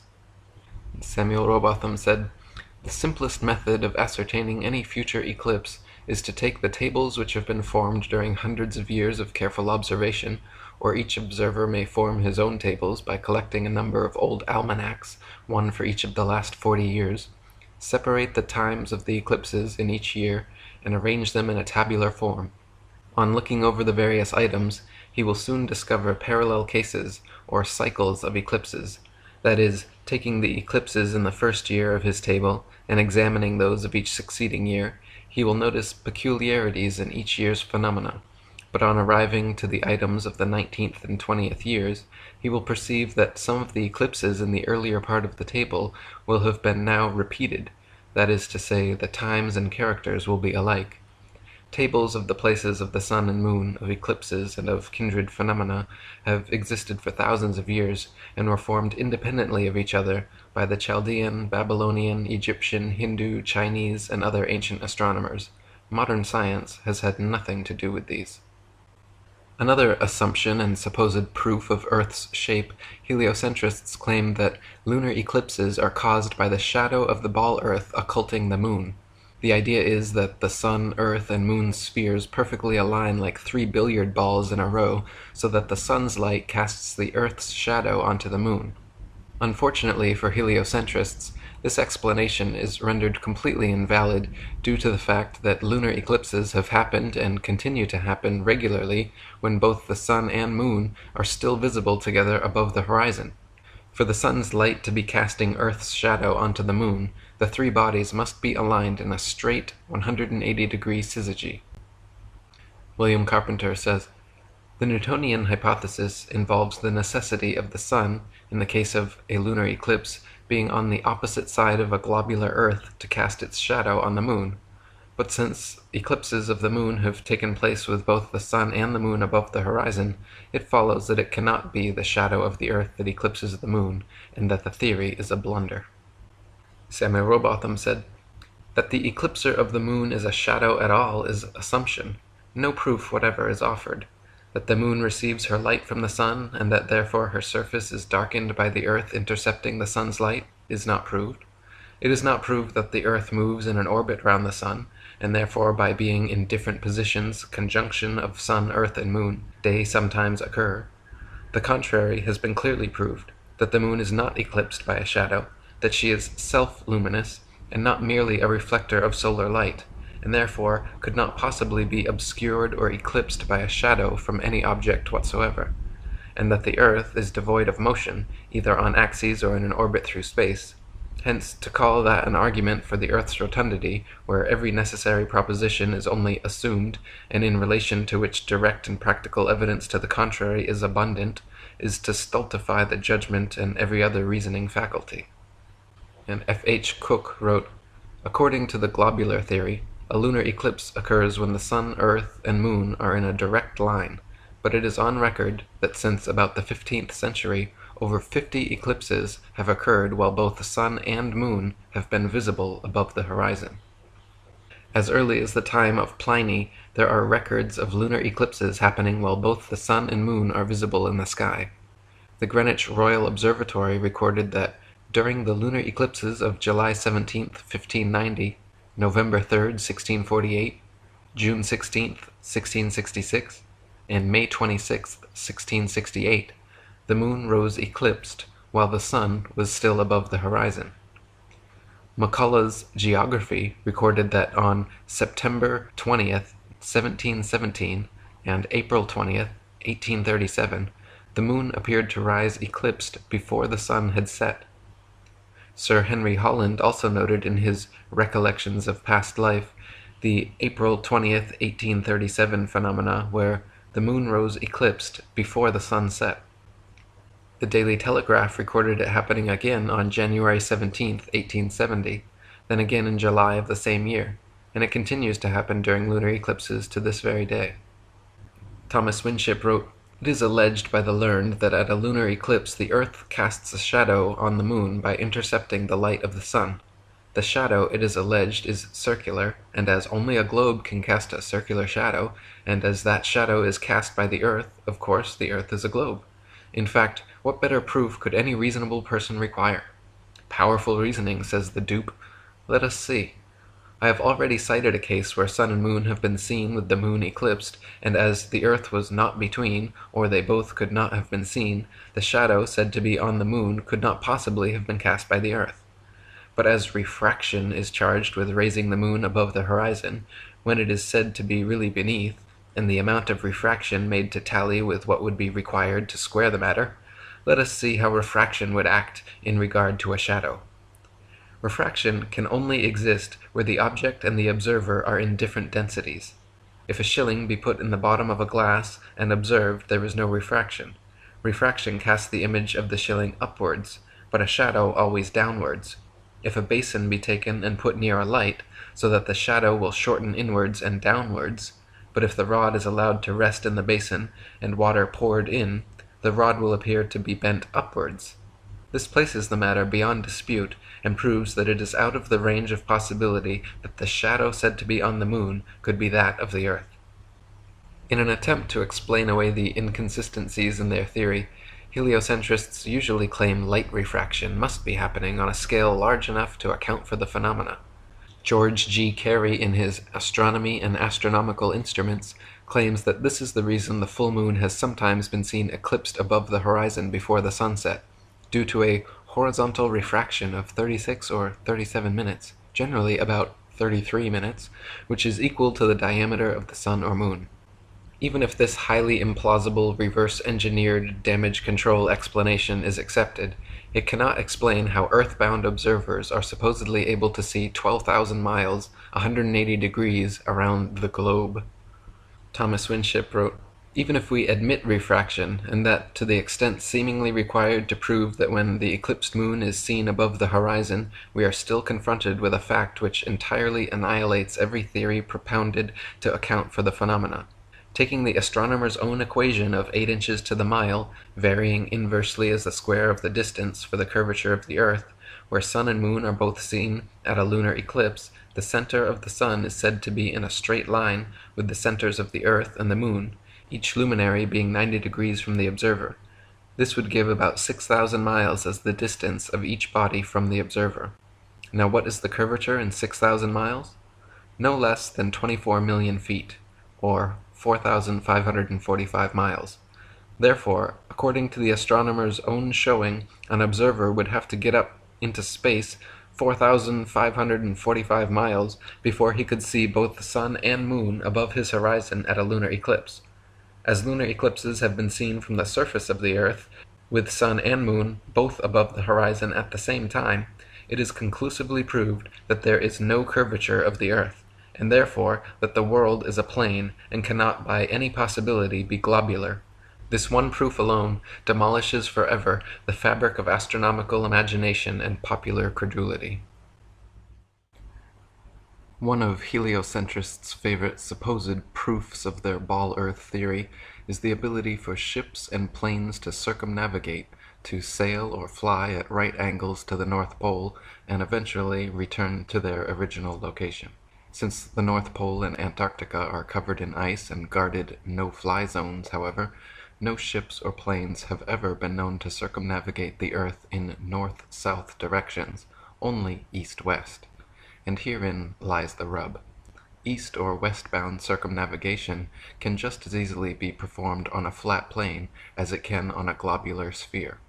Just as a compass can place its center point on a flat piece of paper and trace a circle either way around the pole, so can a ship or plane circumnavigate a flat Earth.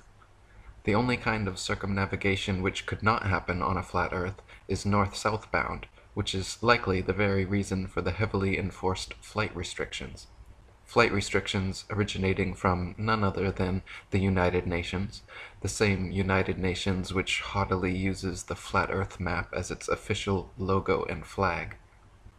David Wardlaw Scott says, "Circular sailing no more proves the world to be a globe than an equilateral triangle.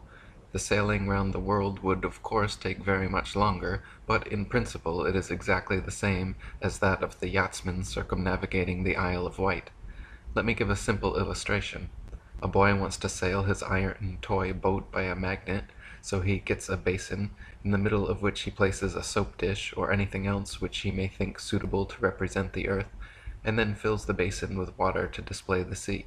He puts his boat and draws it by the magnet round his little world, but the boat never passes over the rim to sail under the basin, as if that were globular, instead of being simply circular. So is it in this world of ours.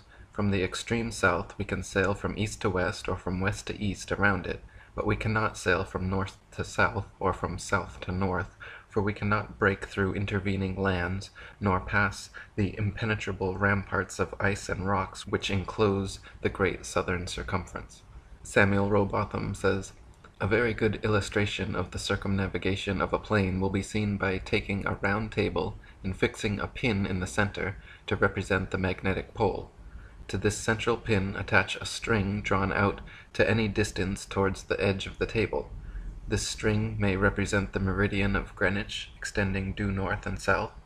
If now a pencil or other object is placed across or at right angles to the string, at any distance between the center and the circumference of the table, it will represent a vessel standing due east and west. Now move the pencil and the string together in either direction, and it will be seen that by keeping the vessel or pencil square to the string, it must of necessity describe a circle round the magnetic center and return to the starting point in the opposite direction to that in which it first sailed. So the ball earther's logical argument is that only a globe can be circumnavigated, the earth has been circumnavigated, and therefore the earth is a globe. This is indeed a logical modus ponens statement, but the conclusion is rendered invalid because the first premise, that only a globe can be circumnavigated, is categorically false. Another similarly logical but unsound argument ball earthers make is that only on a globe would one gain or lose time when sailing or flying east or west. Time is gained or lost when sailing or flying east or west, and therefore the earth is a globe. Again, the logical conclusion is rendered invalid, and the argument unsound because the first premise is incorrect. The same effect would be experienced on a stationary flat earth as it would on a spinning ball earth. William Carpenter says, "The sun, as he travels round over the surface of the earth, brings noon to all places on the successive meridians which he crosses. His journey being made in a westerly direction, places east of the sun's positions have had their noon, whilst places to the west of the sun's position have still yet to get it. Therefore, if we travel easterly, we arrive at those parts of the earth where time is more advanced. The watch in our pocket has to be put on, or we may be said to gain time. If, on the other hand, we travel westerly, we arrive at places where it is still morning, the watch has to be put back, and it may be said that we lose time. But if we travel easterly so as to cross the 180th meridian, there is a loss there of a day, which will neutralize the gain of a whole circumnavigation. And if we travel westerly and cross the same meridian, we experience the gain of a day, which will compensate for the loss during a complete circumnavigation in that direction. The fact of losing or gaining time in sailing round the world, then instead of being evidence of the earth's rotundity as it is imagined to be, is in its practical exemplification an everlasting proof that the earth is not a globe."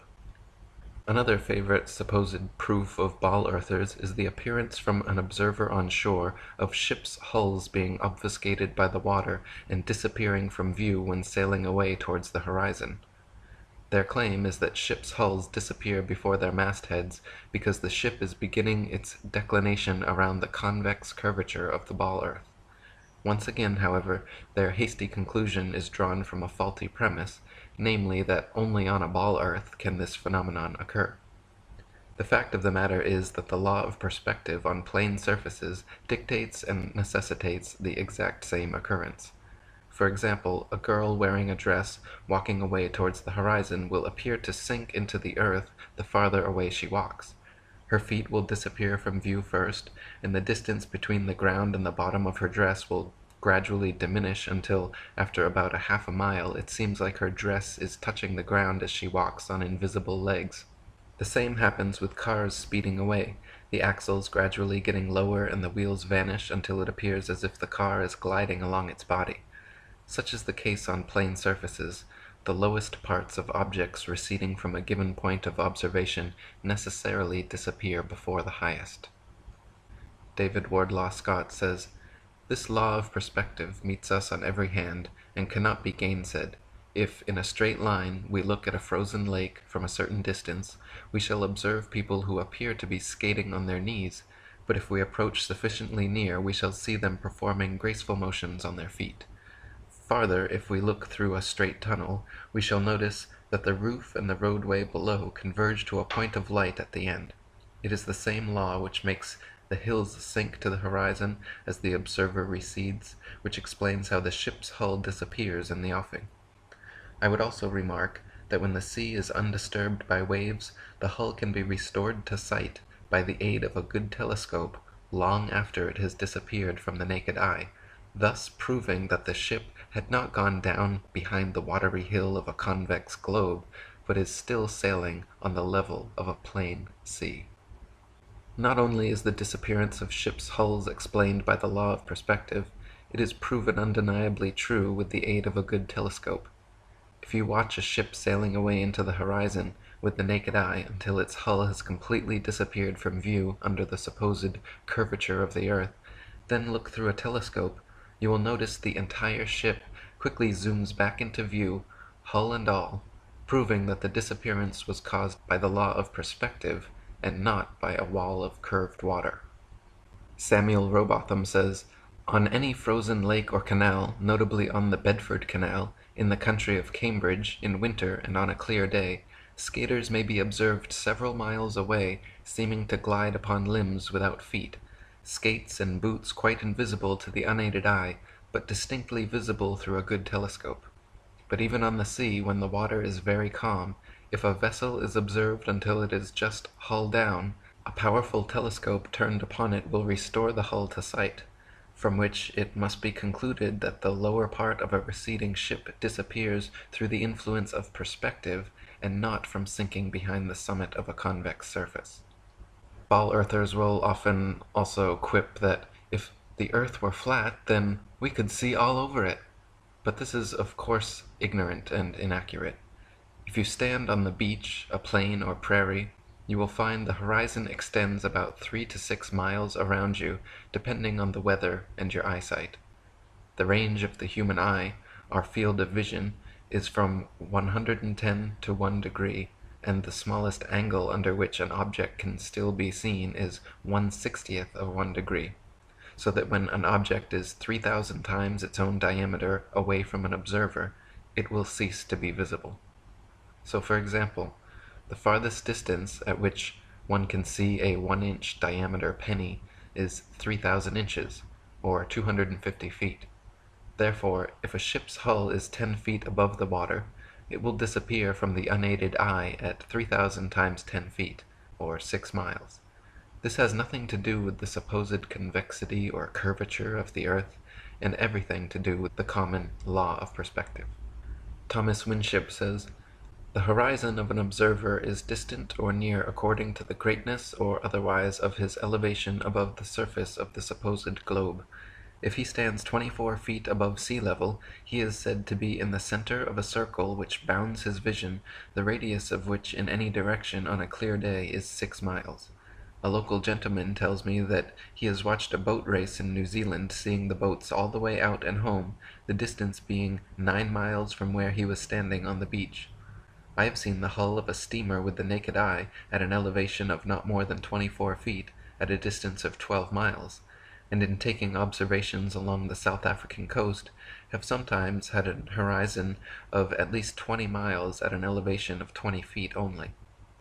The distance of the horizon, or vanishing point, where the sky appears to touch the earth and sea, is determined largely by the weather, and, when that is clear, by the power of our vision. This is proved by the fact that the telescope will increase the distance of the horizon very greatly, and bring objects into view which are entirely beyond the range of vision of the unaided eye. But as no telescope can pierce a segment of water, the legitimate conclusion we are forced to arrive at is that the surface of water is level, and that therefore the shape of the world cannot be globular, and on such a flat or level surface, the greater the elevation of the observer, the longer will his range of vision be, and thus the farther he can see." Samuel Rowbotham says, "On the shore near Waterloo, a few miles to the north of Liverpool, a good telescope was fixed. At an elevation of 6 feet above the water, it was directed to a large steamer just leaving the River Mersey and sailing out to Dublin. Gradually the masthead of the receding vessel came nearer to the horizon, until at length, after more than 4 hours had elapsed, it disappeared. The ordinary rate of sailing of the Dublin steamers was fully 8 miles an hour, so that the vessel would be at least 32 miles distant when the masthead came to the horizon.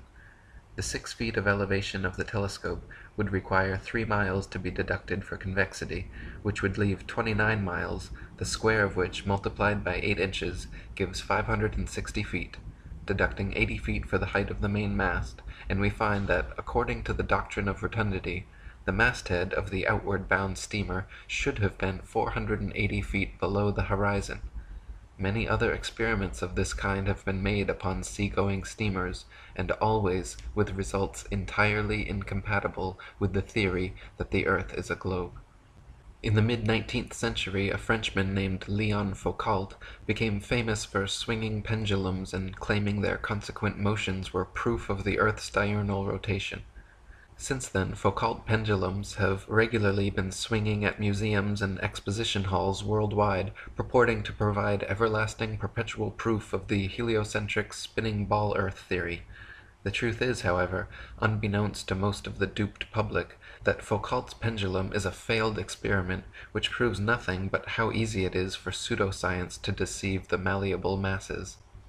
Lady Blunt says, "This pendulum, modern scientists tell us, affords a visible proof that we are living on a whirling globe, which, according to a work on science, now before me, is spinning upon its so-called axis at the rate of over 1,000 miles an hour at the equator, and in addition to other motions is rushing on an everlasting tour around the sun, the diameter of which is said to be 813,000 miles, and its weight 354,936 times greater than the Earth, from which it is said to be about 93 million miles distant, at the rate of over 1,000 miles per minute.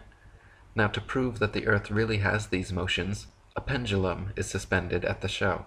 The showman sets motion, and bids the gaping world of thoughtless men and women to behold a proof that we are living on a whirling globe which is rushing away through space." William Carpenter says, "Astronomers have made experiments with pendulums which have been suspended from the interior of high buildings, and have exulted over the idea of being able to prove the rotation of the Earth on its axis by the varying direction taken by the pendulum over a prepared table underneath, asserting that the table moved round under the pendulum, instead of the pendulum shifting and oscillating in different directions over the table. But, since it has been found that, as often as not, the pendulum went round the wrong way for the rotation theory, chagrin has taken place of exultation, and we have a proof of the failure of astronomers in their efforts to substantiate their theory." So to begin with, Foucault's pendulums do not uniformly swing in any one direction. Sometimes they rotate clockwise, and sometimes counterclockwise. Sometimes they fail to rotate, and sometimes they rotate far too much. Scientists who have repeated variations of the experiment have conceded time and again that, quote, "it was difficult to avoid giving the pendulum some slight lateral bias at starting." The behavior of the pendulum actually depends on 1. The initial force beginning its swing, and 2. The ball and socket joint used, which most readily facilitates circular motion over any other. The supposed rotation of the Earth is completely inconsequential and irrelevant to the pendulum's swing. If the alleged constant rotation of the Earth affected pendulums in any way, then there should be no need to manually start pendulums in motion. If Earth's diurnal rotation caused the 360-degree uniform diurnal rotation of pendulums, then there should not exist a stationary pendulum anywhere on Earth. Samuel Rowbotham says, "First, when a pendulum constructed according to the plan of Mr. Foucault is allowed to vibrate, its plane of vibration is often variable. Not always. The variation, when it does occur, is not uniform, is not always the same in the same place, nor always the same either in its rate or velocity, or in its direction. It cannot therefore be taken as evidence, for that which is inconstant cannot be used in favor of or against any given proposition. It therefore is not evidence and proves nothing. Secondly, if the plane of vibration is observed to change, where is the connection between such change and the supposed motion of the Earth? What principle of reasoning guides the experimenter to the conclusion that it is the Earth which moves underneath the pendulum, and not the pendulum which moves over the Earth? What logical right or necessity forces one conclusion in preference to the other? Thirdly, why was not the peculiar arrangement of the point of suspension of the pendulum specially considered in regards to its possible influence upon the plane of oscillation? Was it not known, or was it overlooked, or was it in the climax of theoretical revelry ignored that a ball and socket joint is one which facilitates circular motion more readily than any other? Lady Blunt says, "We believe, with all due deference to the pendulum and its proprietor, that it proves nothing but the craftiness of the inventor, and we can only describe the show and showman as deceptions. A thing so childish as this pendulum proof that it can only be described as one of the most simple and ridiculous attempts to gull the public that has ever been conceived. It has been said that the pendulum experiment proves the rotation of the Earth, but this is quite impossible, for one pendulum turns one way, and sometimes another pendulum turns in the opposite direction. Now we ask, does the Earth rotate in opposite directions at different places at one and the same time? We should like to know. Perhaps the experimenters will kindly enlighten us on this point. If the Earth had the terrible motions attributed to it, there would be some sensible effects of such motions, but we neither feel the motion, see it, nor hear it, and how people can stand watching the pendulum vibrate and think that they are seeing a proof of the motions of the Earth almost passes comprehension. They are, however, brought up to believe it, and it is thought to be scientific to believe what the astronomers teach. Also in the mid-19th century, another Frenchman named Gaspard Gustave Coriolis performed several experiments showing the effect of kinetic energy on rotating systems, which have ever since become mythologized as proof of the heliocentric theory. The Coriolis effect is often said to cause sinks and toilet bowls in the northern hemisphere to drain spinning in one direction, while in the southern hemisphere causing them to spin the opposite way, thus providing proof of the spinning ball Earth. Once again, however, just like Foucault's pendulums spinning either which way, sinks and toilets in the northern and southern hemisphere do not constantly spin in any one direction. Sinks and toilets in the very same household are often found to spin in opposite directions, depending entirely upon the shape of the basin and the angle of the water's entry, not the supposed rotation of the Earth. Jennifer Horton wrote, "While the premise makes sense that the Earth's eastward spin would cause the water in a toilet bowl to spin as well, in reality the force and speed at which the water enters and leaves the receptacle is much too great to be influenced by something as minuscule as a single 360-degree turn over the span of a day. When all is said and done, the Coriolis effect plays no larger a role in toilet flushes than it does in the revolution of CDs in your stereo. The things that really determine the direction in which water leaves your toilet or sink are the shape of the bowl and the angle at which the liquid initially enters the bowl." The Coriolis effect is also said to affect bullet trajectories and weather patterns as well, supposedly causing most storms in the northern hemisphere to rotate counterclockwise and most storms in the southern hemisphere to rotate clockwise, to cause bullets from long-range guns to tend towards the right of the target in the northern hemisphere and to the left in the southern hemisphere. Again, however, the same problems remain. Not every bullet and not every storm consistently displays the behavior, and therefore cannot reasonably be used as proof of anything. What about the precision of the sight aperture, human error, and wind? What about Michelson, Morley, and Gale's proven motion of the ether's potential effect? Why does the Coriolis effect affect most storms, but not all? If some storms rotate clockwise in the north and counterclockwise in the south, how do those storms escape the Coriolis force? And if the entire Earth's spin is uniform, why should the two hemispheres be affected any differently? Coriolis's effect and Foucault's pendulum are both said to prove the Earth moves beneath our feet, but in reality only prove how easy it can be for wolves in sheep's clothing to pull the wool over our eyes. In my book, Famous Freemasons Exposed, I showed how Nicholas Copernicus, Johannes Kepler, Galileo Galilei, and Isaac Newton, the four forefathers of the globalist heliocentric doctrine, all posed for Masonic portraits, highlighting various symbols and hand signs, denoting their affiliation with the Brotherhood. Galileo poses on a Masonic checkerboard floor, Kepler with the hidden hand sign, and all four of them pose with a Masonic compass and globe while flashing the Masonic M hand sign. Sir Isaac Newton was even knighted by Queen Anne at Trinity's College Masonic Masters Lodge.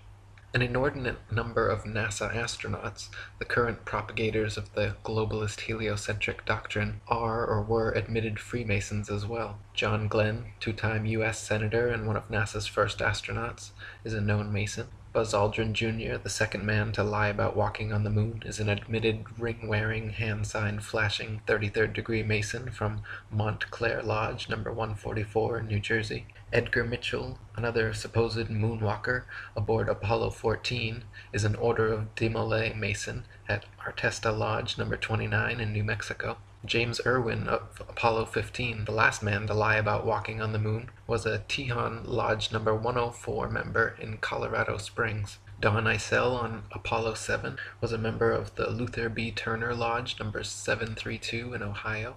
Gordon Cooper aboard Mercury 9 and Gemini 5 was a master mason in Carbondale Lodge number 82 in Colorado. Virgil Grisham on Apollo 1 and 15, Mercury 5 and Gemini 3 was a master mason from Mitchell Lodge number 228 in Indiana.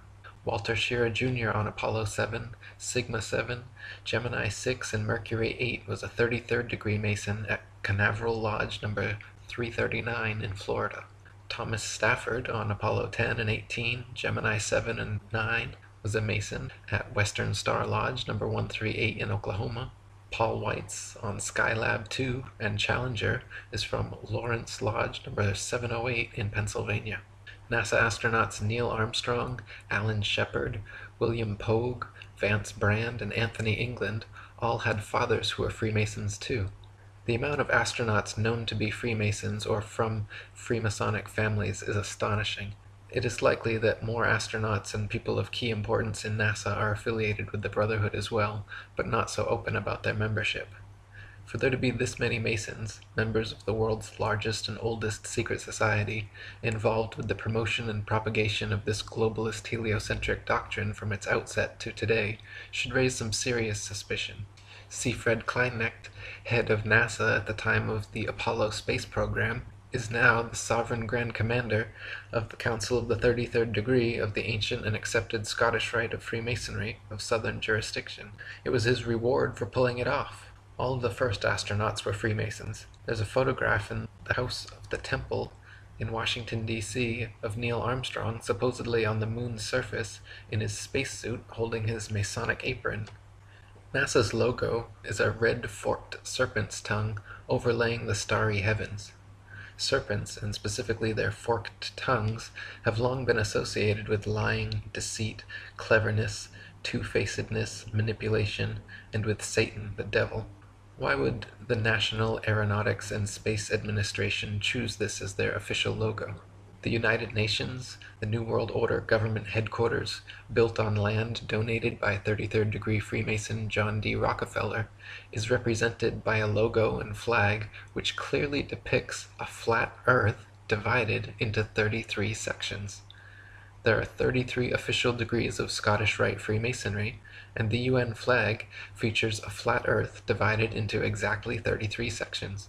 Why would the United Nations founders choose a logo and flag of a flat earth map divided into 33 sections? How is it that C. Fred Kleinecht, the head of NASA, retired and immediately became the head of the 33rd degree of Freemasonry?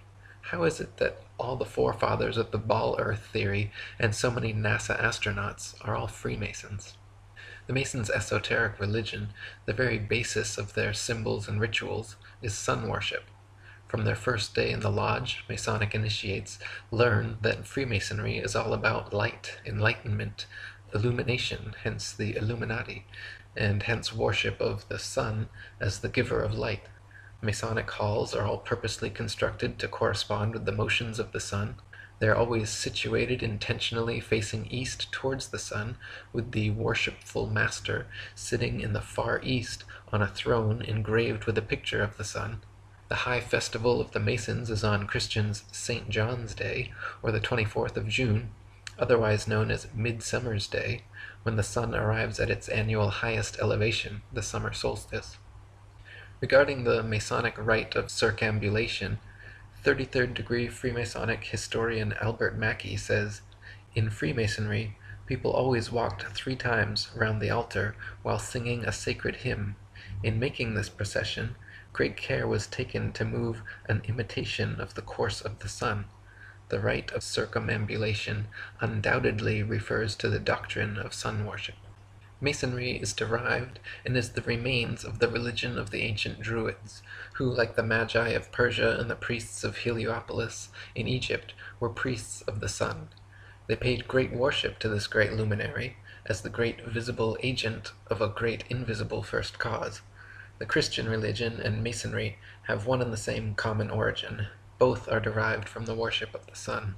The difference between their origin is that the Christian religion is a parody on the worship of the sun, in which they put a man whom they call Christ in place of the sun, and pay him the same adoration which was originally paid to the sun. In Masonry, many of the ceremonies of the Druids are preserved in their original state, at least without any parity. With them, the sun is still the sun, and his image, in the form of the sun, is the great emblematical ornament of Masonic lodges and Masonic dresses. It is the central figure on their aprons, and they wear it also as a pendant on the breast of their lodges and in their processions. The sun, as the great visible agent of the Creator, was the invisible object of the adoration of the Druids. All their religious rites and ceremonies had reference to the apparent progress of the sun through the 12 signs of the zodiac and his influence upon the earth. The Masons adopt the same practices. The roof of their temples or lodges is ornamented with a sun, and the floor is a representation of the variegated face of the earth, either by carpeting or mosaic work. The emblematical meaning of the sun is well known to the enlightened and inquisitive Freemason, and as the real sun is situated in the center of the universe, so the emblematical sun is in the center of real Masonry. Only the scientific Freemason knows the reason why the sun is placed in the center of this beautiful hall, says Thomas Paine in his Origin of Freemasonry. The real reason the sun is placed in the center of Masonic halls is because it represents the core of their 5-century-long heliocentric deception. First, the sun worshippers took us off our ancient natural 13-month lunar calendars and replaced them with unnatural, irregular 12-month Gregorian solar calendars.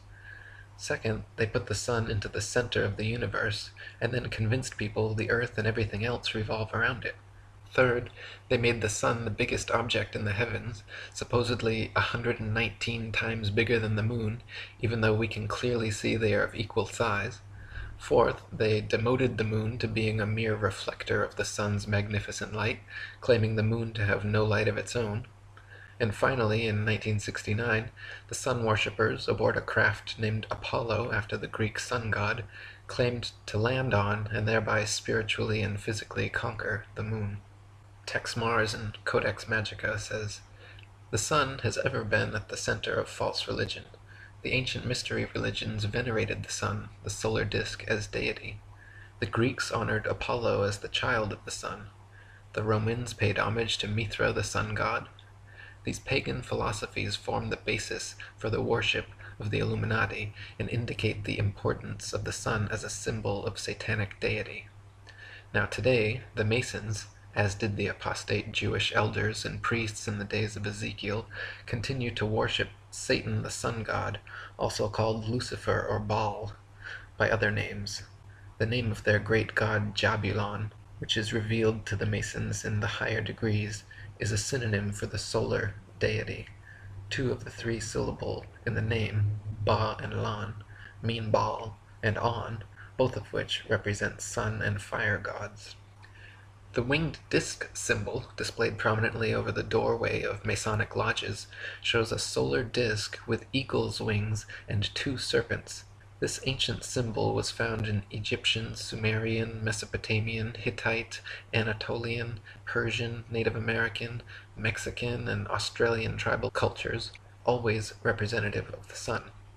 Eagles have also long been associated with the sun, since they fly highest, closest to the sun, and they can stare straight into its light. Roman generals kept golden solar eagles atop their rods as a sign of supremacy over the army. In Egypt, Horus the hawk was always symbolized with the sun over his head. The Native Americans also associated eagles with the sun, such as the Abenaki eagle god Kisosin the Sunbringer. NASA's Apollo 11 mission patch symbol shows an eagle landing on the moon. The Apollo 16 and 17 patches also prominently feature eagles. The Apollo 13 symbol shows 3 horses pulling the sun behind them, which references the ancient Greek legend of Helios, the sun god, traveling across the sky in a chariot drawn by horses. In total, NASA supposedly landed 12 men and 0 women on the moon. Since the moon has always been associated with the feminine and the number 13, the sun associated with the masculine, and number 12, putting 12 men on the moon, once again is symbolic of the Masonic patriarchal brotherhood conquering the divine celestial feminine. This is also the occult reason why Apollo 13 coincidentally had an explosion at 1313 on April 13th. William Cooper in Mystery Babylon said, "To make interstellar travel believable, NASA was created. The Apollo space program foisted the idea that man could travel to and walk upon the moon. Every Apollo mission was carefully rehearsed and then filmed in a large sound stage at the Atomic Energy Commission's top-secret test site in the Nevada desert, and in a secured and guarded sound stage at the Walt Disney Studios, within which was a huge-scale mock-up of the moon. All names, missions, landing sites, and events in the Apollo space program echoed the occult metaphors, rituals, and symbology of the Illuminati's secret religion. The most transparent was the faked explosion of the spacecraft Apollo 13 named Aquarius, New Age, at 13:13 military time on April 13th, 1970. So why do NASA logos feature serpent tongues and eagles? And why are there an excessive number of Mason astronauts? The eagle-winged solar disk symbol with twin serpents found in every Masonic lodge holds the answer. The double-headed eagle is the official symbol of the 33rd degree of Masonry. The 25th degree of Masonry initiates are known as Knights of the Brazen Serpent, and the 28th degree are known as Knights of the Sun.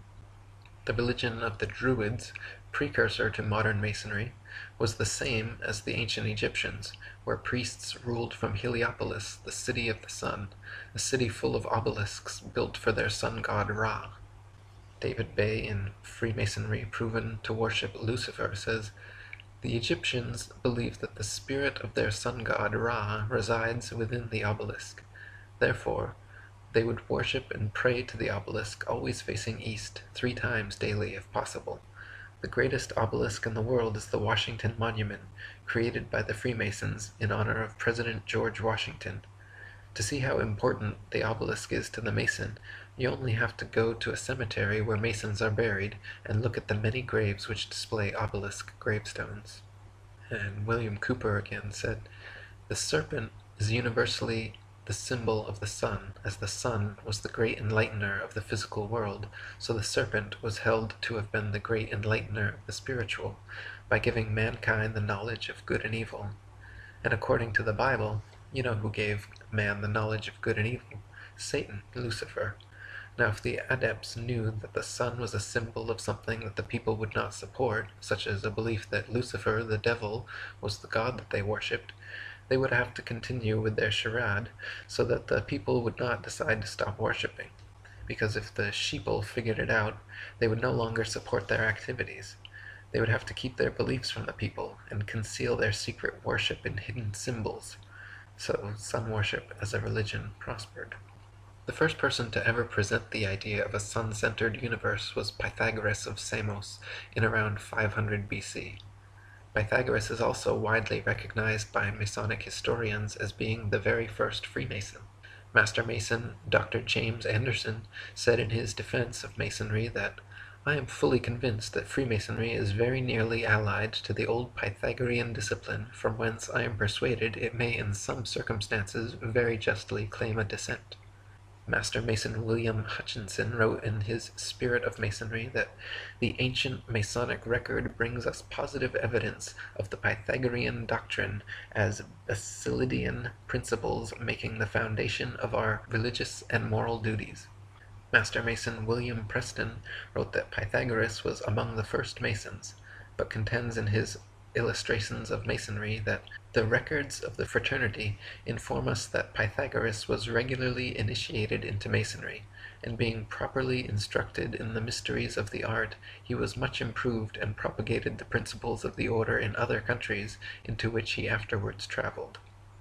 33rd degree Freemasonic historian Albert Mackey, in his Encyclopedia of Freemasonry, wrote that on his return to Europe, Pythagoras established his celebrated school at Crotona, a Dorian colony in the south of Italy, about 529 BC, much resembling that subsequently adopted by the Freemasons.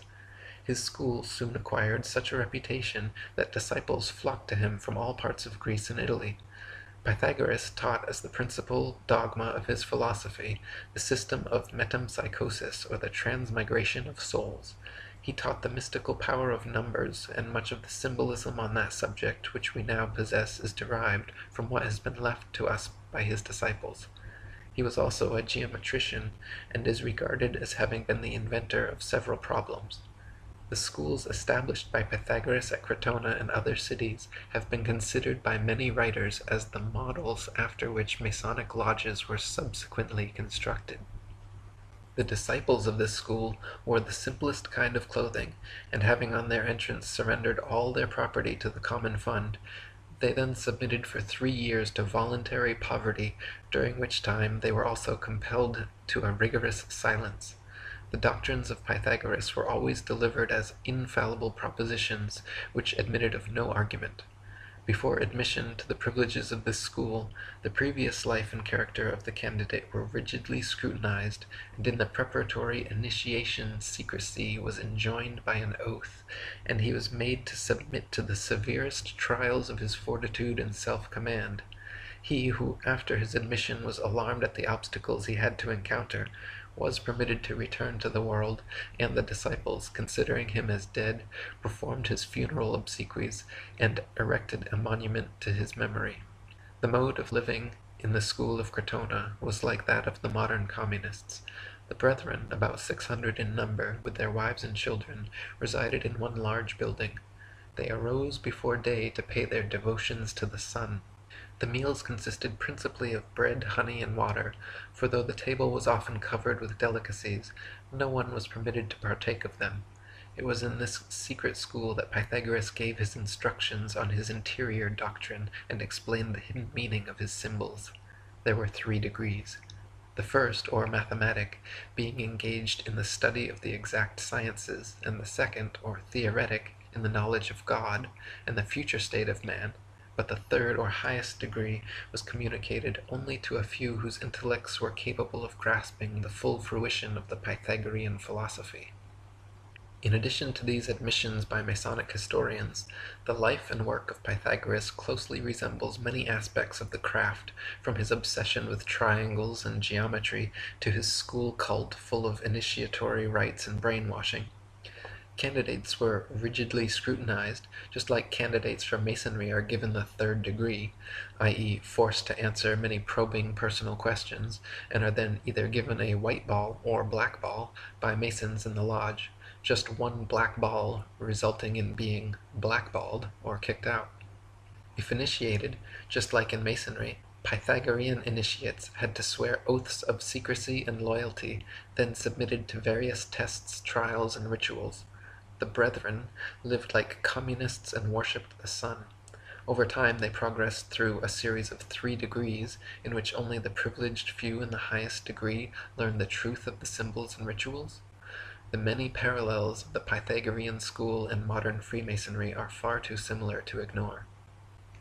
Luckily for the world, Pythagoras' heliocentric model of the universe made little headway for almost 2,000 years, until another suspected Mason, Nicholas Copernicus, labored 27 years of his life to create his updated model called the solar system, which also featured a globe Earth revolving around the sun. Born in Prussia in 1472, Copernicus studied philosophy and medicine at Swakova and became professor of mathematics at Rome. The last decades of his life he became obsessed with the ideas of Pythagoras, and when he first presented his heliocentric doctrine to the world, it was condemned as being so heretical that he was imprisoned and released only upon making a recantation of his opinions. He published his famous treatise on the revolution of the celestial spheres in 1543, the year of his death, and even then insisted on their purely hypothetical nature. Copernicus wrote, "The Pythagorean teaching was founded upon hypothesis, and it is not necessary that the hypothesis should be true or even probable. The hypothesis of the movement of the earth is only one which is useful to explain phenomena, but it should not be considered as an absolute truth." David Wardlaw Scott in Terra Firma says, "The system of the universe as taught by modern astronomers being founded entirely on theory, for the truth of which they are unable to advance one single real proof, they have entrenched themselves in a conspiracy of silence, and decline to answer any objections which may be made to their hypothesis. Copernicus himself, who revived the theory of heathen philosopher Pythagoras, and his great exponent Sir Isaac Newton, confessed that their system of a revolving earth was only a possibility and could not be proved by facts. It is only their followers who have decorated it with the name of an exact science, yea, according to them, the most exact of all the sciences. Yet one astronomer royal for England once said, speaking of the motion of the whole solar system, "The matter is left in a most delightful state of uncertainty, and I shall be very glad if anyone can help me out of it." What a very sad position for an exact science to be in is this. Lady Blunt, in The Romance of Science, said, "The origin of the globular theory may be traced and shown to be pagan. It was introduced into Egypt by the Greek Pythagoras about 500 B.C. He was a native of Samos and a great traveler in his early days. He traveled much in the East, and he imbibed the fallacious idea that the earth and sea together formed a whirling globe, and that the heavenly bodies were other worlds inhabited. Pythagoras returned to Europe and introduced these serious errors into his own country. Newton was no logician, and logic formed no part of his composition.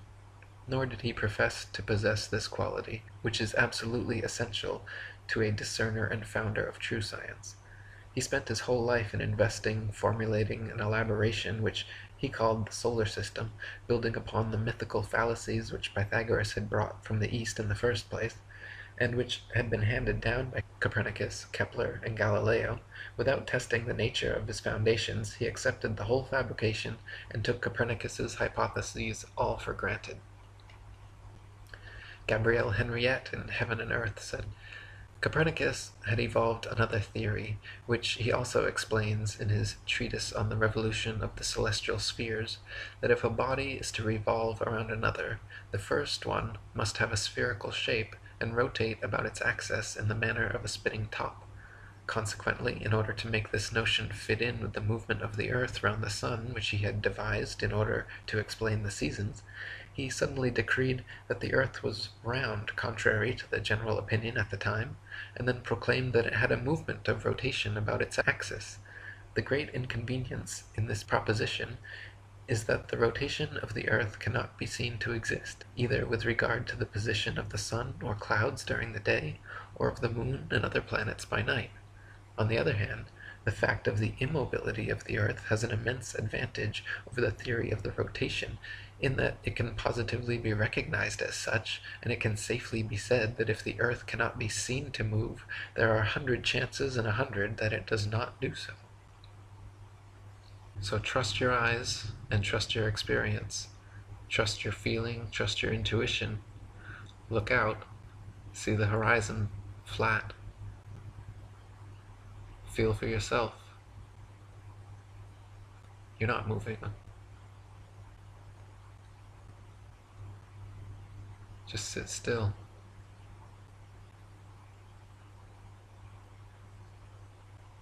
Just sit still for a second.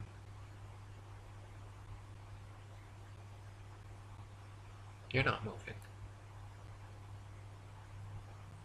You're not spinning around an axis at 1,000 miles per hour, rotating around the sun at 67,000 miles per hour, spiraling around the galaxy at 500,000 miles per hour, and shooting off from a Big Bang at 67 million miles per hour. You're not. You're motionless. You're just sitting there. Just sit still. What does that even mean, sit still? You think you could sit still with all those motions? Does it feel like you're moving? Feel that? Same thing you've always felt? Nothing? Ever? Nobody's ever felt movement? Nobody's ever seen the earth move? Nobody's ever seen the earth curve? Maybe you just got fooled by some Masons. Mark Twain said, "It's easier to fool people than to convince them they've been fooled." That's why it's so hard to convince you you've been fooled. You can't possibly believe that you and the rest of the world could have been lied to and deceived by these Masons. The oldest and largest secret society in the world, over 5 million members, all over the world, existing for hundreds of years. But not you, right? They couldn't fool you. Of course you're spinning around. Of course you are. That's what they told you in school. They don't lie to you in school.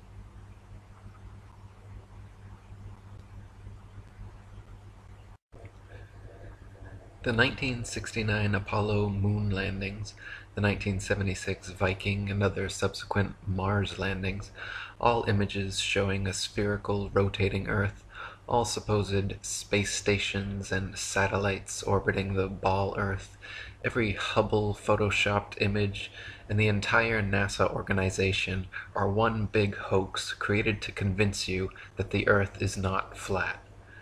Over the past 5 decades, through lies and photo and video trickery, the Freemasons at NASA have effectively convinced the entire world to believe several myths totally contrary to our senses and personal experience.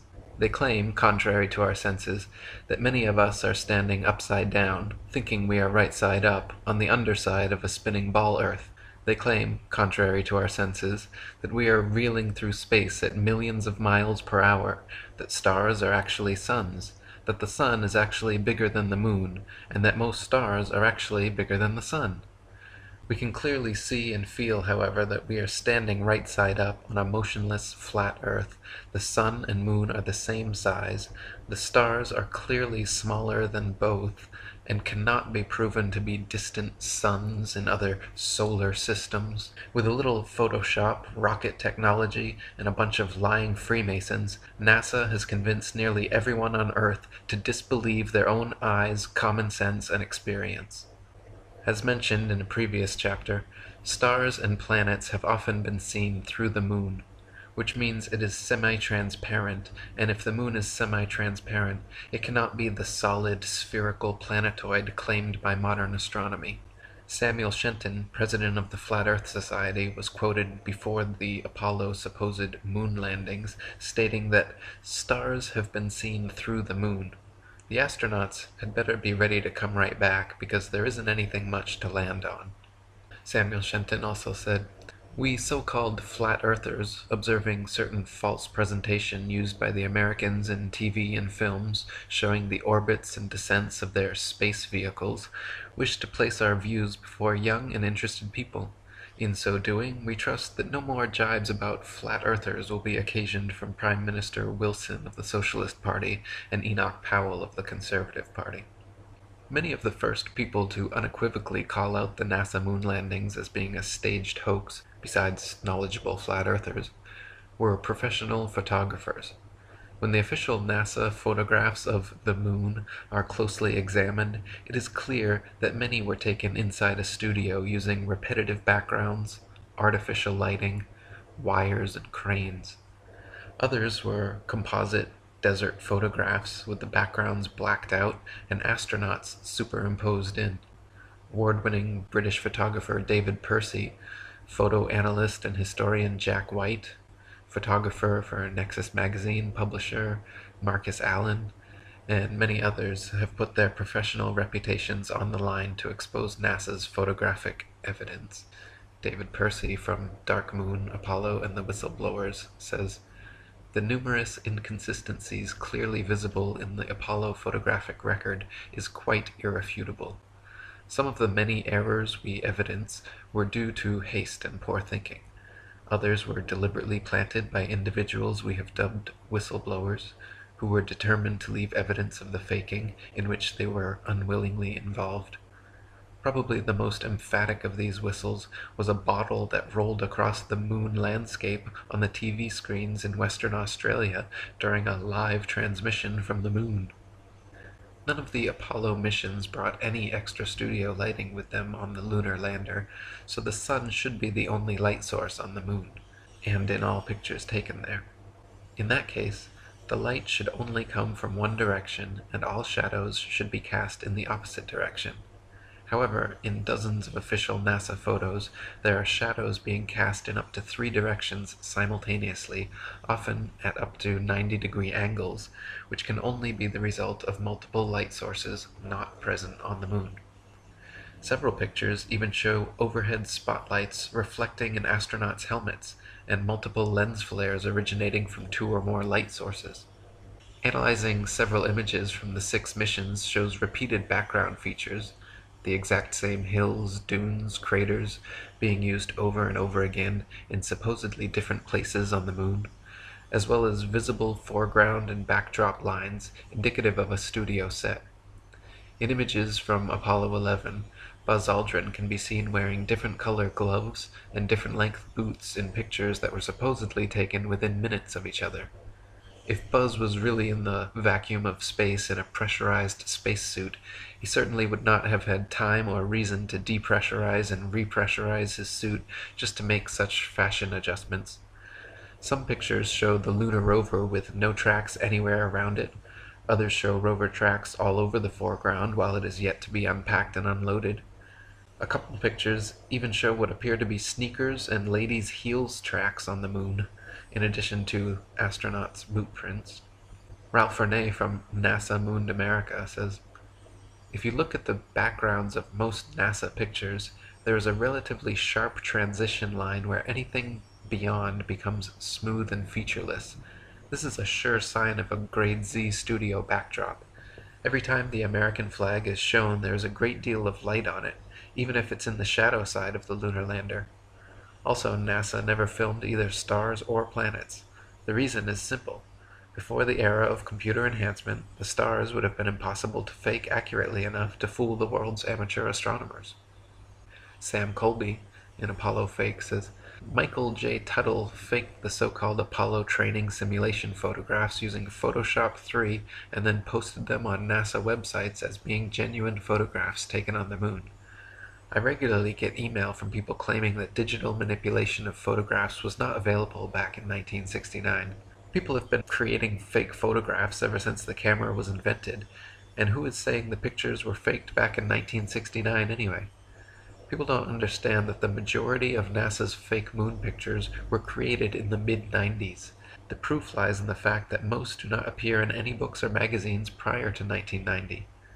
95% of NASA's fake moon pictures on their websites were never seen prior to the launch of the internet. They had to produce a considerable number of fake moon pictures for all 6 missions, otherwise the public would want to know why there were so few. Not all of NASA's fake Apollo pictures have been altered with Photoshop. The main Apollo 11 picture of Buzz Aldrin, as well as press-released pictures from Apollo 12 and Apollo 14 showing astronauts holding the flag. All of these press release pictures were taken in the fake moonscape at Langley Research Center and did not require any alteration to pass off as a moon photograph. Another glaring mistake is that none of NASA's images or videos show stars in the background as they should, just complete blackness, likely because exact star maps as they should appear from the moon would be quite difficult to fake. The testimony of different astronauts on different missions in their autobiographies and interviews just muddies the waters even more, some of them bragging about the astonishingly brilliant light of the stars, and others saying they don't remember seeing a single star while on the moon. Such inconsistencies and the fact that none of NASA's moon pictures feature stars or planets in their appropriate positions should raise a red flag that these astronauts were not on the moon. Many pictures of the sun on the moon are clearly spotlights and not the sun, including AS 1466-9306, AS 1246-6765, and AS 1140-5935. NASA image AS 1249-7278 clearly shows several studio lighting lens flares caused by multiple overhead lights. Image AS 1469-9089 shows studio lighting reflecting off a black background. Image AS 17-151-23201 shows a shadow on the ceiling of space as the lunar lander lifts off.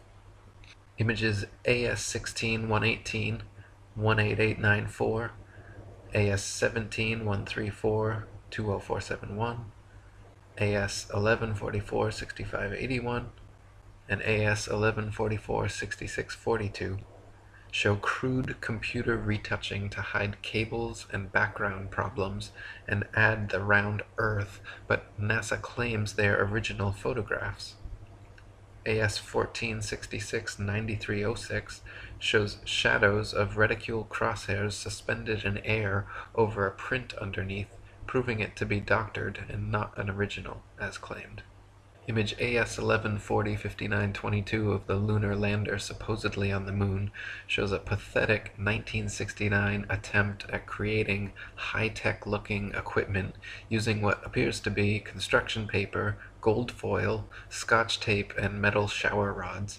The idea that the piece of junk shown in this official NASA photograph flew to the moon and back is so ludicrous it's laughable. AS17-148-22-756 also clearly shows, when enlarged, that the Apollo 17 command module was almost completely held together by scotch tape. In AS16-113-18339, there is a rock with the letter C clearly engraved into it, as well as another C drawn into the dirt next to it. This is characteristic of fake stage rocks on a stage setup, where the set designer demarcates prop positions, and not something we should see on the moon. Ralph Renee in NASA Mooned America says, "The large rock in the left foreground is clearly marked with a big capital C.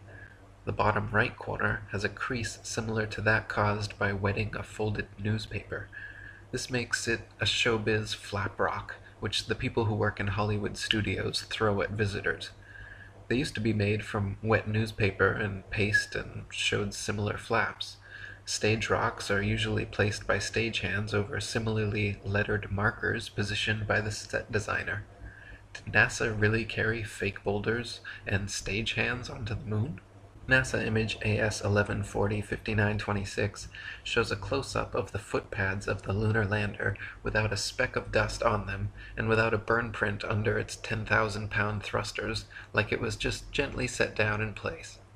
NASA scientists in their own documents were worried about the LEM falling into its own massive burn radius, yet there it sits with no burn print and spotless clean pads.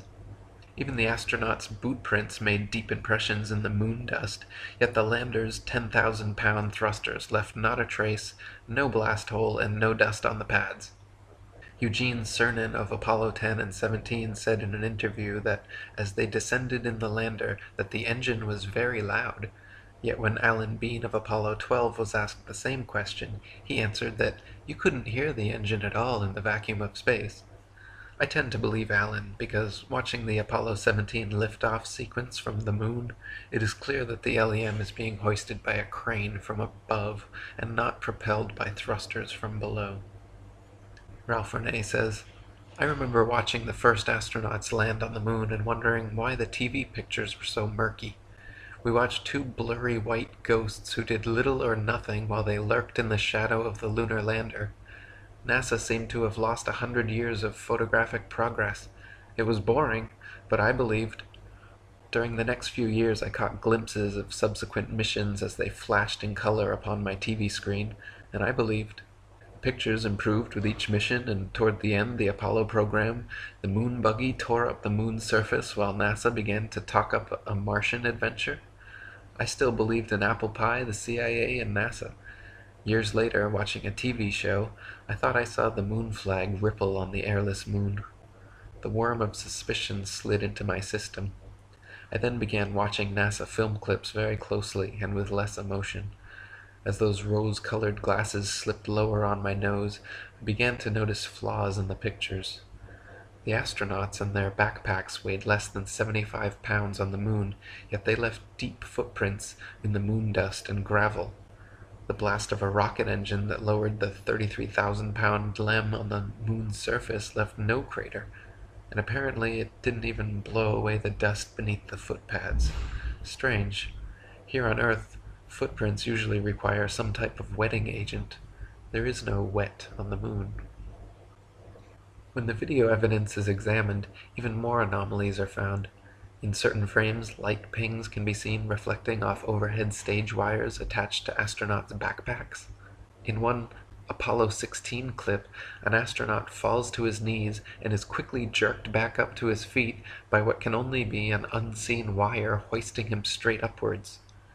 One of the more obvious video anomalies is how several Apollo missions show American flags flapping around in the non-existent space wind. The moon is supposed to have no atmosphere, and so the flags should remain perfectly still, but can often be seen moving about quite boisterously. NASA claims the astronauts brushing up against them could cause this, but it's clearly not the case, as the flags stay waving for long periods of time with no astronauts touching or even near them. Another interesting video anomaly is discovered by playing NASA's moon footage at 2 times speed, then watching the astronauts walking, running, jumping, or cruising around on their little buggy. Without the speed adjustment, there is a low-gravity type illusion as the astronauts seem to float, drift, and glide slowly and smoothly along. But once they are seen at 2 times speed, it becomes clear that they are in normal gravity, walking, running, jumping, and cruising at normal speeds. They simply reduce the play speed by 50% in post-production, and voila, instant moon motion. William Cooper said, "Most, if not all, of the photos, films, and videotape of the Apollo moon missions are easily proven to be fake. Anyone with the slightest knowledge of photography, lighting, and physics can easily prove that NASA faked the visual records of the Apollo space program. They are so obviously fake that when the discrepancies are pointed out to unsuspecting viewers, an audible gasp has been heard. Some have actually gone into a mild state of shock. Some people break down and cry. I have even seen others become so angry that they have ripped the offending photos to shreds while screaming incoherently." Not only is the video record fraught with fraud, but NASA claims the original Apollo 11 videos have conveniently disappeared from their records, so no one can analyze them for authenticity. That's right.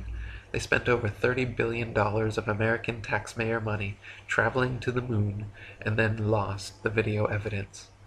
Those blurry, ghostly, black and white images shown on TV were purposely lousy because NASA insisted at the time that all TV networks must broadcast directly from a big screen display in their operations room, a mandate which all the major networks accepted, and so what the public saw was just a video of a poorly magnified video, and now it is impossible to watch the original.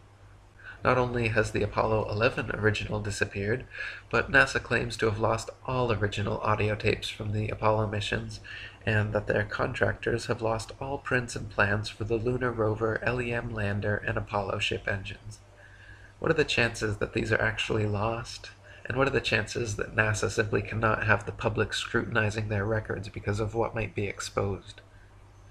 William Cooper said, "Exploration of the moon stopped because it was impossible to continue the hoax without being ultimately discovered, and of course they ran out of pre-filmed episodes. No man has ever ascended higher than 300 miles, if that high, above the Earth's surface. No man has ever orbited, landed on, or walked upon the moon in any publicly known space program.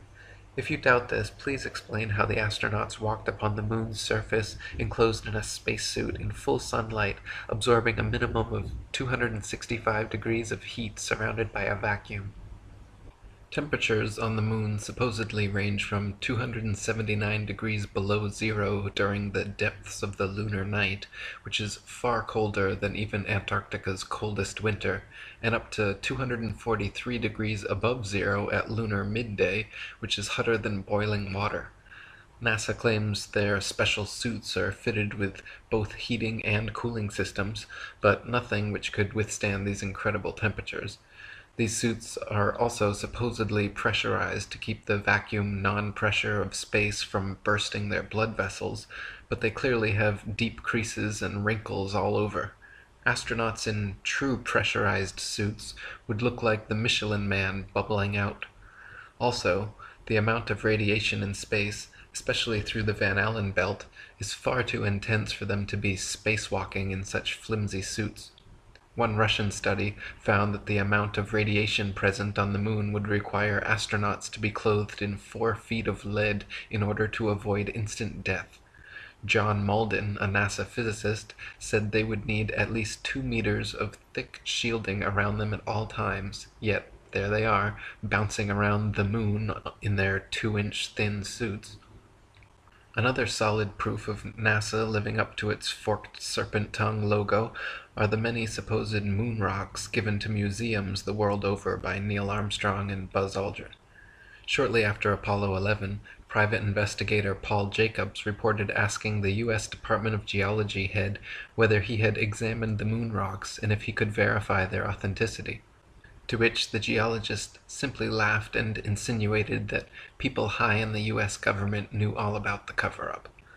More recently, in 2009, curators at Amsterdam's Rijksmuseum investigated their moon rock, personally given to them by Armstrong and Aldrin in 1969, only to find that it was actually a worthless piece of petrified wood.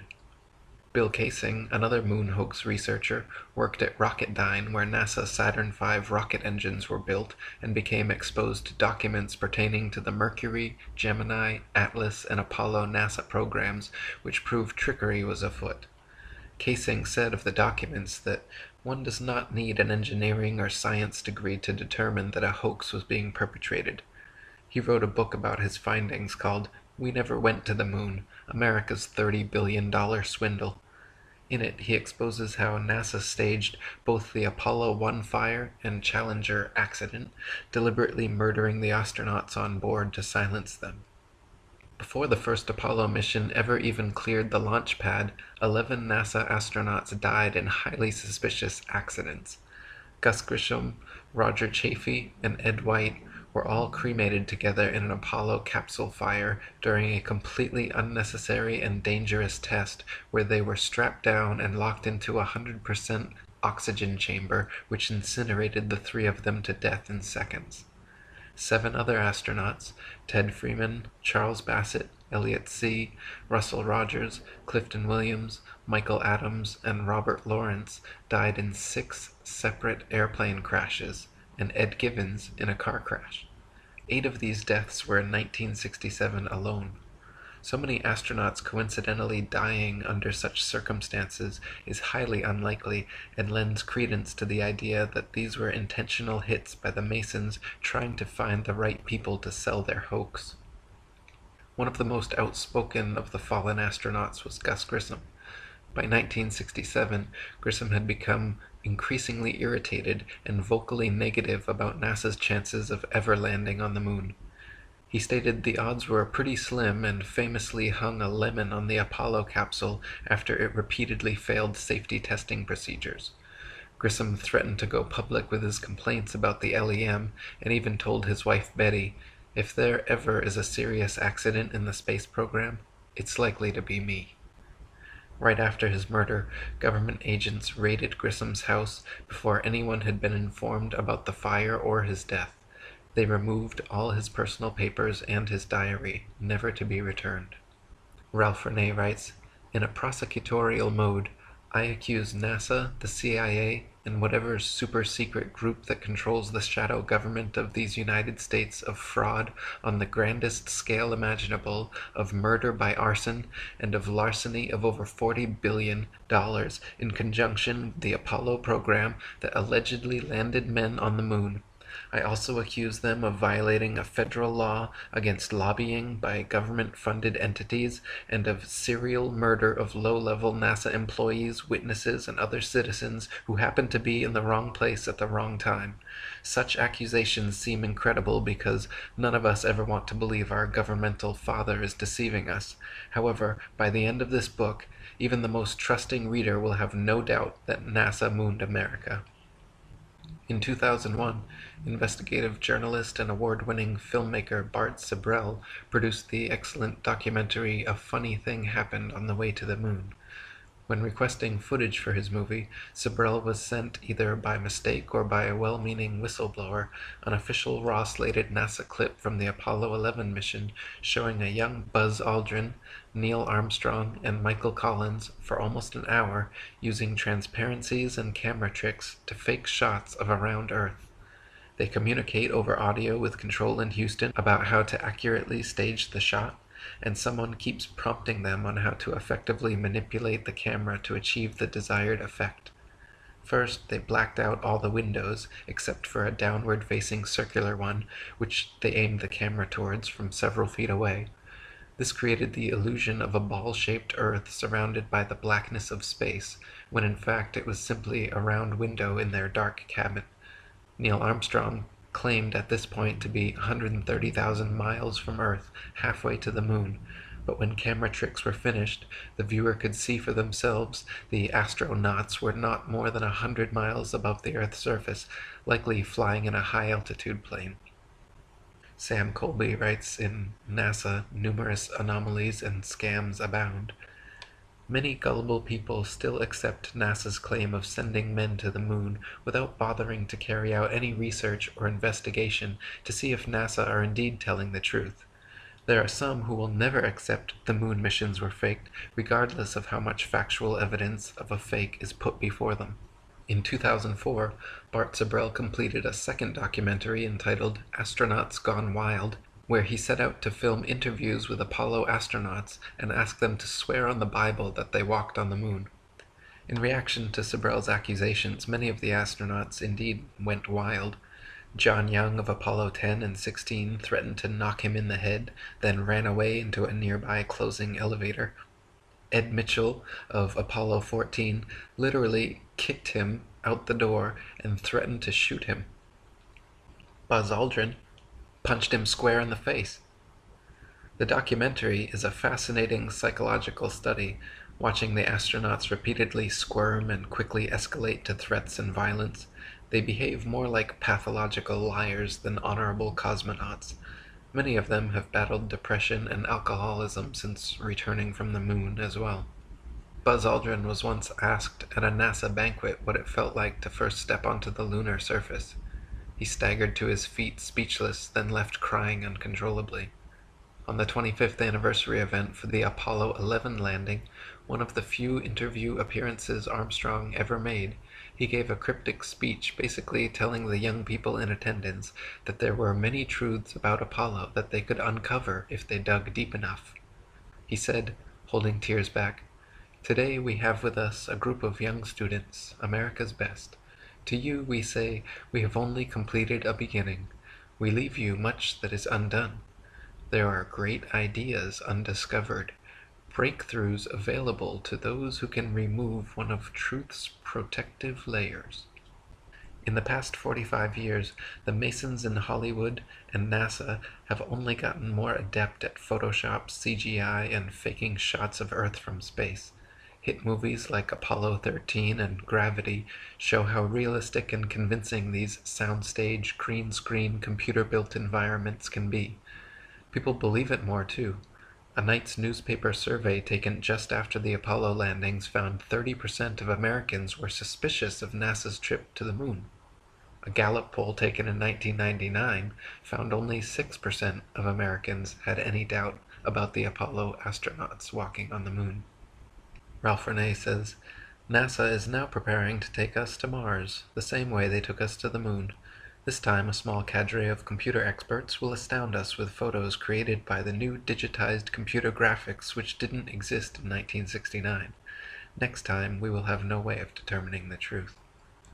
Since the faked Apollo moon landings in 1969, NASA has moved on to faking Mars landings with the 1976 Viking, 1997 Pathfinder, and 2007 Phoenix. Right after landing, they got straight to work photoshopping the famous face on Mars, Martian pyramids, and the supposed Martian city of Cydonia. NASA shills like Richard Hoagland and Stephen Greer have ever since been propagating the idea that this and other evidence proves the existence of extraterrestrial aliens. Just like the faked moon landings, however, their science fiction Mars landings are utter bold-faced lies. To begin with, the planets, formerly known as wandering stars, are not terrestrial, Earth-like habitations capable of landing anything on. The sun, moon, and stars are all simply luminaries, celestial lights, relatively close to Earth, not something tangible and solid that humans could ever walk on. Gabrielle Henriette in Heaven and Earth says, "The planets are not solid, opaque masses of matter, as is believed. They are simply immaterial, luminous, and transparent disks."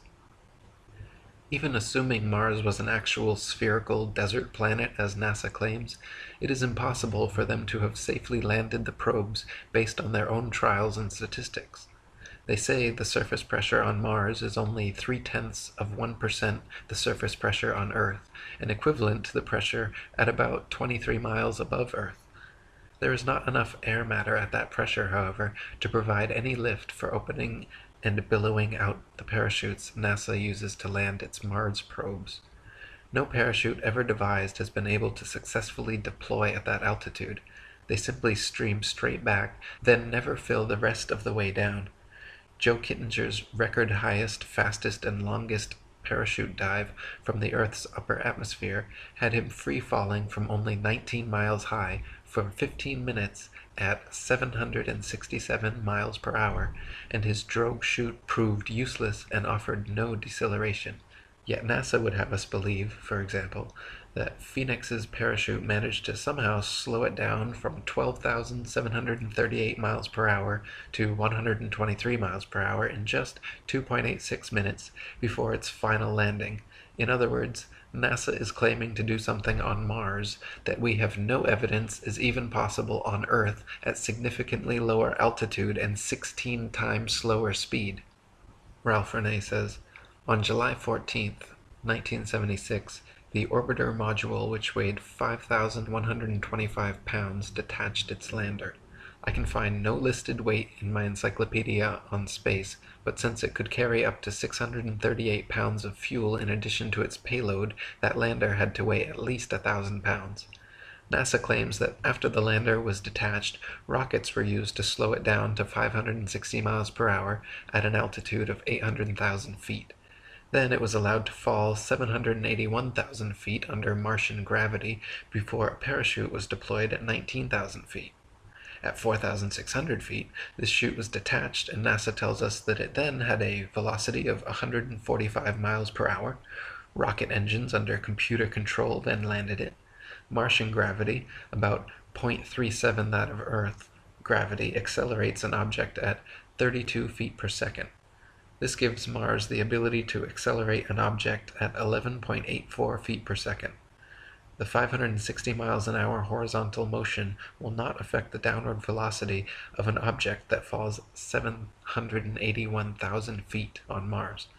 The terminal velocity at the time the chute was deployed was about 4,300 feet per second, which is almost 3,000 miles per hour.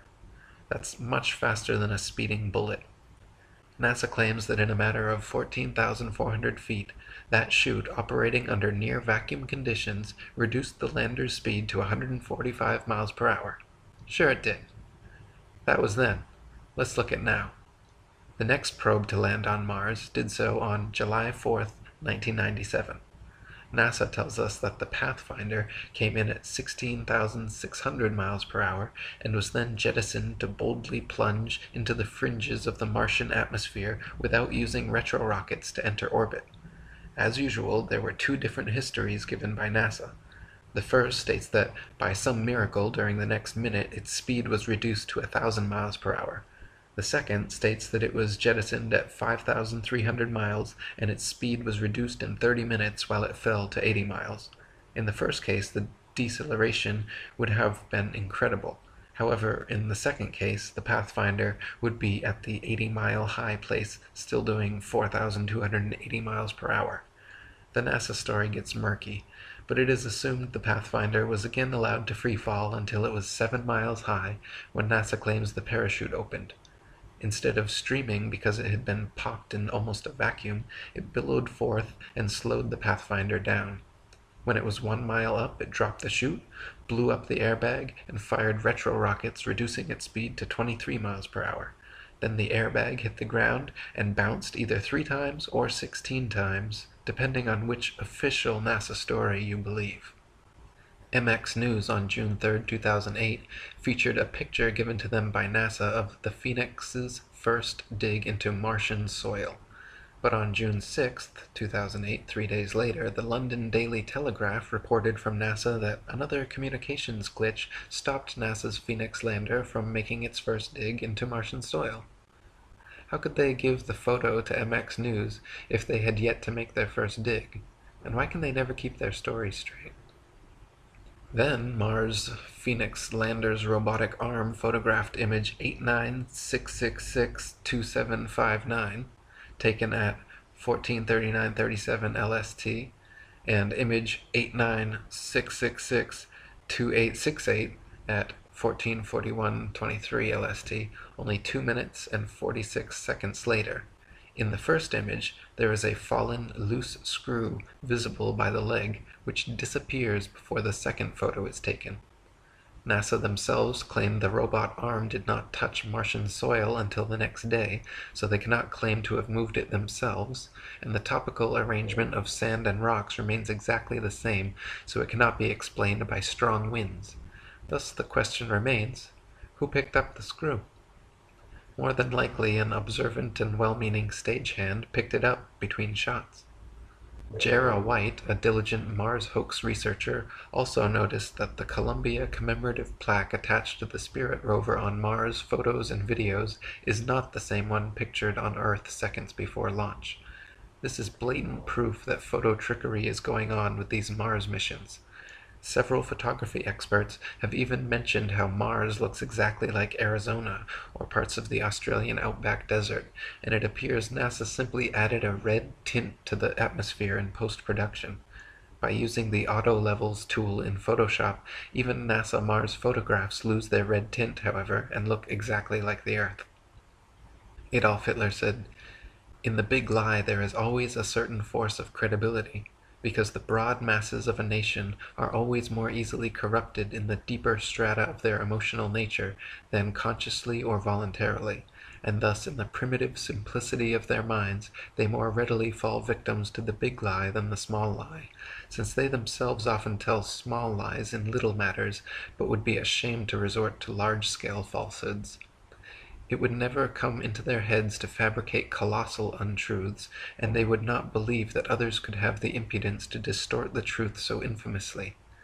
Even though the facts which prove this to be so may be brought clearly to their minds, they will still doubt and waver and will continue to think that there may be some other explanation. For the grossly impudent lie always leaves traces behind it, even after it has been nailed down, a fact which is known to all expert liars in this world, and to all who conspire together in the art of lying." And Ralph Renee says, "Since 1973, over 1 billion children all over the world have grown into adults. They've been taught to believe in the fairy tale that we landed men on the moon. I hope this book will one day banish forever this fanciful tale and relegate the story of NASA's Moon and Mars landings to the realm of fraud where they belong." So there you go. You still think NASA went to the moon? If you still believe that, you're ridiculous. Okay? You're just ridiculous. If you sat through this whole thing, you watched the video evidence, you saw all the pictures, you heard all the proof, fake moon rocks, faces and pyramids on Mars, the astronauts punching people, 11 accidental astronaut deaths, all the photo anomalies. You're still going to read the NASA press release next week about, "We found water on Mars. Derp." You going to believe that? What about the Rosetta Comet landing? "We landed on a asteroid. Here's some CGI." And everyone believes it. "Oh, it's so amazing. Oh my god, they landed on an asteroid." Are you starting to realize how gullible we've all been here? Look at the videos and pictures they show you of the planets. Find me one real image of Jupiter or Saturn or Mars from NASA. Look at him. Those are not photographs. There's no photographs. NASA doesn't do photographs. NASA does Photoshop. There's no telescopes flying around out there taking pictures of shit. It's just a bunch of Freemasons with Photoshop. Look at their rocket launches. The rockets don't even go straight up. They just come right back down. Most of them just explode. You know how many of their rocket launches fail? They have no idea what they're doing. They want you to think that they went to the moon and back over and over again 45 years ago and then never go back again. That makes a lot of sense. Look at all those pictures again. It's fake. It's so fake.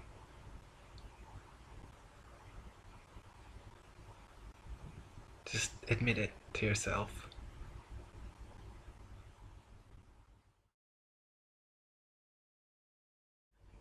George Bernard Shaw wrote, "In the Middle Ages, people believed that the earth was flat, for which they had at least the evidence of their senses.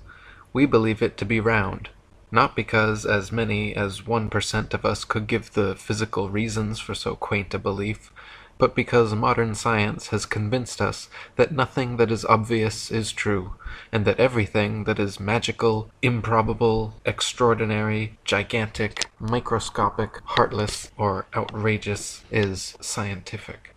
Modern astronomy has absolutely convinced the world, as George Bernard Shaw stated, that nothing that is obvious is true. It is obvious that the earth is flat, yet they say it is curved. It is obvious that the world is motionless, yet they say that it moves.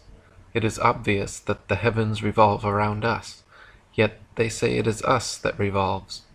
It is obvious that the stars are stars, yet they say the stars are suns.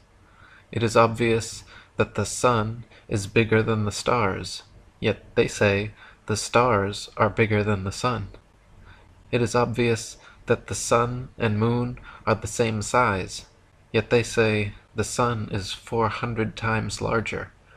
It is obvious that Earth is the only planet, yet they say there are over a septillion planets. It is obvious that up is up and down is down, yet they say it is not so." David Wardlaw Scott said, "With the modern astronomer, there is theoretically neither up nor down, though his experience belies his assertion every time he looks up to the heavens or down to the ground. Such aberration of intellect is really to be pitied."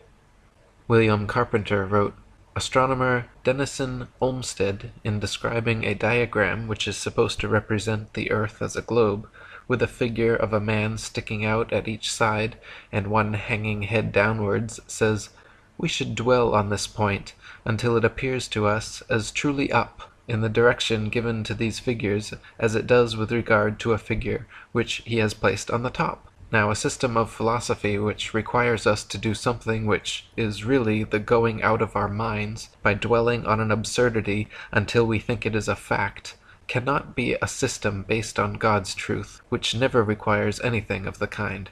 Since, then, the popular theoretical astronomy of the day requires this, it is evident that it is the wrong thing, and that this conclusion furnishes us with a proof that the earth is not a globe." S. G. Fowler wrote, "The physical properties of a physical globe would create insurmountable difficulties for the being called man, for man is a two-legged, smooth-footed, clawless-toed, and heavily built creature. Picture him on the outside of a sphere in our popular 34 degrees south latitude. He has his boots on, and his head is depressed in space 34 degrees to his feet. Consider him magnetized through his boots to the center of the globe, where the big magnet is located. Picture him looking down into the gaseous void, with his eyes gouging out of their sockets, and his heart in his mouth, and his prayer that his hobnailed boots will not lose their magnetism. No wonder the world's got brain-addled. The reader has been hoaxed by the stupidest manifest hoax ever perpetrated. It should be obvious that up truly is up, and down truly is down, that flat truly is flat, and still truly is still. It should be obvious the universe was intelligently designed by an intelligent designer, purposefully created by a purposeful creator. Yet modern science and astronomy, through centuries of deception and manipulation, have obfuscated the obvious and left people blinded to the simple truth. E. Eschini wrote, "The one thing the fable of the revolving earth has done, it has shown the terrible power of a lie. A lie has the power to make a man a mental slave, so that he dares not back the evidence of his own senses, to deny the plain and obvious movement of the sun he sees before him. When he feels himself standing on an earth utterly devoid of motion, at the suggestion of someone else, he is prepared to accept that he is spinning furiously around. When he sees a bird flying and gaining over the ground, he is prepared to believe that the ground is really traveling a great number of times faster than the bird. Finally, in order to uphold the imagination of a madman, he is prepared to accuse his maker of forming him a sensiferous lie. The truth is that the earth is not a planet. It is a plane. Other than the heights and depths of mountains and valleys, the earth has no curvature or convexity, and is for all intents and purposes flat. Just as it appears, the sun, moon, and stars, fixed and wandering, all revolve around the flat earth, which is the stationary, immovable center of the universe. The magnetic North Pole is the center of the earth and the universe. Polaris, the North Pole star, remains always significantly situated atop the dome of the heavens, while the sun, moon, and stars revolve in circular cycles around us. The truth is that all standing water is always flat, the horizon is always flat, and all canals, tunnels, and railways are built without regard for the supposed curvature or convexity of the earth. The light from lighthouses can be seen at incredible distances, only possible on a flat surface. The truth is, pilots do not make constant nose declinations or compensation acceleration to account for the supposed curvature and rotation of the ball earth. The truth is, sailors do not use spherical calculations, but plane trigonometry when navigating. David Wardlaw Scott wrote, "Rational people believe Salisbury Plain to be a plane, and Lake Windermere to be horizontal. But our astronomers say that this is all a mistake, that we must not trust our eyes when we see these or other such places as being horizontal, but that we should believe what they tell us, that Salisbury Plain, Lake Windermere, and also all other plains, lakes, and places upon the earth, as well as the vast Pacific and all other oceans, are only parts of a great globe, and therefore must have a curve, besides which, mirabile dictu, that all rush together round the sun at the rate of 65,000 miles per hour. They give their law for this fancied curvature, based on the world being 25,000 miles in circumference at the equator, as being 8 inches for the first mile, 2 feet 8 inches for the second, 6 feet for the third, and so on, the rule being to square the number of miles between the observer and the object, then multiply that square by 8 inches, and divide by 12 to bring it into feet, the quotient being the supposed curvature. Unfortunately, however, for astronomers, this theory does not agree with fact, for this rule of curvature has been found to be utterly fallacious both on land and water. All houses have to be built on level ground, but no allowance whatever is made for the curvature of the earth, and all compasses point north and south at the same time, even at the equator, which incontestably proves that the sea is horizontal, and therefore that the world is not globular, for if it were, one end of the magnet would then dip towards the North Pole, and the other point to the heavens.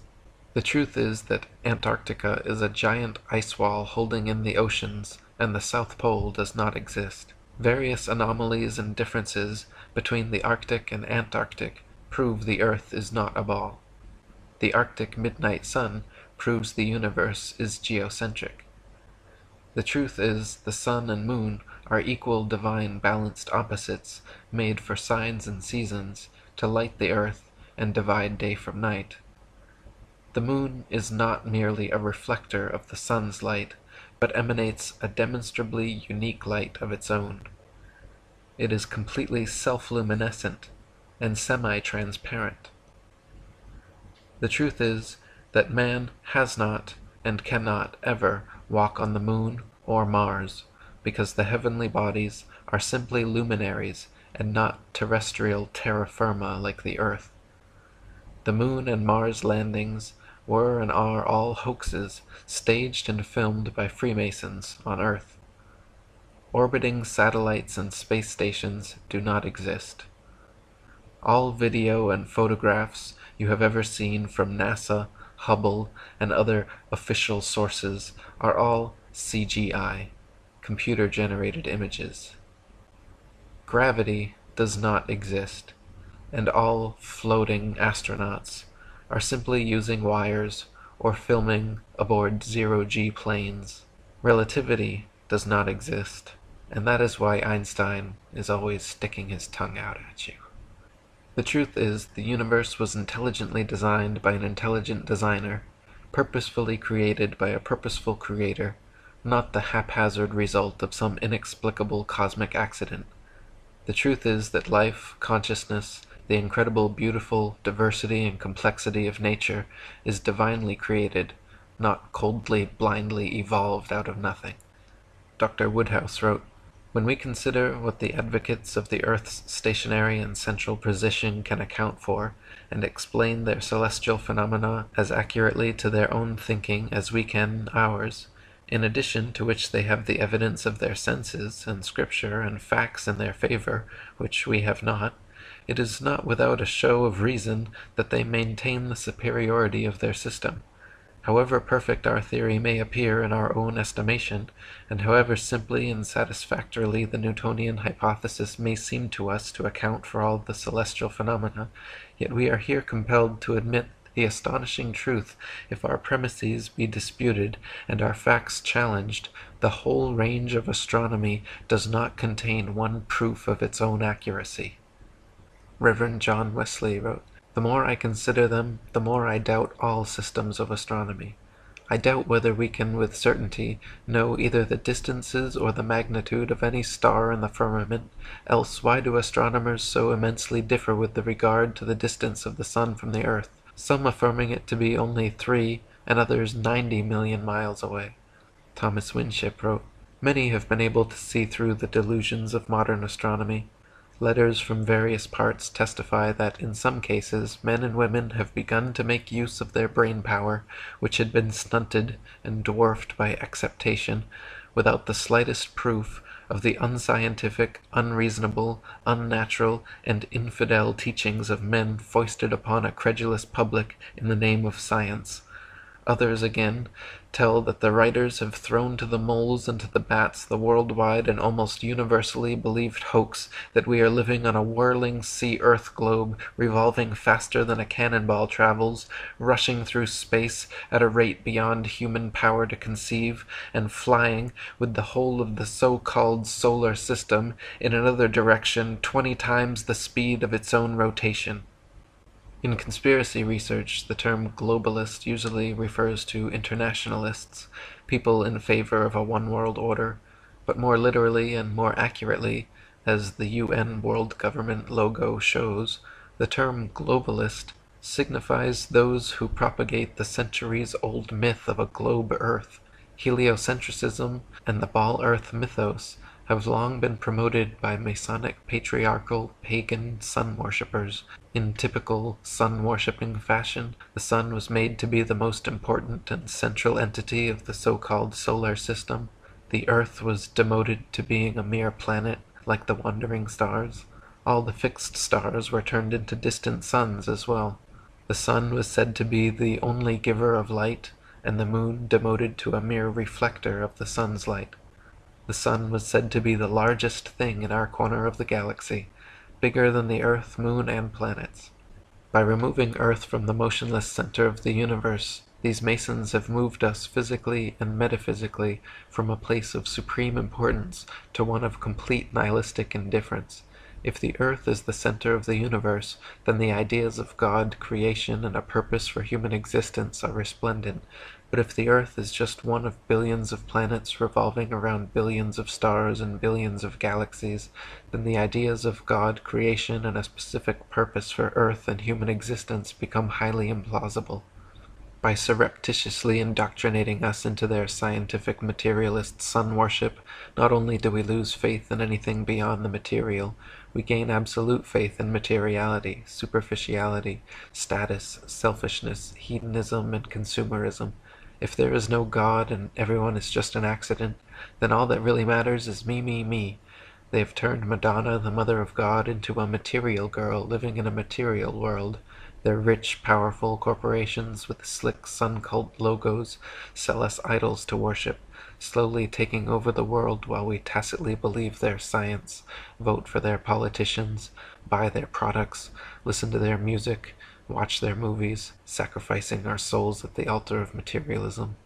David Wardlaw Scott wrote, "Such discrepancies remind me of the confusion which attended those who in olden days attempted to build the Tower of Babel, when their language was confounded and their labor brought to naught. But no wonder is it that their calculations are all wrong, seeing they proceeded from a wrong basis. They assumed the world to be a planet with a circumference of 25,000 miles, and took their measurements from its supposed center, and from supposed spherical angles of measurement on the surface. Again, how could such measurements possibly be correct while, as we are told, the earth was whirling around the sun faster than a cannonball, at the rate of 18 miles per second, a force more than sufficient to kill every man, woman, and child on its surface in less than a minute? Then the earth is supposed to have various other motions, into the discussion of which I need not enter here, and will only notice that of its supposed rotation round its imaginary axis at the rate at the equator of 1,000 miles per hour, with an inclination of 23.5 degrees. E. Eschini wrote, Ptolemy had made it appear that the sun and stars revolved around a stationary earth, but Copernicus advanced the theory that it was the earth which revolved around a stationary sun, while the stars were fixed, and either of these entirely opposite theories gives an equally satisfactory explanation of the appearance of the sun by day and the stars by night. Copernicus did not produce any newly discovered fact to prove that Ptolemy was wrong, neither did he offer any proof that he himself was right, but worked out his system to show that he could account for all the appearances of the heavens quite as well as the Egyptians had done, though working on an entirely different hypothesis, and offered his new heliocentric theory as an alternative. Ptolemy shows very ingeniously that the earth must be at the center of the celestial sphere. He proves that unless this were the case, each star would not move with the absolute uniformity which does characterize it. He shows also that the earth could not be animated by any movement of transition. The earth, argued Ptolemy, lies at the center of the celestial sphere. If the earth were to be endowed with movement, it would not lie always at this point. It must therefore shift to some other part of the sphere. The movements of the stars, however, preclude this, and therefore the earth must be as devoid of any movement of translation as it is of rotation. The Ptolemaic geocentric system prevailed for over 1,400 years, and even thousands of years before Ptolemy, flat Earth geocentrism was the widely accepted truth. The modern ball-Earth heliocentrism, popularized by the likes of Copernicus, Kepler, Galileo, Newton, Einstein, and NASA, however, is a comparatively recent belief system that has been foisted upon an unsuspecting world for 500 years. Ptolemy never imagined the scientific magicians of the future would be so brazen, nor the public so gullible, as to accept that we see no parallax change in the stars after hundreds of millions of miles of supposed orbital motion, simply because all those stars are trillions upon trillions of miles further distant at a sufficient enough scale for no change in relative parallax to occur. How convenient! Yet another fact of modern astronomy which defies our common sense and experience. Lady Blunt wrote, "They expect us to believe that the earth and sea together comprise a flying globe, which they speak of as a solid orb, supposed by astronomers to have been originally shot off the sun in a soft plastic mass, which as the temperature decreased, gradually solidified.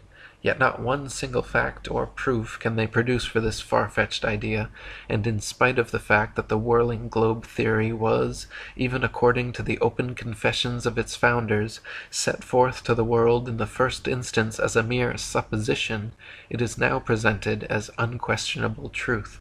Dr. Samuel Rowbotham wrote, "It was said in effect by Newton, and has ever since been insisted upon by his disciples, 'Allow us, without proof, which is impossible, the existence of two universal forces, centrifugal and centripetal, or attraction and repulsion, and we will construct a theory which shall explain all the leading phenomena and mysteries of nature.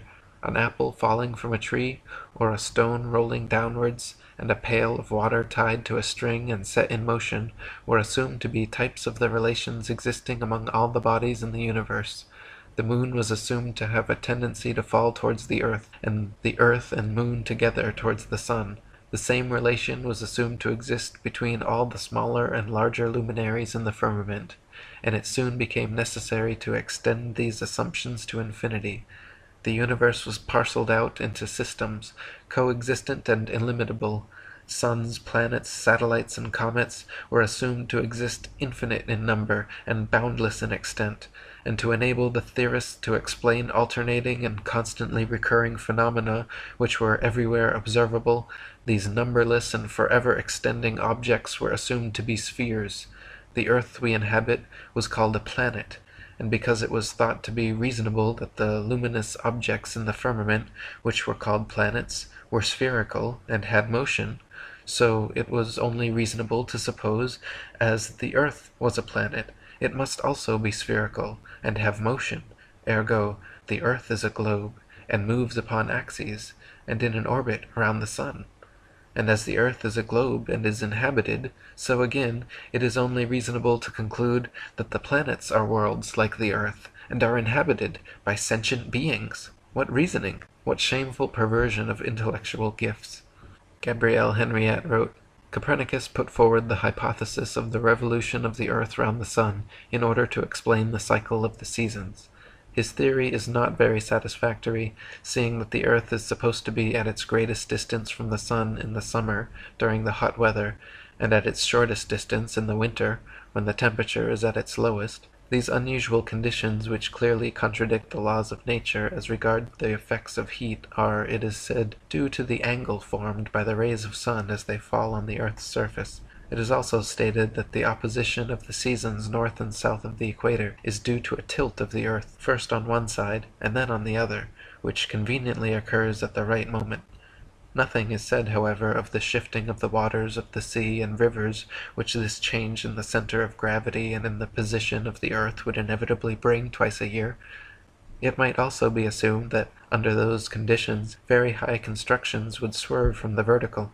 The American skyscrapers and the Eiffel Tower, for instance, cannot be seen to lean right or left according to the seasons, although this should be a logical and natural consequence of the alternate inclination attributed to the earth. If the earth were a sphere that rotated daily on its vertical axis at a uniform velocity, revolving annually around the sun, it would follow that half the globe would always be sunlit, while the other half dark, every place on the globe receiving an equal amount of day and night. In actuality, however, the drastically varying lengths of day and night over the earth are consistent with the geocentric flat earth model.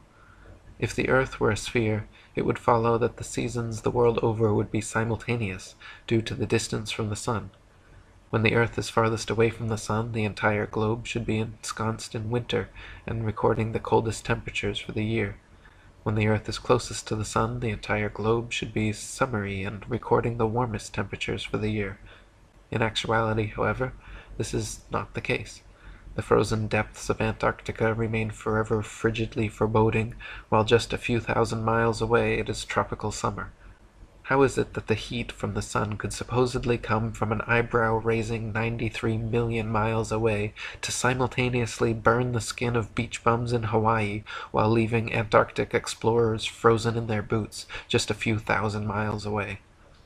Dr. Samuel Rowbotham wrote, "It is geometrically demonstrable that all the visible luminaries in the firmament are within a distance of a few thousand miles from the earth, not more than the space which stretches between the North Pole and the Cape of Good Hope, and the principle of measurement, that of plane triangulation, with invariably and accurately measured baseline, which demonstrates this important fact, is one which no mathematician claiming to be a master in the science will for a moment deny.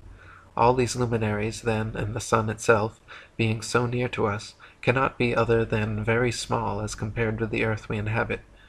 They are all in motion over the earth, which is alone immovable, and therefore they cannot be anything more than secondary and subservient structures, continually ministering to this fixed world and its inhabitants. This is a plain, simple, and in every respect demonstrable philosophy, agreeing with the evidence of our senses, borne out by every fairly instituted experiment, and never requiring a violation of those principles of investigation which the human mind has ever recognized and depended upon in its everyday life.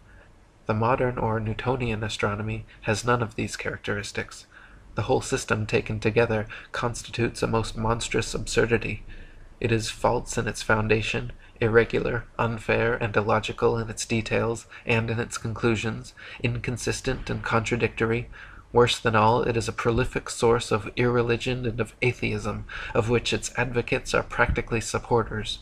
By defending a system which is directly opposed to that which is taught in connection with the Jewish and Christian religion, they lead the more critical and daring intellects to question and deride the cosmogony and general philosophy contained in the sacred books. Because the Newtonian theory is held to be true, they are led to reject the Scriptures altogether, to ignore the worship, and doubt and deny the existence of a Creator and Supreme Ruler of the world. The facts and experiments already advanced render it undeniable that the surface of all the waters of the earth is horizontal, and that however irregular the upper outline of the land itself may be, the whole mass, land and water together, constitutes an immense non-moving circular plane.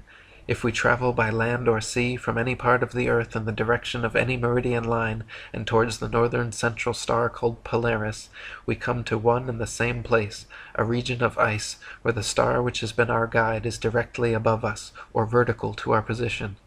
This region is really the center of the earth, and recent observations seem to prove that it is a vast central tidal sea, nearly 1,000 miles in diameter, and surrounded by a great wall or barrier of ice 80 to 100 miles in breadth.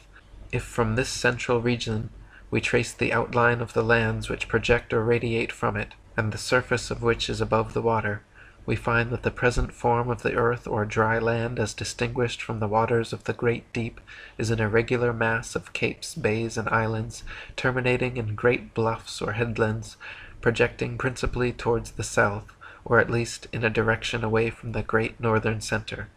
If now we sail with our backs continually to this central star Polaris, or the center of the earth's surface, we shall arrive at another region of ice. Upon whatever meridian we sail, keeping the northern center behind us, we are checked in our progress by vast and lofty cliffs of ice. If we turn to the right or to the left of our meridian, these icy barriers beset us during the whole of our passage. Hence we have found that there is a great ebbing and flowing sea at the earth's center with a boundary wall of ice, that springing or projecting from this icy wall, irregular masses of land stretch out towards the south, where a desolate waste of turbulent waters surrounds the continents, and is itself engirdled by vast belts and packs of ice, bounded by immense frozen barriers, the lateral depth and extent of which are utterly unknown.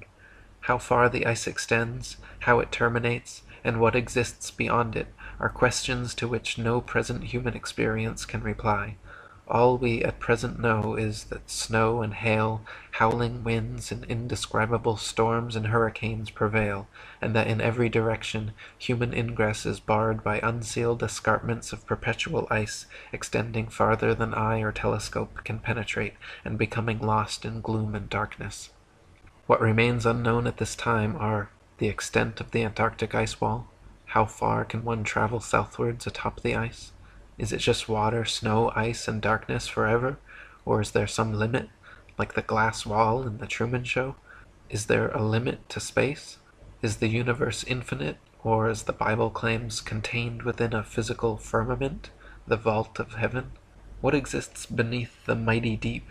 Is it just deeper and darker water going downward forever, or is there some limit? Dr. Samuel Robotham wrote, "If the earth is a distinct structure standing in and upon the waters of the great deep, it follows that unless it can be shown that something else sustains the waters, that the depth is fathomless. As there is no evidence whatever of anything existing underneath the great deep, and as in many parts of the Atlantic and Pacific Oceans no bottom has been found by the most scientific and efficient means which human ingenuity could invent, we are forced to the conclusion that the depth is boundless." Gabrielle Henriette wrote, "From the earliest times it has been believed and said that the heavens were not an empty space, but a solid surface. The Chaldeans and Egyptians regarded the sky as the massive cover of the world, and in India and Persia it was thought to be a metallic lid, flat or convex, or even pyramidal.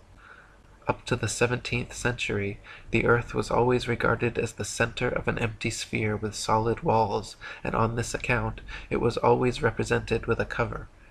This indispensable complement, however, was eliminated upon the advent of the theory of gravitation, for convenience sake, as a solid dome limiting the space round the earth would have rendered impossible the extravagant motions of the planets, which were sent revolving in the air at phenomenal distances. Thus from this time the fact universally accepted for thousands of years that the sky is a firm surface completely disappeared. Nevertheless, the possible existence of a solid vault over the earth is a question of great importance in view of the tremendous consequences which would result from this fact, if it happened to be true. There is no doubt that the general reaction is one of incredulity, but, on the other hand, it can be considered that it is not without reason that the ancients believed in the existence of the material vault of heaven, nor without reason either that this notion should have been consistently handed down through the ages, since the earliest times up to the 17th century, in all parts of the world. The planets are not solid opaque masses of matter, as is believed. They are simply immaterial, luminous, and transparent disks, and in view of these circumstances it is plain that the craters, asperities, mountains, and valleys which were thought to exist on the surface of these imaginary masses are the topographic features of the solid vault of the sky, which are illuminated and thrown into relief by the luminous and transparent disks which we call planets. It is also to be realized that the lens of the telescope creates an appearance of convexity which, standing out in relief, conveys the impression of a spherical mass, but this convexity effect is merely an optical illusion. Flat earthers historically have been subject to not only intense ridicule and ostracism, but many have even been threatened and assaulted for espousing their beliefs. I have personally been threatened by Freemasons on multiple occasions for my work exposing their conspiracies, hoaxes, and manipulations. International Flat Earth Research Society President Charles K. Johnson claimed a man from NASA attempted to murder him, and later had a massive suspicious fire that burned his house down, the result of arson, which destroyed his entire Flat Earth library, all records and contacts of Flat Earth Society members. The most renowned flat earther in modern times, Dr. Samuel Robotham, also had his fair share of violent opposition. He stated that, "For the long period of 31 years, I have labored single-handedly to bring this important subject before the world, both on the lecture platform and in local journals, and traveling from place to place, never resting longer than a few months in one locality, but like a scientific, philosophic gypsy, breaking up his tent and pitching it here and there and everywhere, in order to draw this great question to the attention of all classes and degrees of intelligence, and as matter of course, I have had to bear every possible form of opposition, the bitterest denunciations, often amounting to threats of violence and personal danger, the foulest misrepresentations, the most reckless calumny, and the wildest and most desperate efforts to stay my career and counteract my teachings. It has become a duty, paramount and imperative, to meet them in open, avowed, and unyielding rebellion, to declare that their unopposed reign of error and confusion is over, and that henceforth, like a falling dynasty, they must shrink and disappear, leaving the throne and the kingdom to those awakening intellects whose numbers are constantly increasing and whose march is rapid and irresistible. The soldiers of truth and reason have drawn the sword, and ere another generation has been educated, will have forced the usurper to abdicate. Go, throat. It may be boldly asked, where can the man be found possessing the extraordinary gifts of Newton, who could suffer himself to be deluded by such a hocus-pocus, if he had not in the first instance wilfully deceived himself? Only those who know the strength of self-deception and the extent to which it sometimes trenches on dishonesty are in a condition to explain the conduct of Newton and of Newton's school.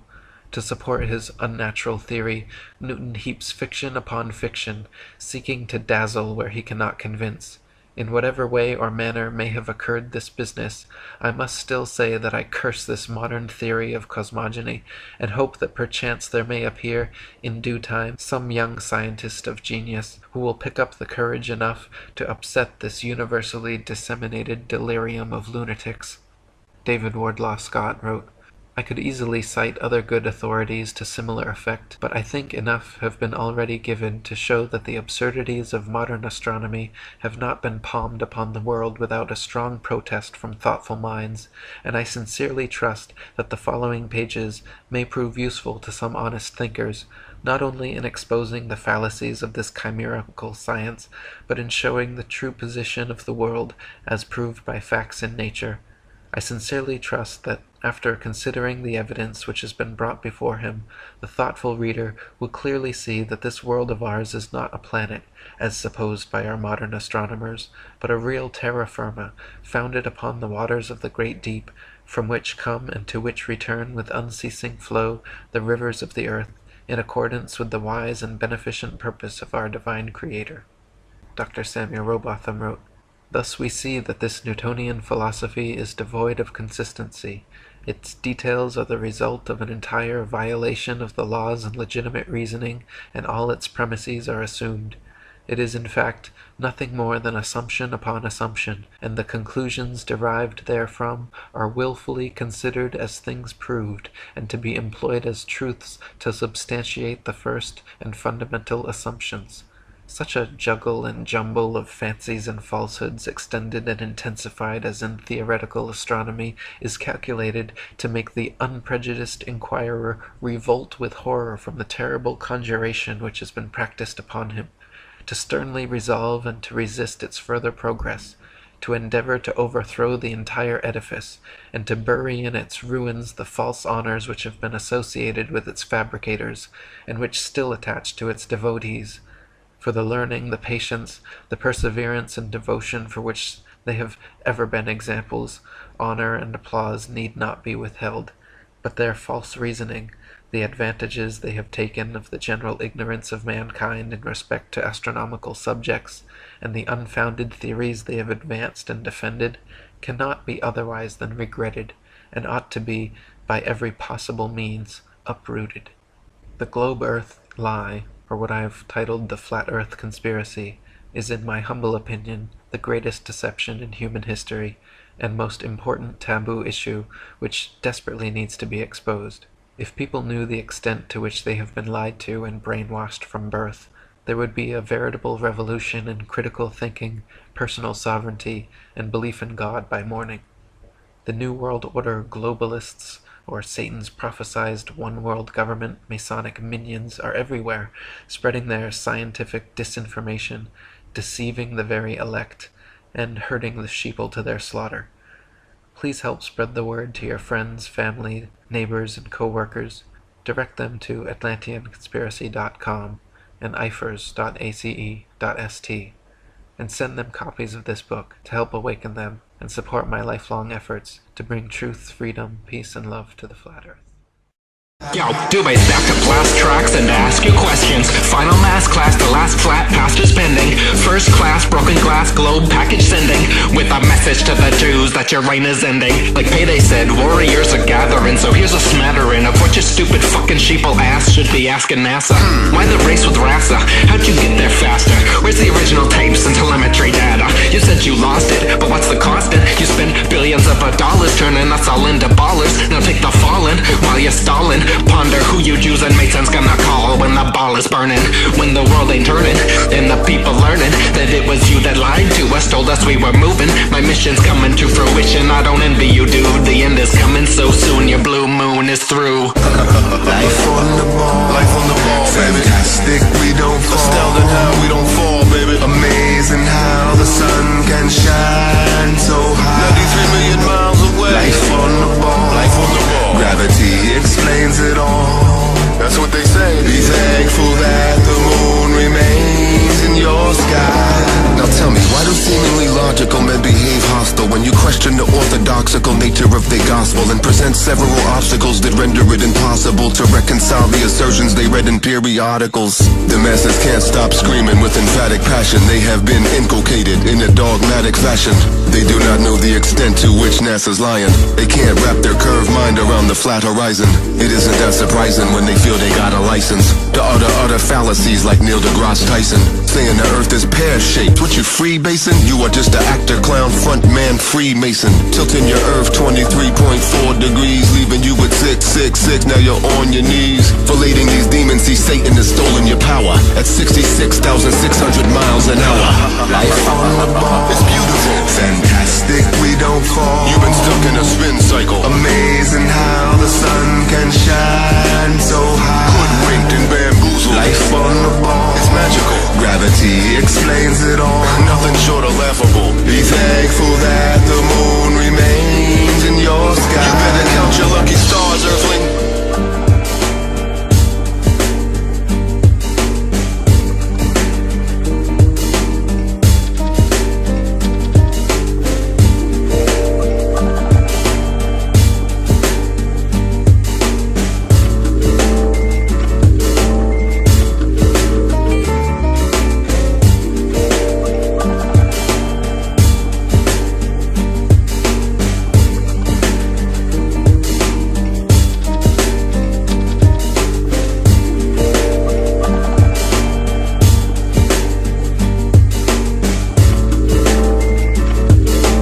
Who you gonna call when the ball is burning? Ball is burning, ball is burning, ball is burning, ball is burning, ball is burning, ball is burning, ball is burning.